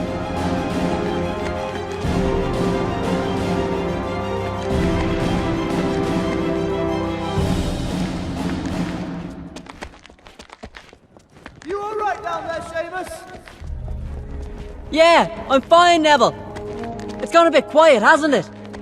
They're up to something! There we are. We're getting there. Yeah, mate! Good job! Keep it up! All right then.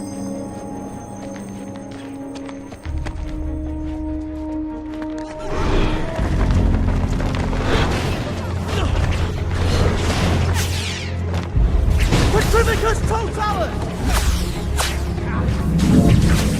Confringo!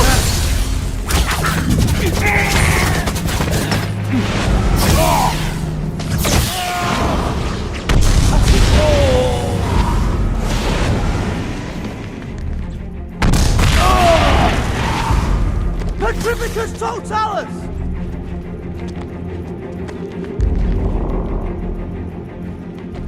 Confringo!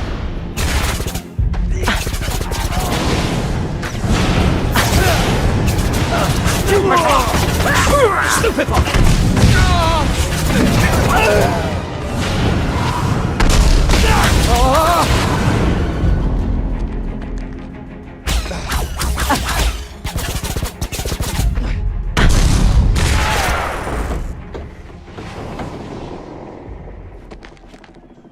That's almost it. Not long to go now! We're so close! You're doing great, Seamus! Look out, Seamus! They're attacking from the higher ground! I knew it was too quiet.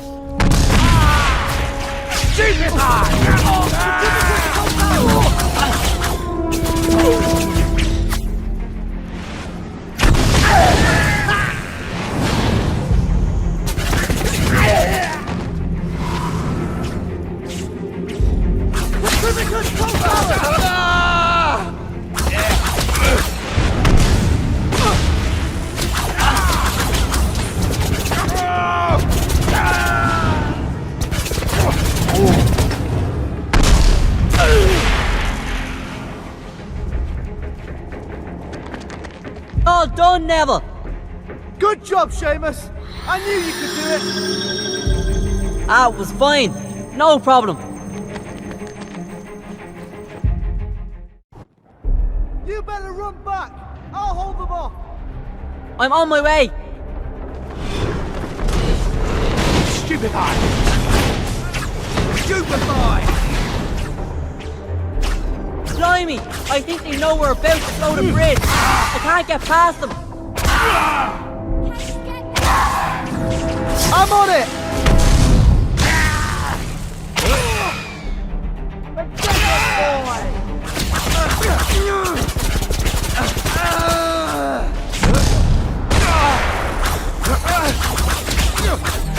Stupefy!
You have no weapon!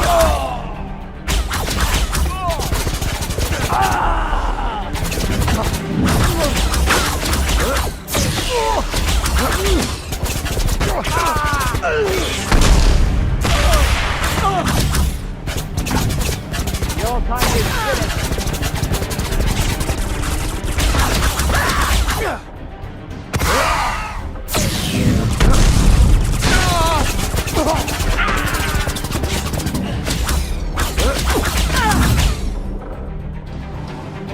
Brilliant! That sorted them out.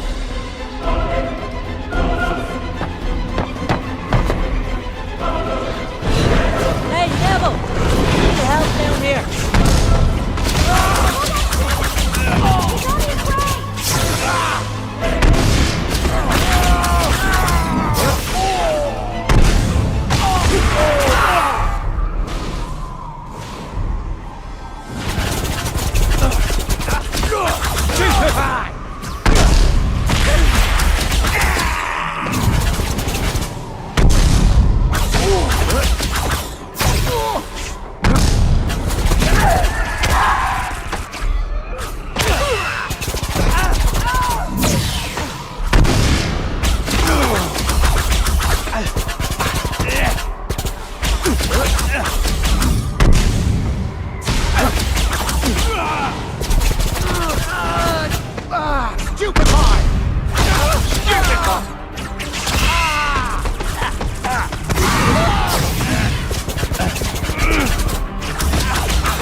'cause I've got more of them down here.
Nice casting, Neville.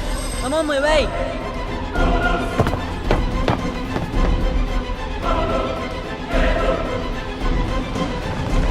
We're so close, but I'm trapped again. Don't worry, Seamus! I'll get them!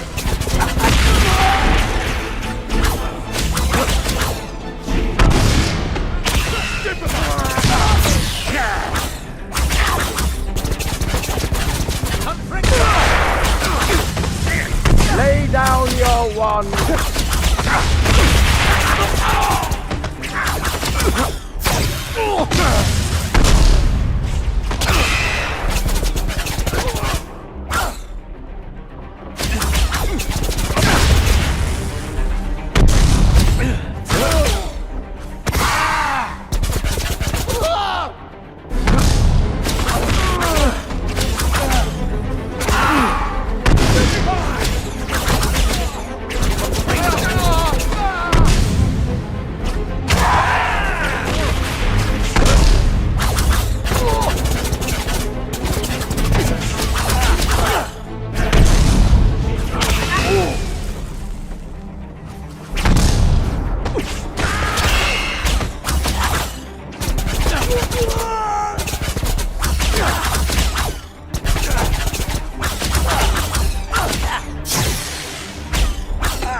Thanks, Neville. Come on, stop the little beggars!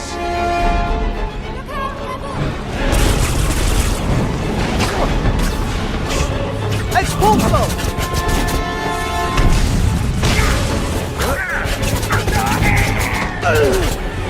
You better help Seamus.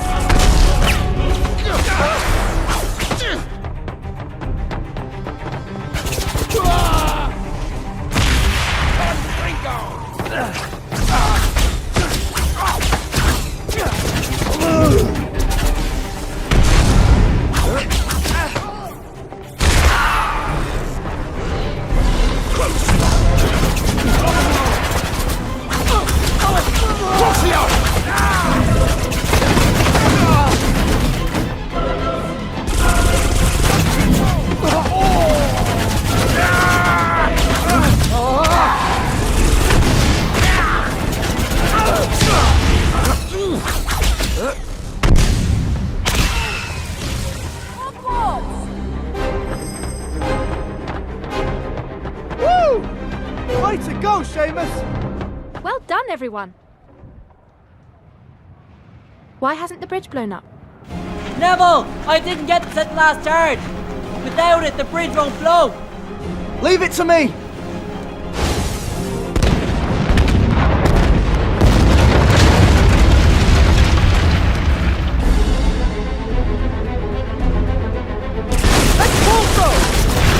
Run, Neville! Run, Neville! Come on!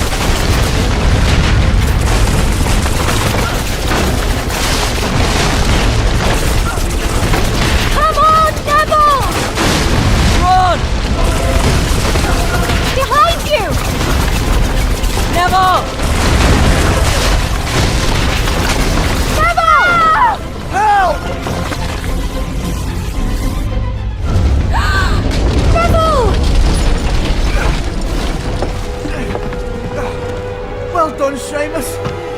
told you I'd bring her down. Oh, what was that? The viaduct is under attack!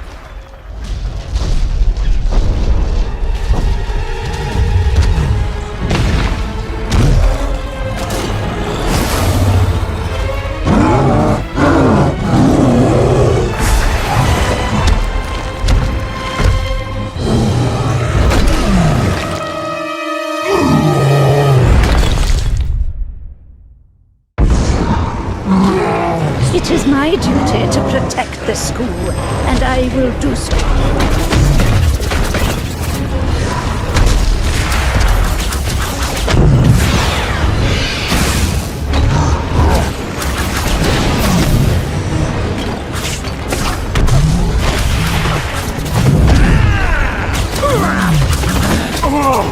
I think you had better. I am quite capable of defending myself.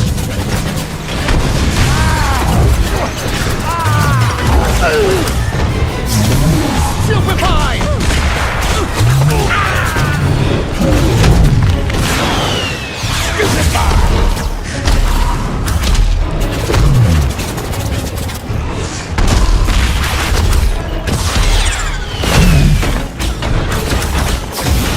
I will do my duty to the school.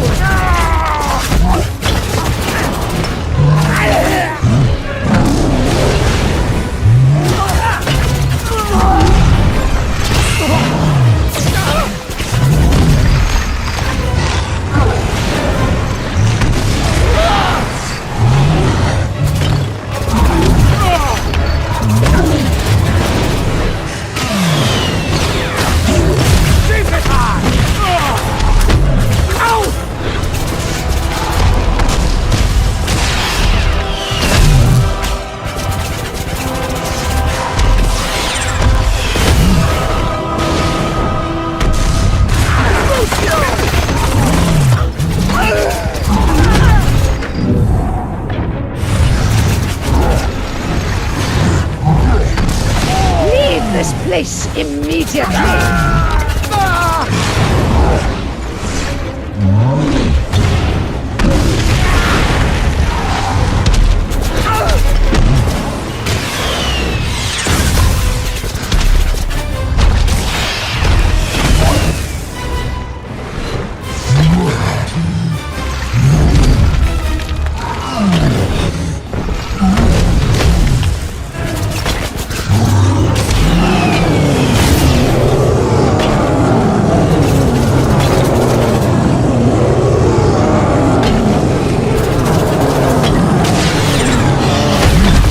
When I said I'd defend Hogwarts, I meant it. He who must not be named is not welcome here.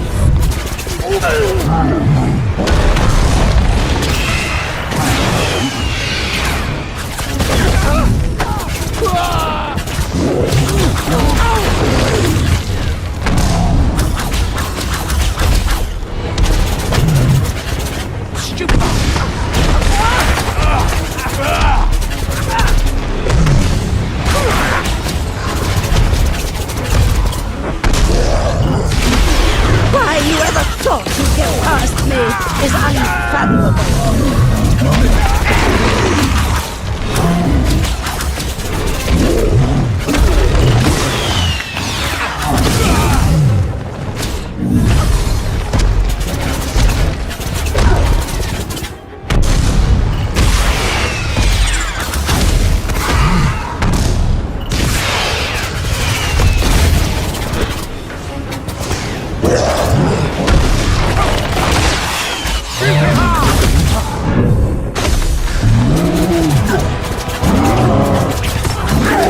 What's the meaning of this disgraceful behavior?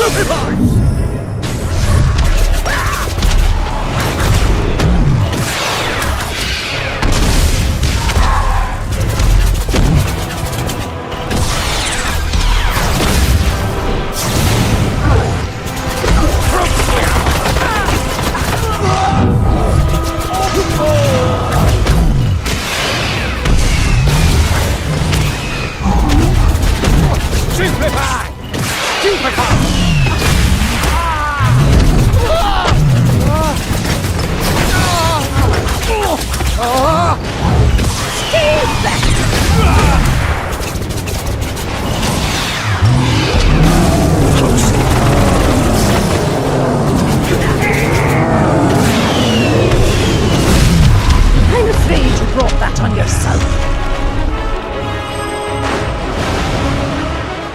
I will not permit this.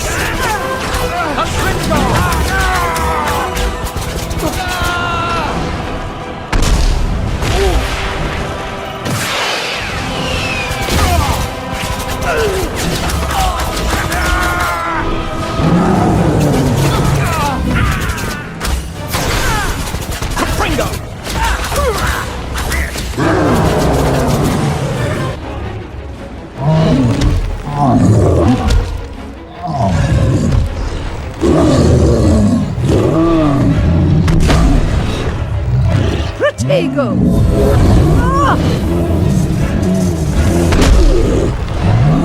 Confringo! You will not set foot in Hogwarts! Harry! Where's the Horcrux? The ghost of Helena Ravenclaw. She told me the diadem was hidden here. I can feel it.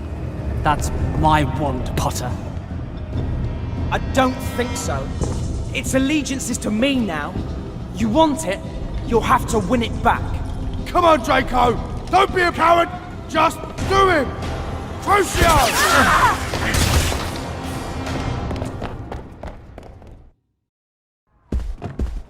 Watch your back, Potter! We'll be waiting!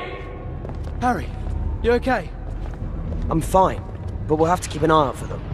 Come on, let's find the diadem.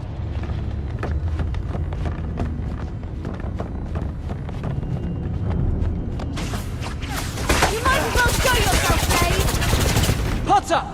You have something of mine. I'd like it back. What's wrong with the wand you have? It's my mother's. It doesn't understand. Don't get used to that wand. You won't have it for very long. No pressure, mate. But we've got some really unpleasant company.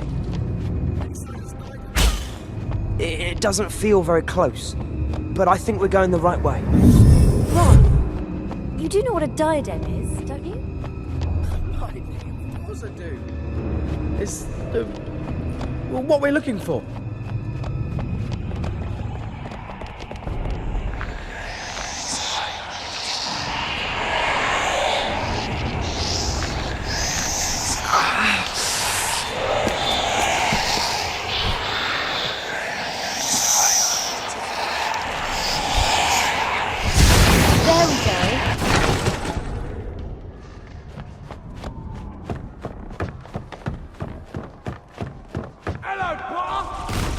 Wait! Don't rest of them! This side becomes important! What's that matter? It's part of the Dark Lord once! Who cares about side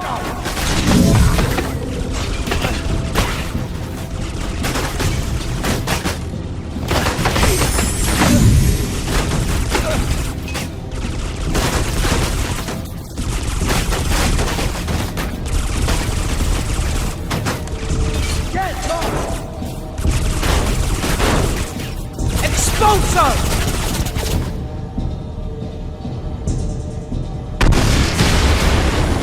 You bludger! Ah! There's plenty of places for us to hide in here, Potter!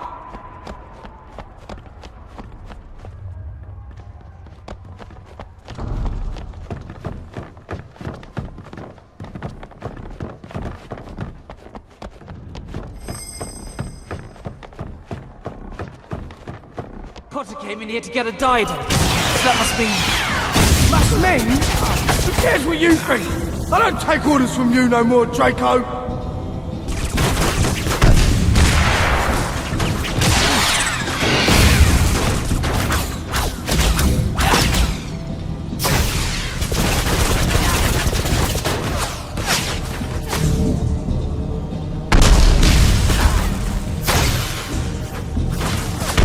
Draco should have done you when he had the chance. This ain't over, Potter.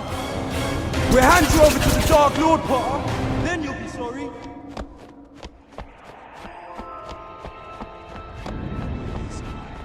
You hear Goyle and Drake? I think they've fallen out. Yeah, and Goyle seems pretty dangerous.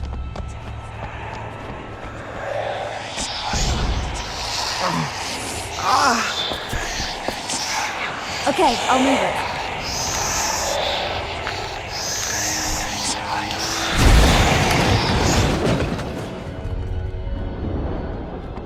Try not to touch the stacks, Ron. Get back!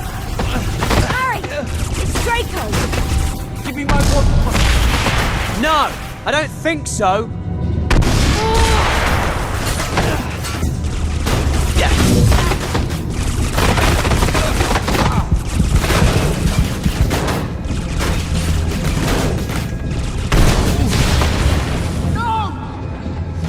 I want, Potter.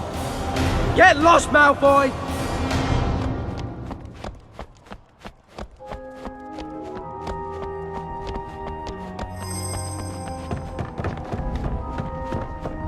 Stop! Stop Horcrux for life! No?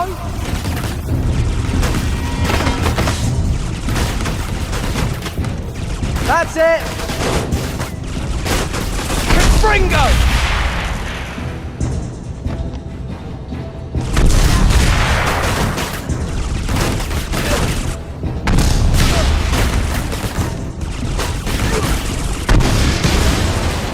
Wait till the Dark Lord gets hold of you!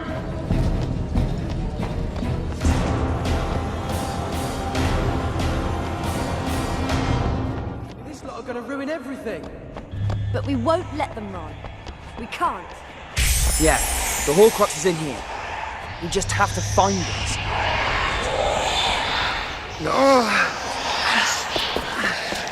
Okay, I'll move this out of the way.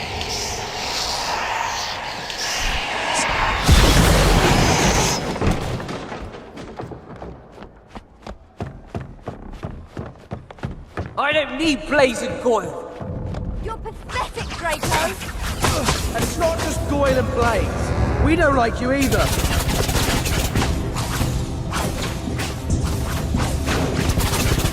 Hey! Easy!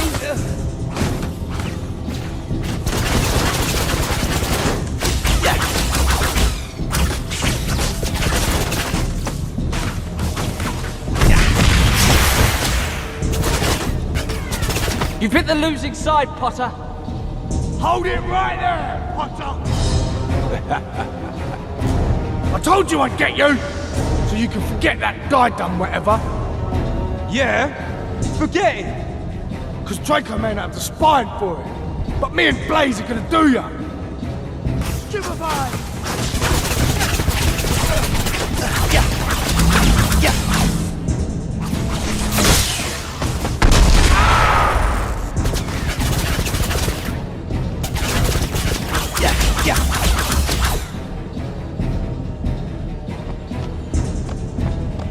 That got rid of him. Harry, where next?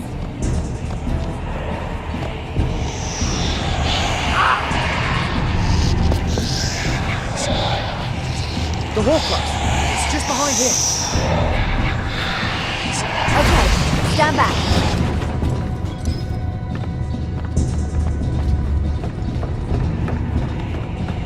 I'll get you, pal! You've no idea what I've done! Forget him. He's all talk. Let's just get the Horcrux and go. Hermione, the diadem. You're closest. Let's get out of here. Run! Goyle set the place on fire!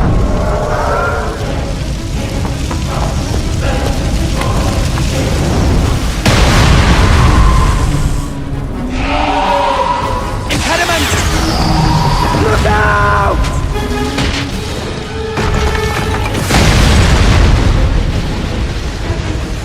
Where can we go?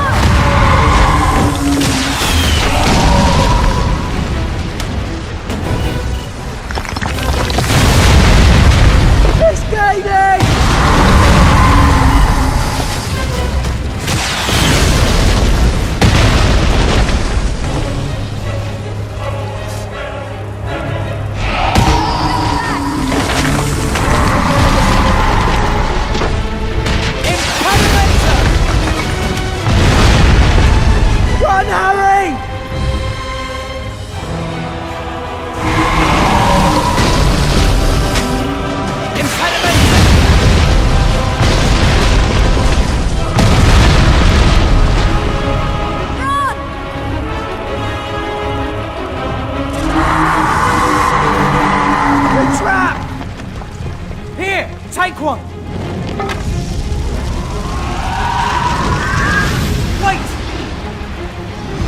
about them? If we die for them, I'll kill you, Harry.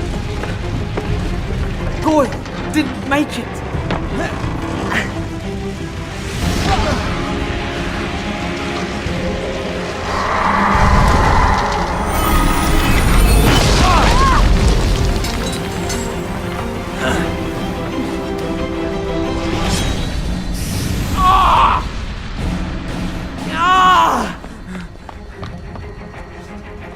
You're welcome.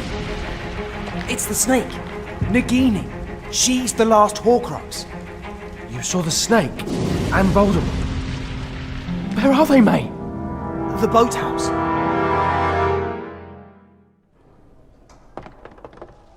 To get Nagini, we're going to have to go to Voldemort. He knows we have no choice.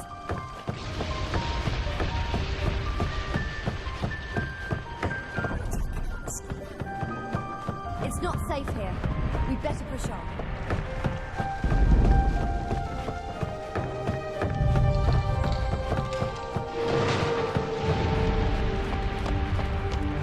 Harry, we can get to the boathouse this way.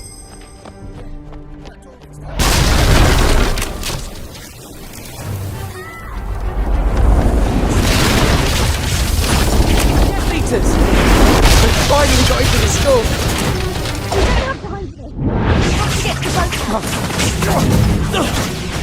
I've got him!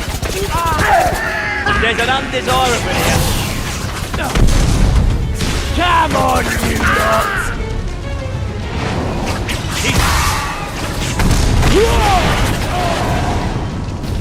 You're in trouble now!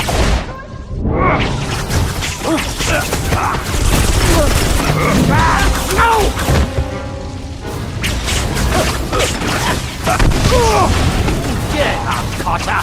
How many more will die for you? Stupid! Get some help over it! Capture the boy.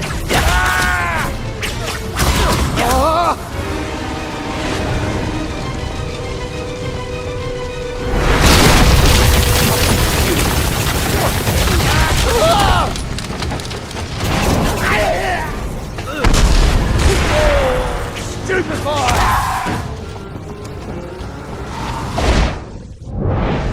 Get down! Here they are! The Dark Lord will keep us alive! Take them!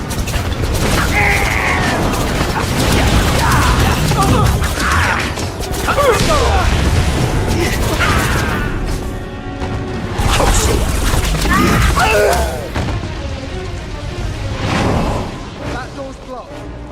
Maybe we can get down. I guess that'll get cancelled. Just keep your heads down. Oh no! The whole school is under attack! It looks like the students and teachers are trying to buy us some time.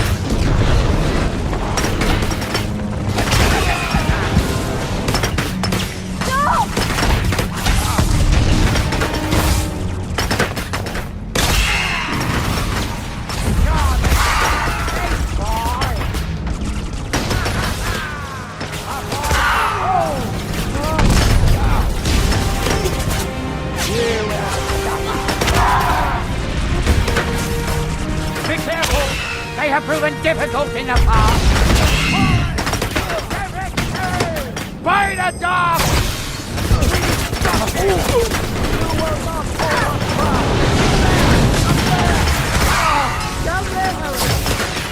Stupefied!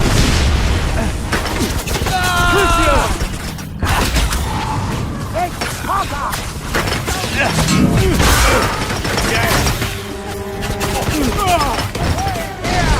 Get lost! I see him! It's the boy! His door is Potter. The Dark Lord won't tolerate mistakes. Capture Potter alive!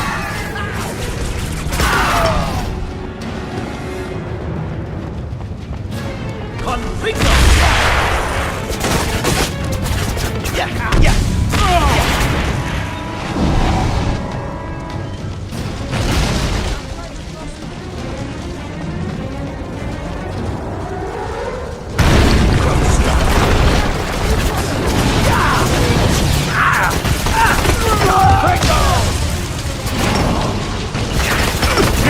I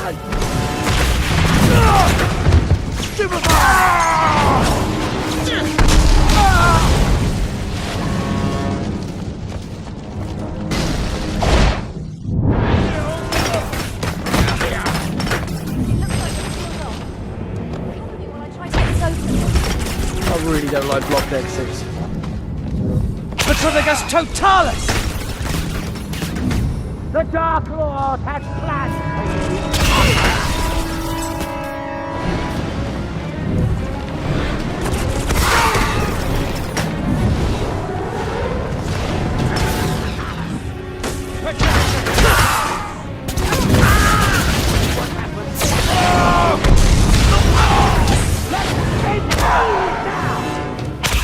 I'm getting there!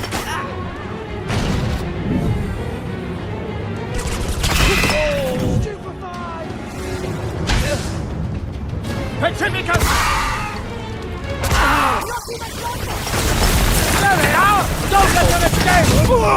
Hurry behind you! Don't be a fool, Hawk.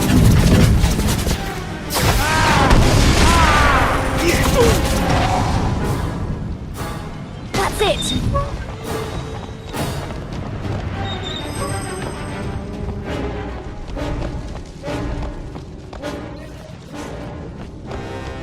Keep it down. They'll be here any minute. Remember, the Dark Lord wants Potter alive! Attack! Keep Potter alive! Get them!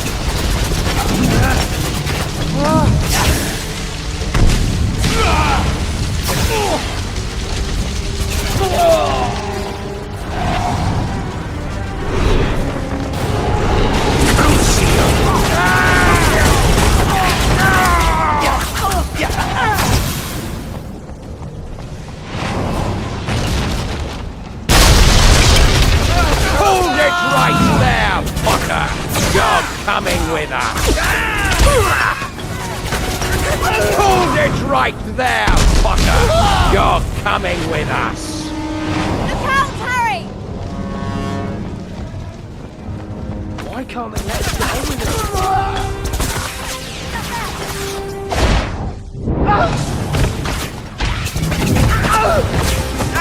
Stupid heart!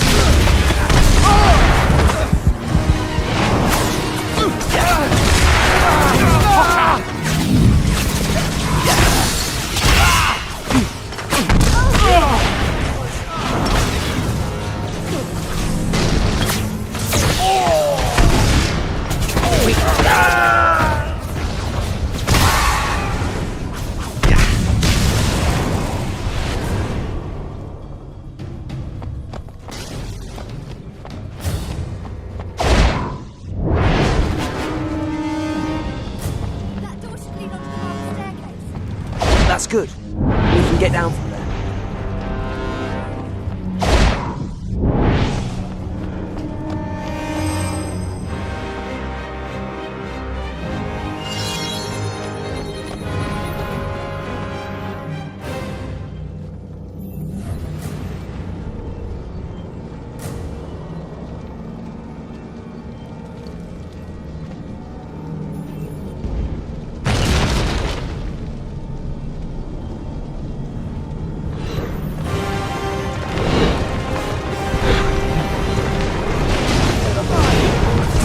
Petronicus Totalis!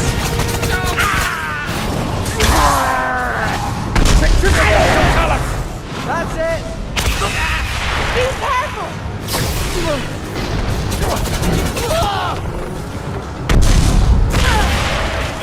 Crucio!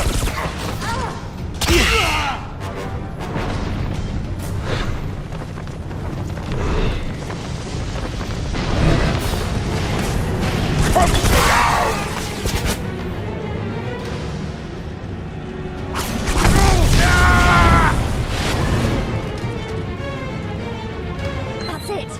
Let's go! Thanks, Hermione. I don't know what we'd do without you. Death Eaters will be using these stairs to get into the castle. So we'll have to be quick. This way.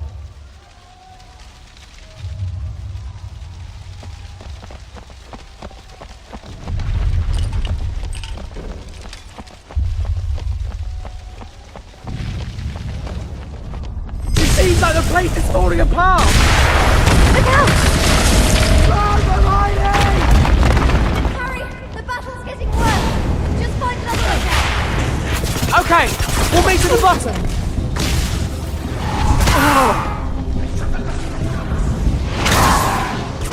Lord, well...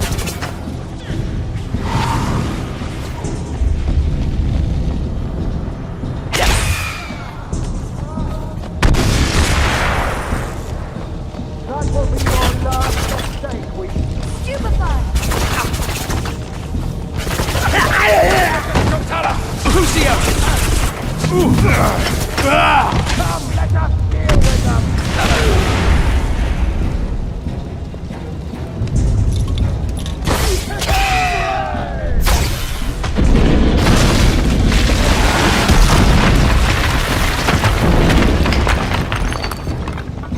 That wasn't very fair. Attacking us on steps.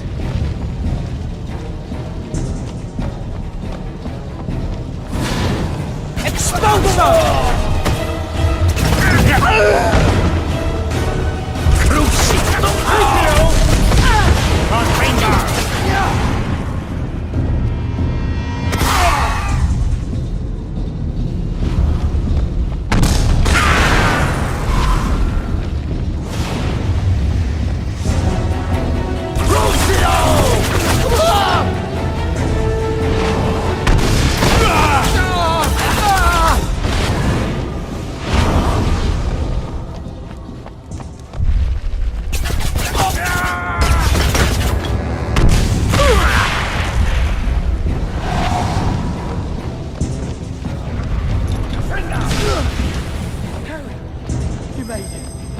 Yeah, despite all the Death Eaters.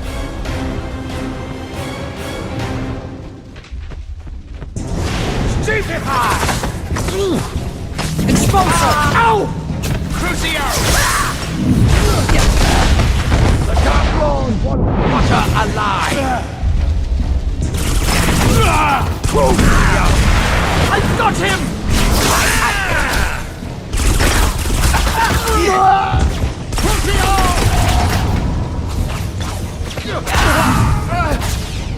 The Dark Lord can have you once I'm finished with you. What's this? Stupefy!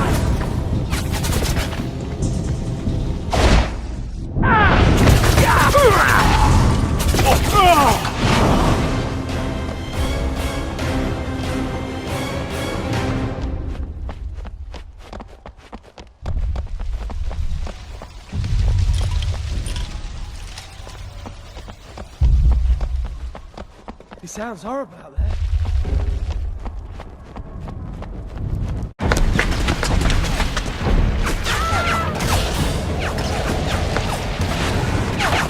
Lavender! No!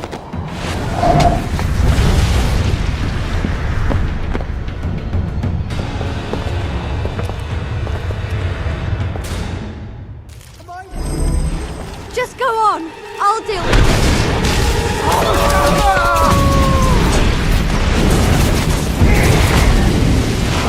Run along, home, girl! Prepare!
Stupefy!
I hope Hermione's okay.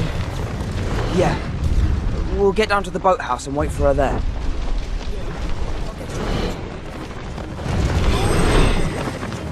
It makes sense if Voldemort's down there.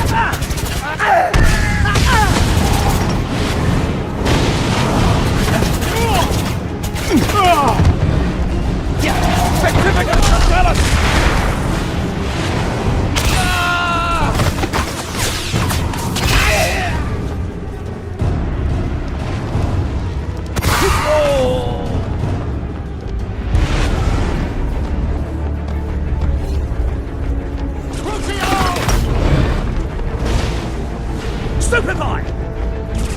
Stupefy! Only a fool, boy! It's Potter!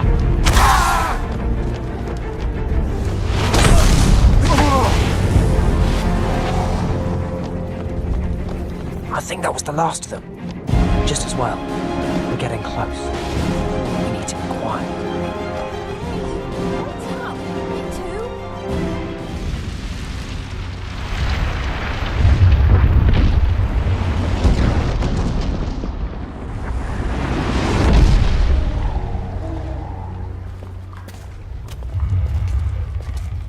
Why doesn't it work for me? You have performed extraordinary magic with the Elder Wand, my lord. Tonight, when the boy comes, it will not fail you. It answers only to you. The Elder Wand belongs to the wizard who killed its last owner, Severus. You killed Dumbledore. While you live, the Elder Wand cannot truly be mine. My lord. Kill!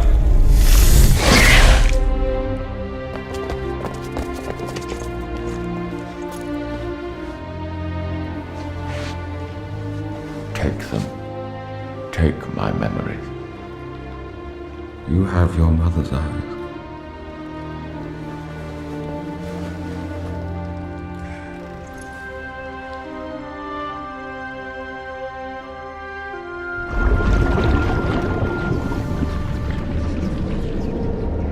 But she's dead. Her son lives. If you truly loved Lily Potter, then you will protect her.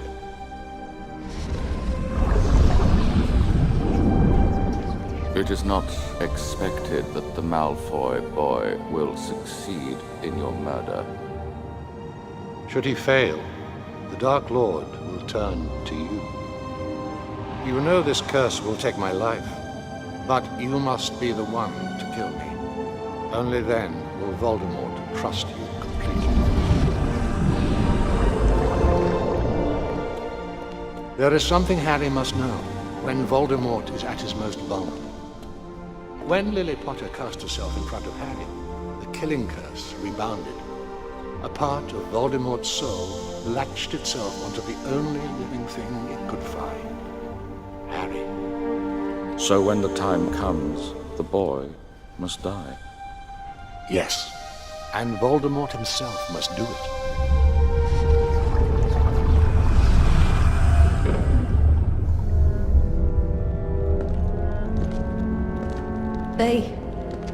They killed Lupin. And Fred. Harry Potter, I speak now directly to you. Join me in the Forbidden Forest and confront your fate. Join me and no more magical blood will be spilled. I'm going there. Now. Are you mad? No! It's meant to be. Kill the snake, and then it's just him. Then it will be over.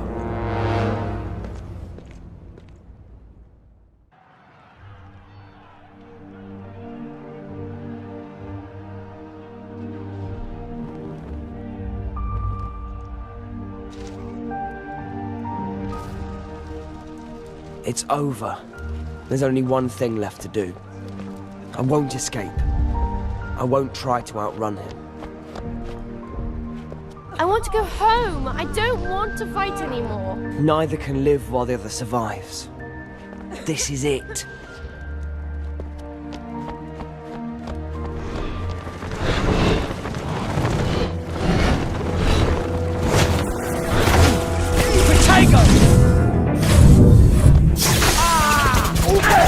There he is!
Where are you going, Potter? I'm going to meet your Dark Lord.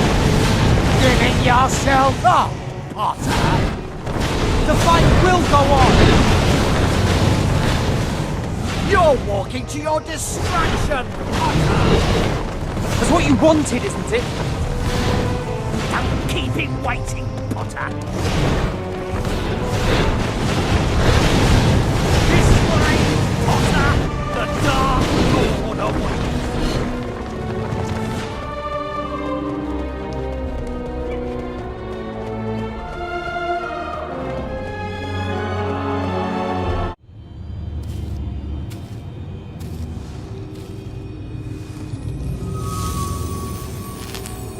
Once.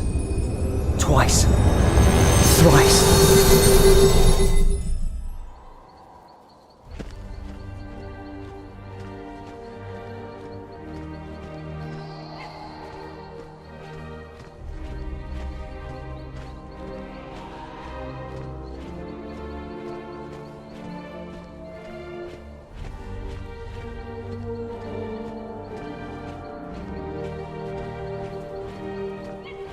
You've been so brave, sweetheart. Why are you here? All of you? We never left, dear.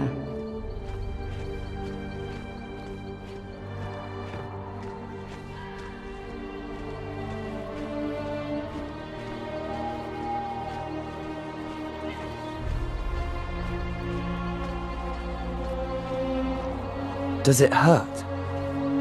Dying? It's just like falling asleep. Can anyone else see me? No. We're part of you now.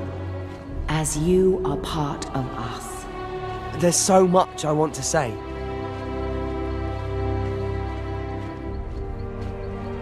I'm sorry. I didn't want any of you to die for me. And Remus, your son. Others will tell Teddy what his mother and father died for. Someday, you will understand. But so many. Tonks, Fred, Snape. Remember them as they were. I will try to. Don't mourn them. Their memories remain.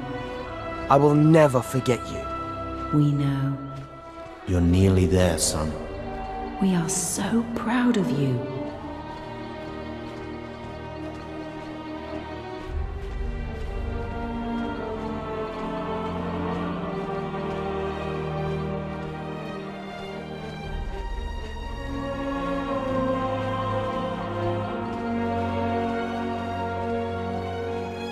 You'll stay with me?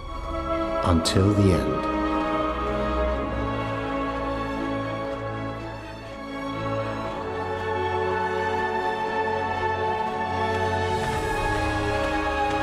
Stay close to me.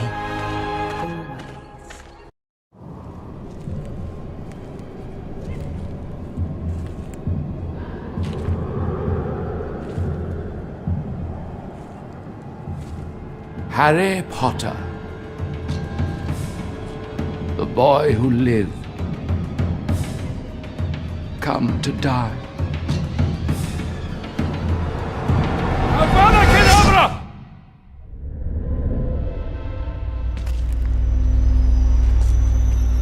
Harry, you brave, brave man. Let us walk. Sir? Forgive me, but you are dead, aren't you? Oh, yes. Then I'm dead too. On the whole, I think not. But I let him kill me. That will, I think, have made all the difference. A bit of him lives in me, doesn't it? Did. It was destroyed only moments ago by Voldemort himself.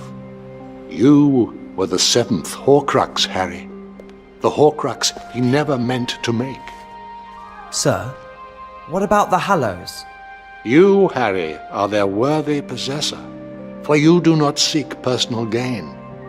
You accepted death, knowing that there are far worse things in the living world. I've got to go back, haven't I? That is up to you. Remember, help will always be given at Hogwarts to those who ask for it. The Sorting Hat. Neville, who is Hagrid carrying?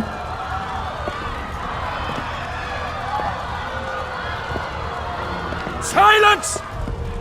From this day forward, you put your faith in me or suffer the consequences. Harry Potter is dead! Now is the time to declare yourself. He saved your life! Well done, Draco. Who will be next? Come now, don't be shy.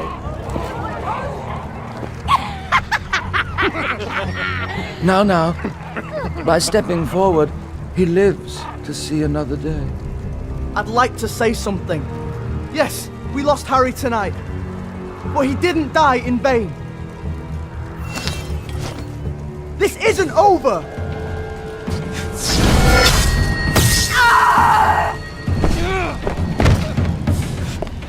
Potter!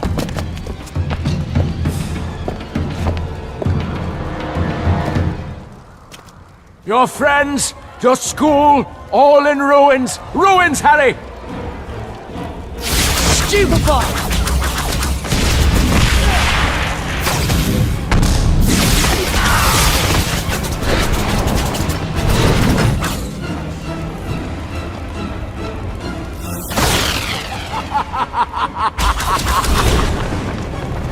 Hogwarts is lost!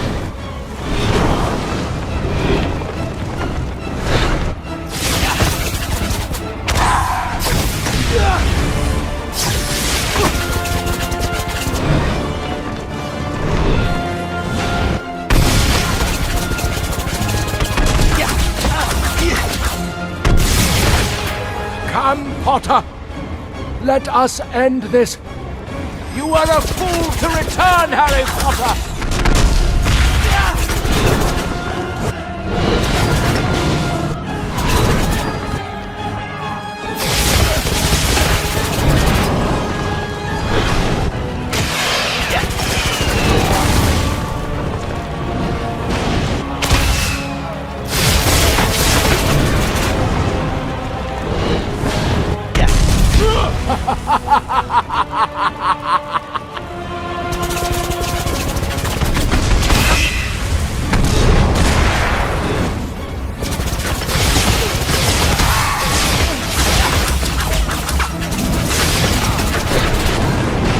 I wish this school no harm, Harry. It was always you I wanted.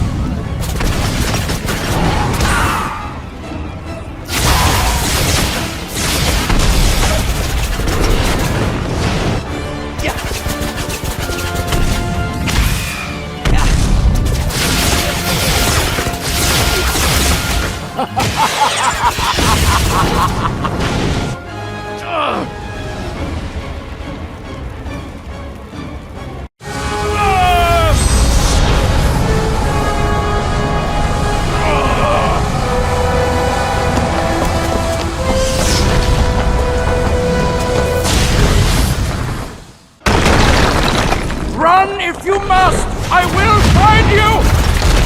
You can't destroy the spirit of Hogwarts! Why delay the inevitable, Harry? The great Harry Potter running like a child! I am coming for you, Harry Potter! That won't stop me! It's all going to burn anyway! Tiring so soon? We can play this game for a while.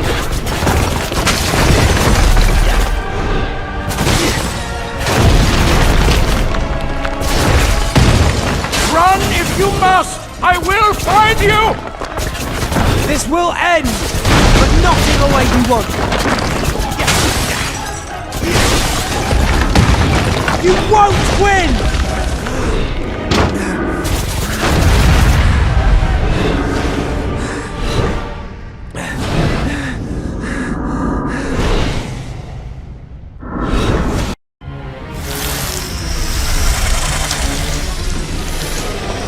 We've got to kill the snake.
Stupefy!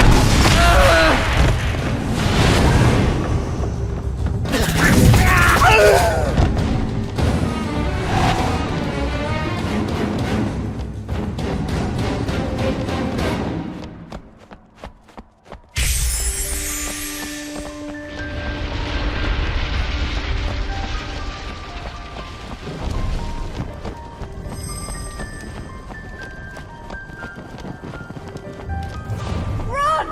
Look out!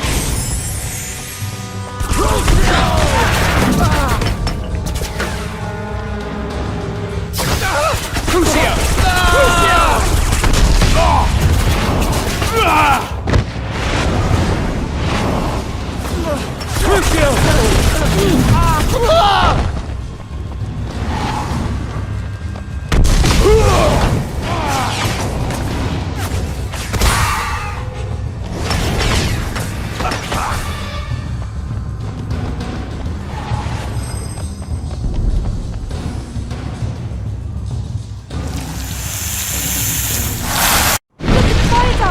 There are so many of them!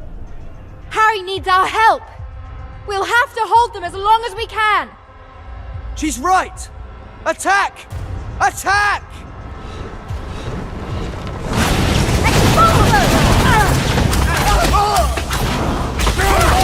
Oh,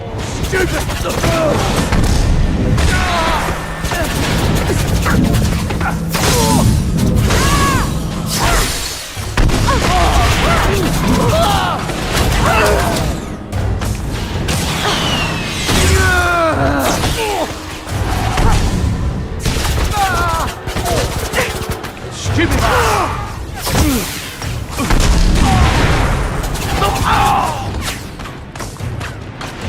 Ah! I'll get ya!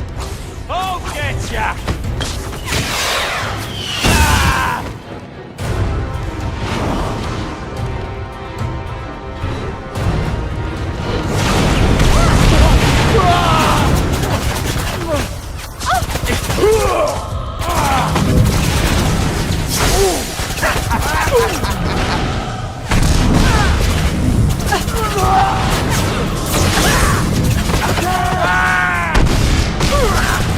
Fear the Dark Lord!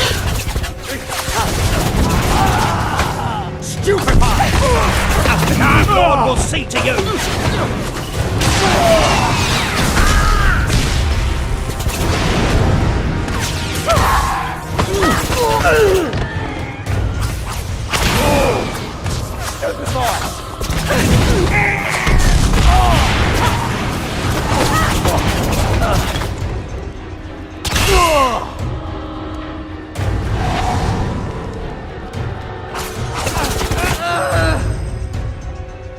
Keep fighting! We have to win! Harry needs more time!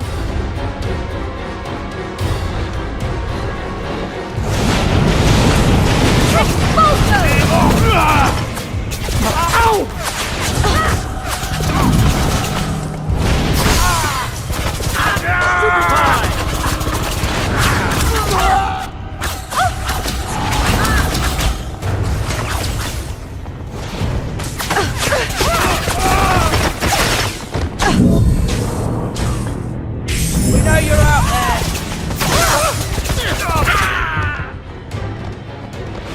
Confringo! Don't take your eyes off!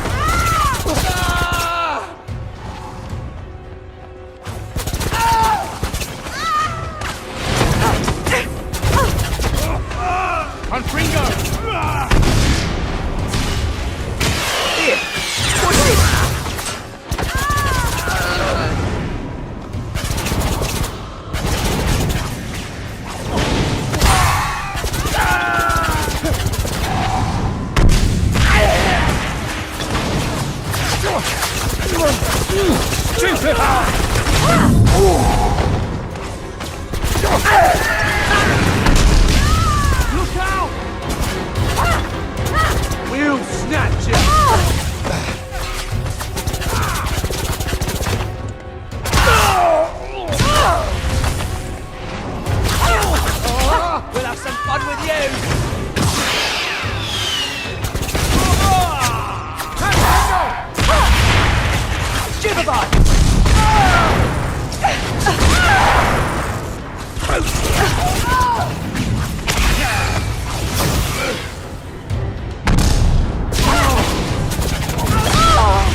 Don't be going nowhere!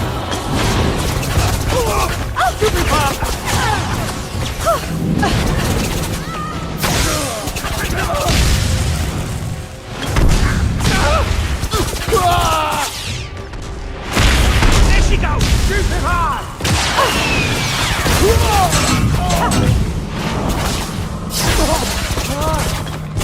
Petrificus totalis!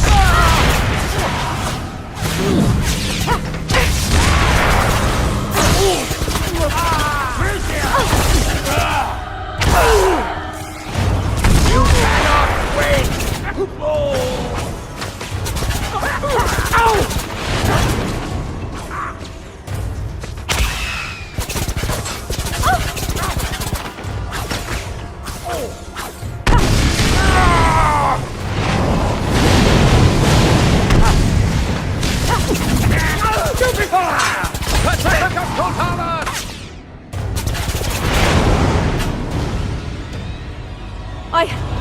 I think that's the last of them. Where are they going? I don't believe it! We've done it! That was brilliant! Blimey! Well done, everyone! Look out! Incoming! Everyone, get back inside! Get back to the Great Hall!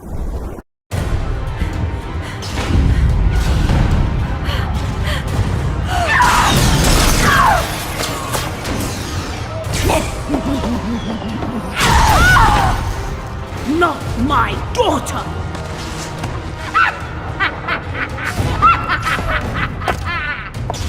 Come on, Granny. Give us your best. Now it's your turn! Then the rest of your beloved family! Leave my family alone! You Weasleys are muck!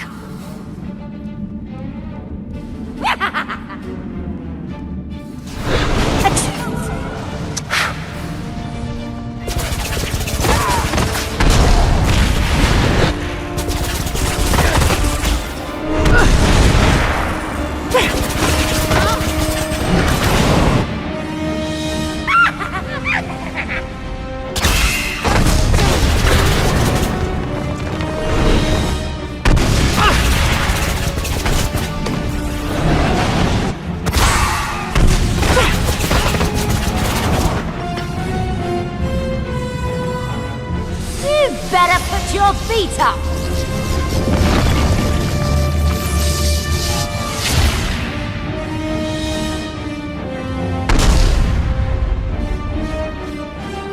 Here! Petrificus totalis!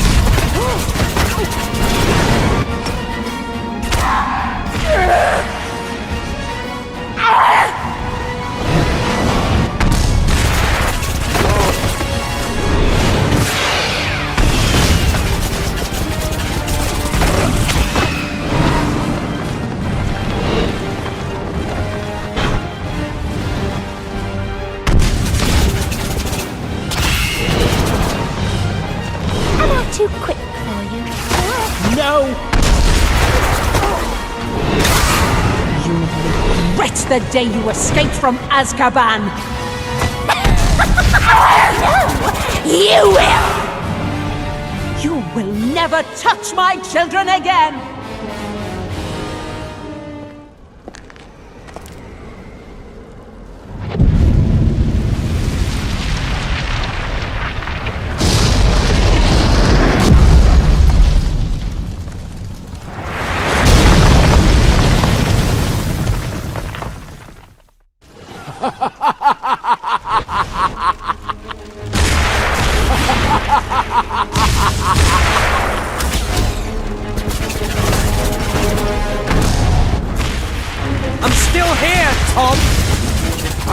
confess myself disappointed.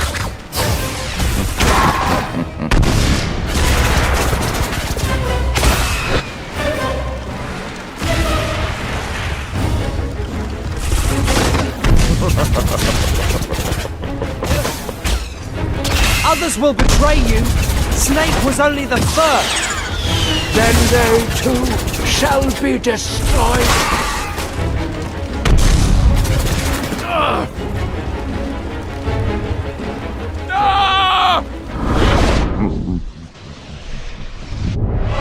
You can hide no longer!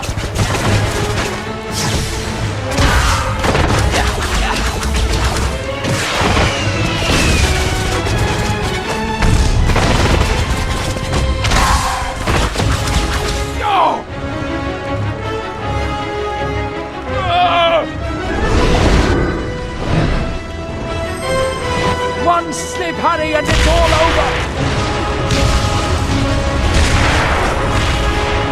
Stupefy!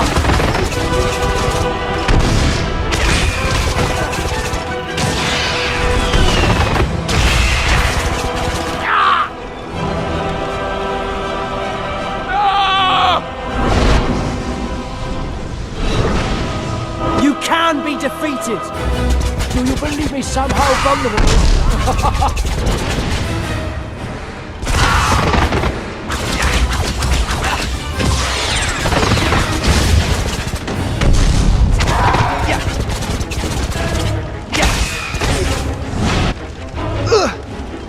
Are you trying to hide in the battlements of this old school?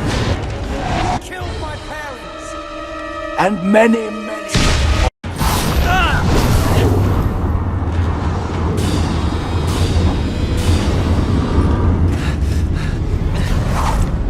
Why do you live?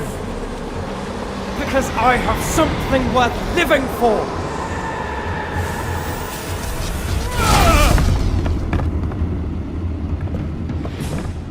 You were right! The Elder Wand will always fail you! It belongs to me! I killed Snape! The Wand's allegiance was never to Snape! Let's end this the way we started it. Together.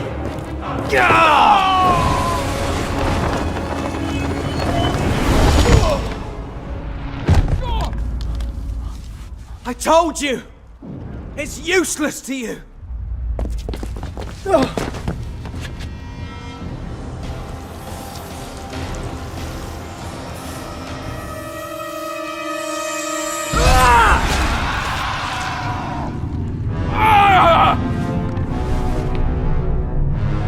Avada Kedavra!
Not exactly leaving the place better than we found it, are we? Why didn't it work for him? The Elder Wand. When Voldemort killed Snape, he thought the wand would become his, but it never belonged to Snape. It was Draco who disarmed Dumbledore. From then on, the wand answered to him, until I disarmed Draco. But that means... It answers to me. What do you reckon we should do with it?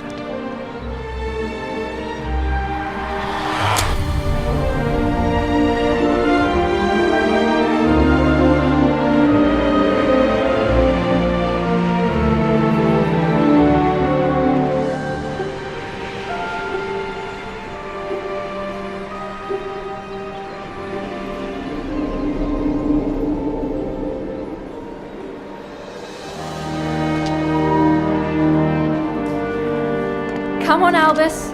James is already on board. Lily, I told you. No one gets to go to Hogwarts until they are of age. You'll be on that train with Rose soon as well, Hugo. Don't wish their lives away already, Ron. Hopefully their time at Hogwarts will be less eventful than ours.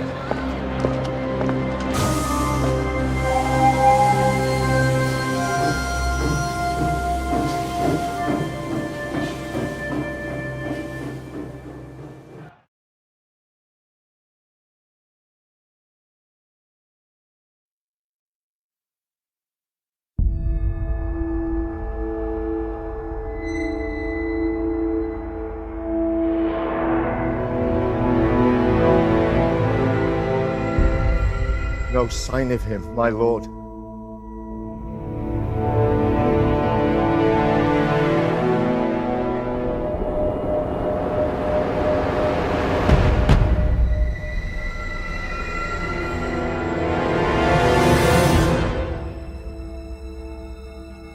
Harry Potter. The boy who lived.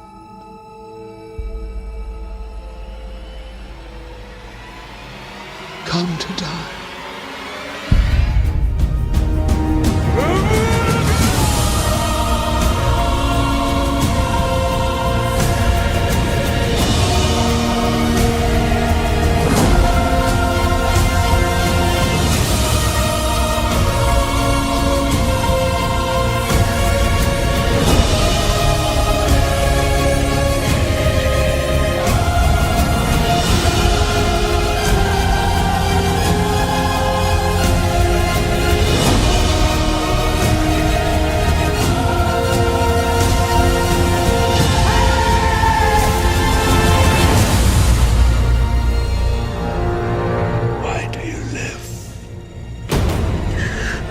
I have something worth living for.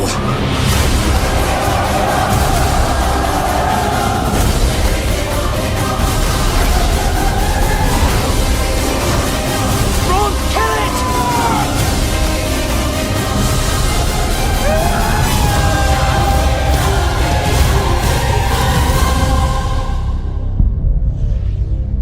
Only I can live.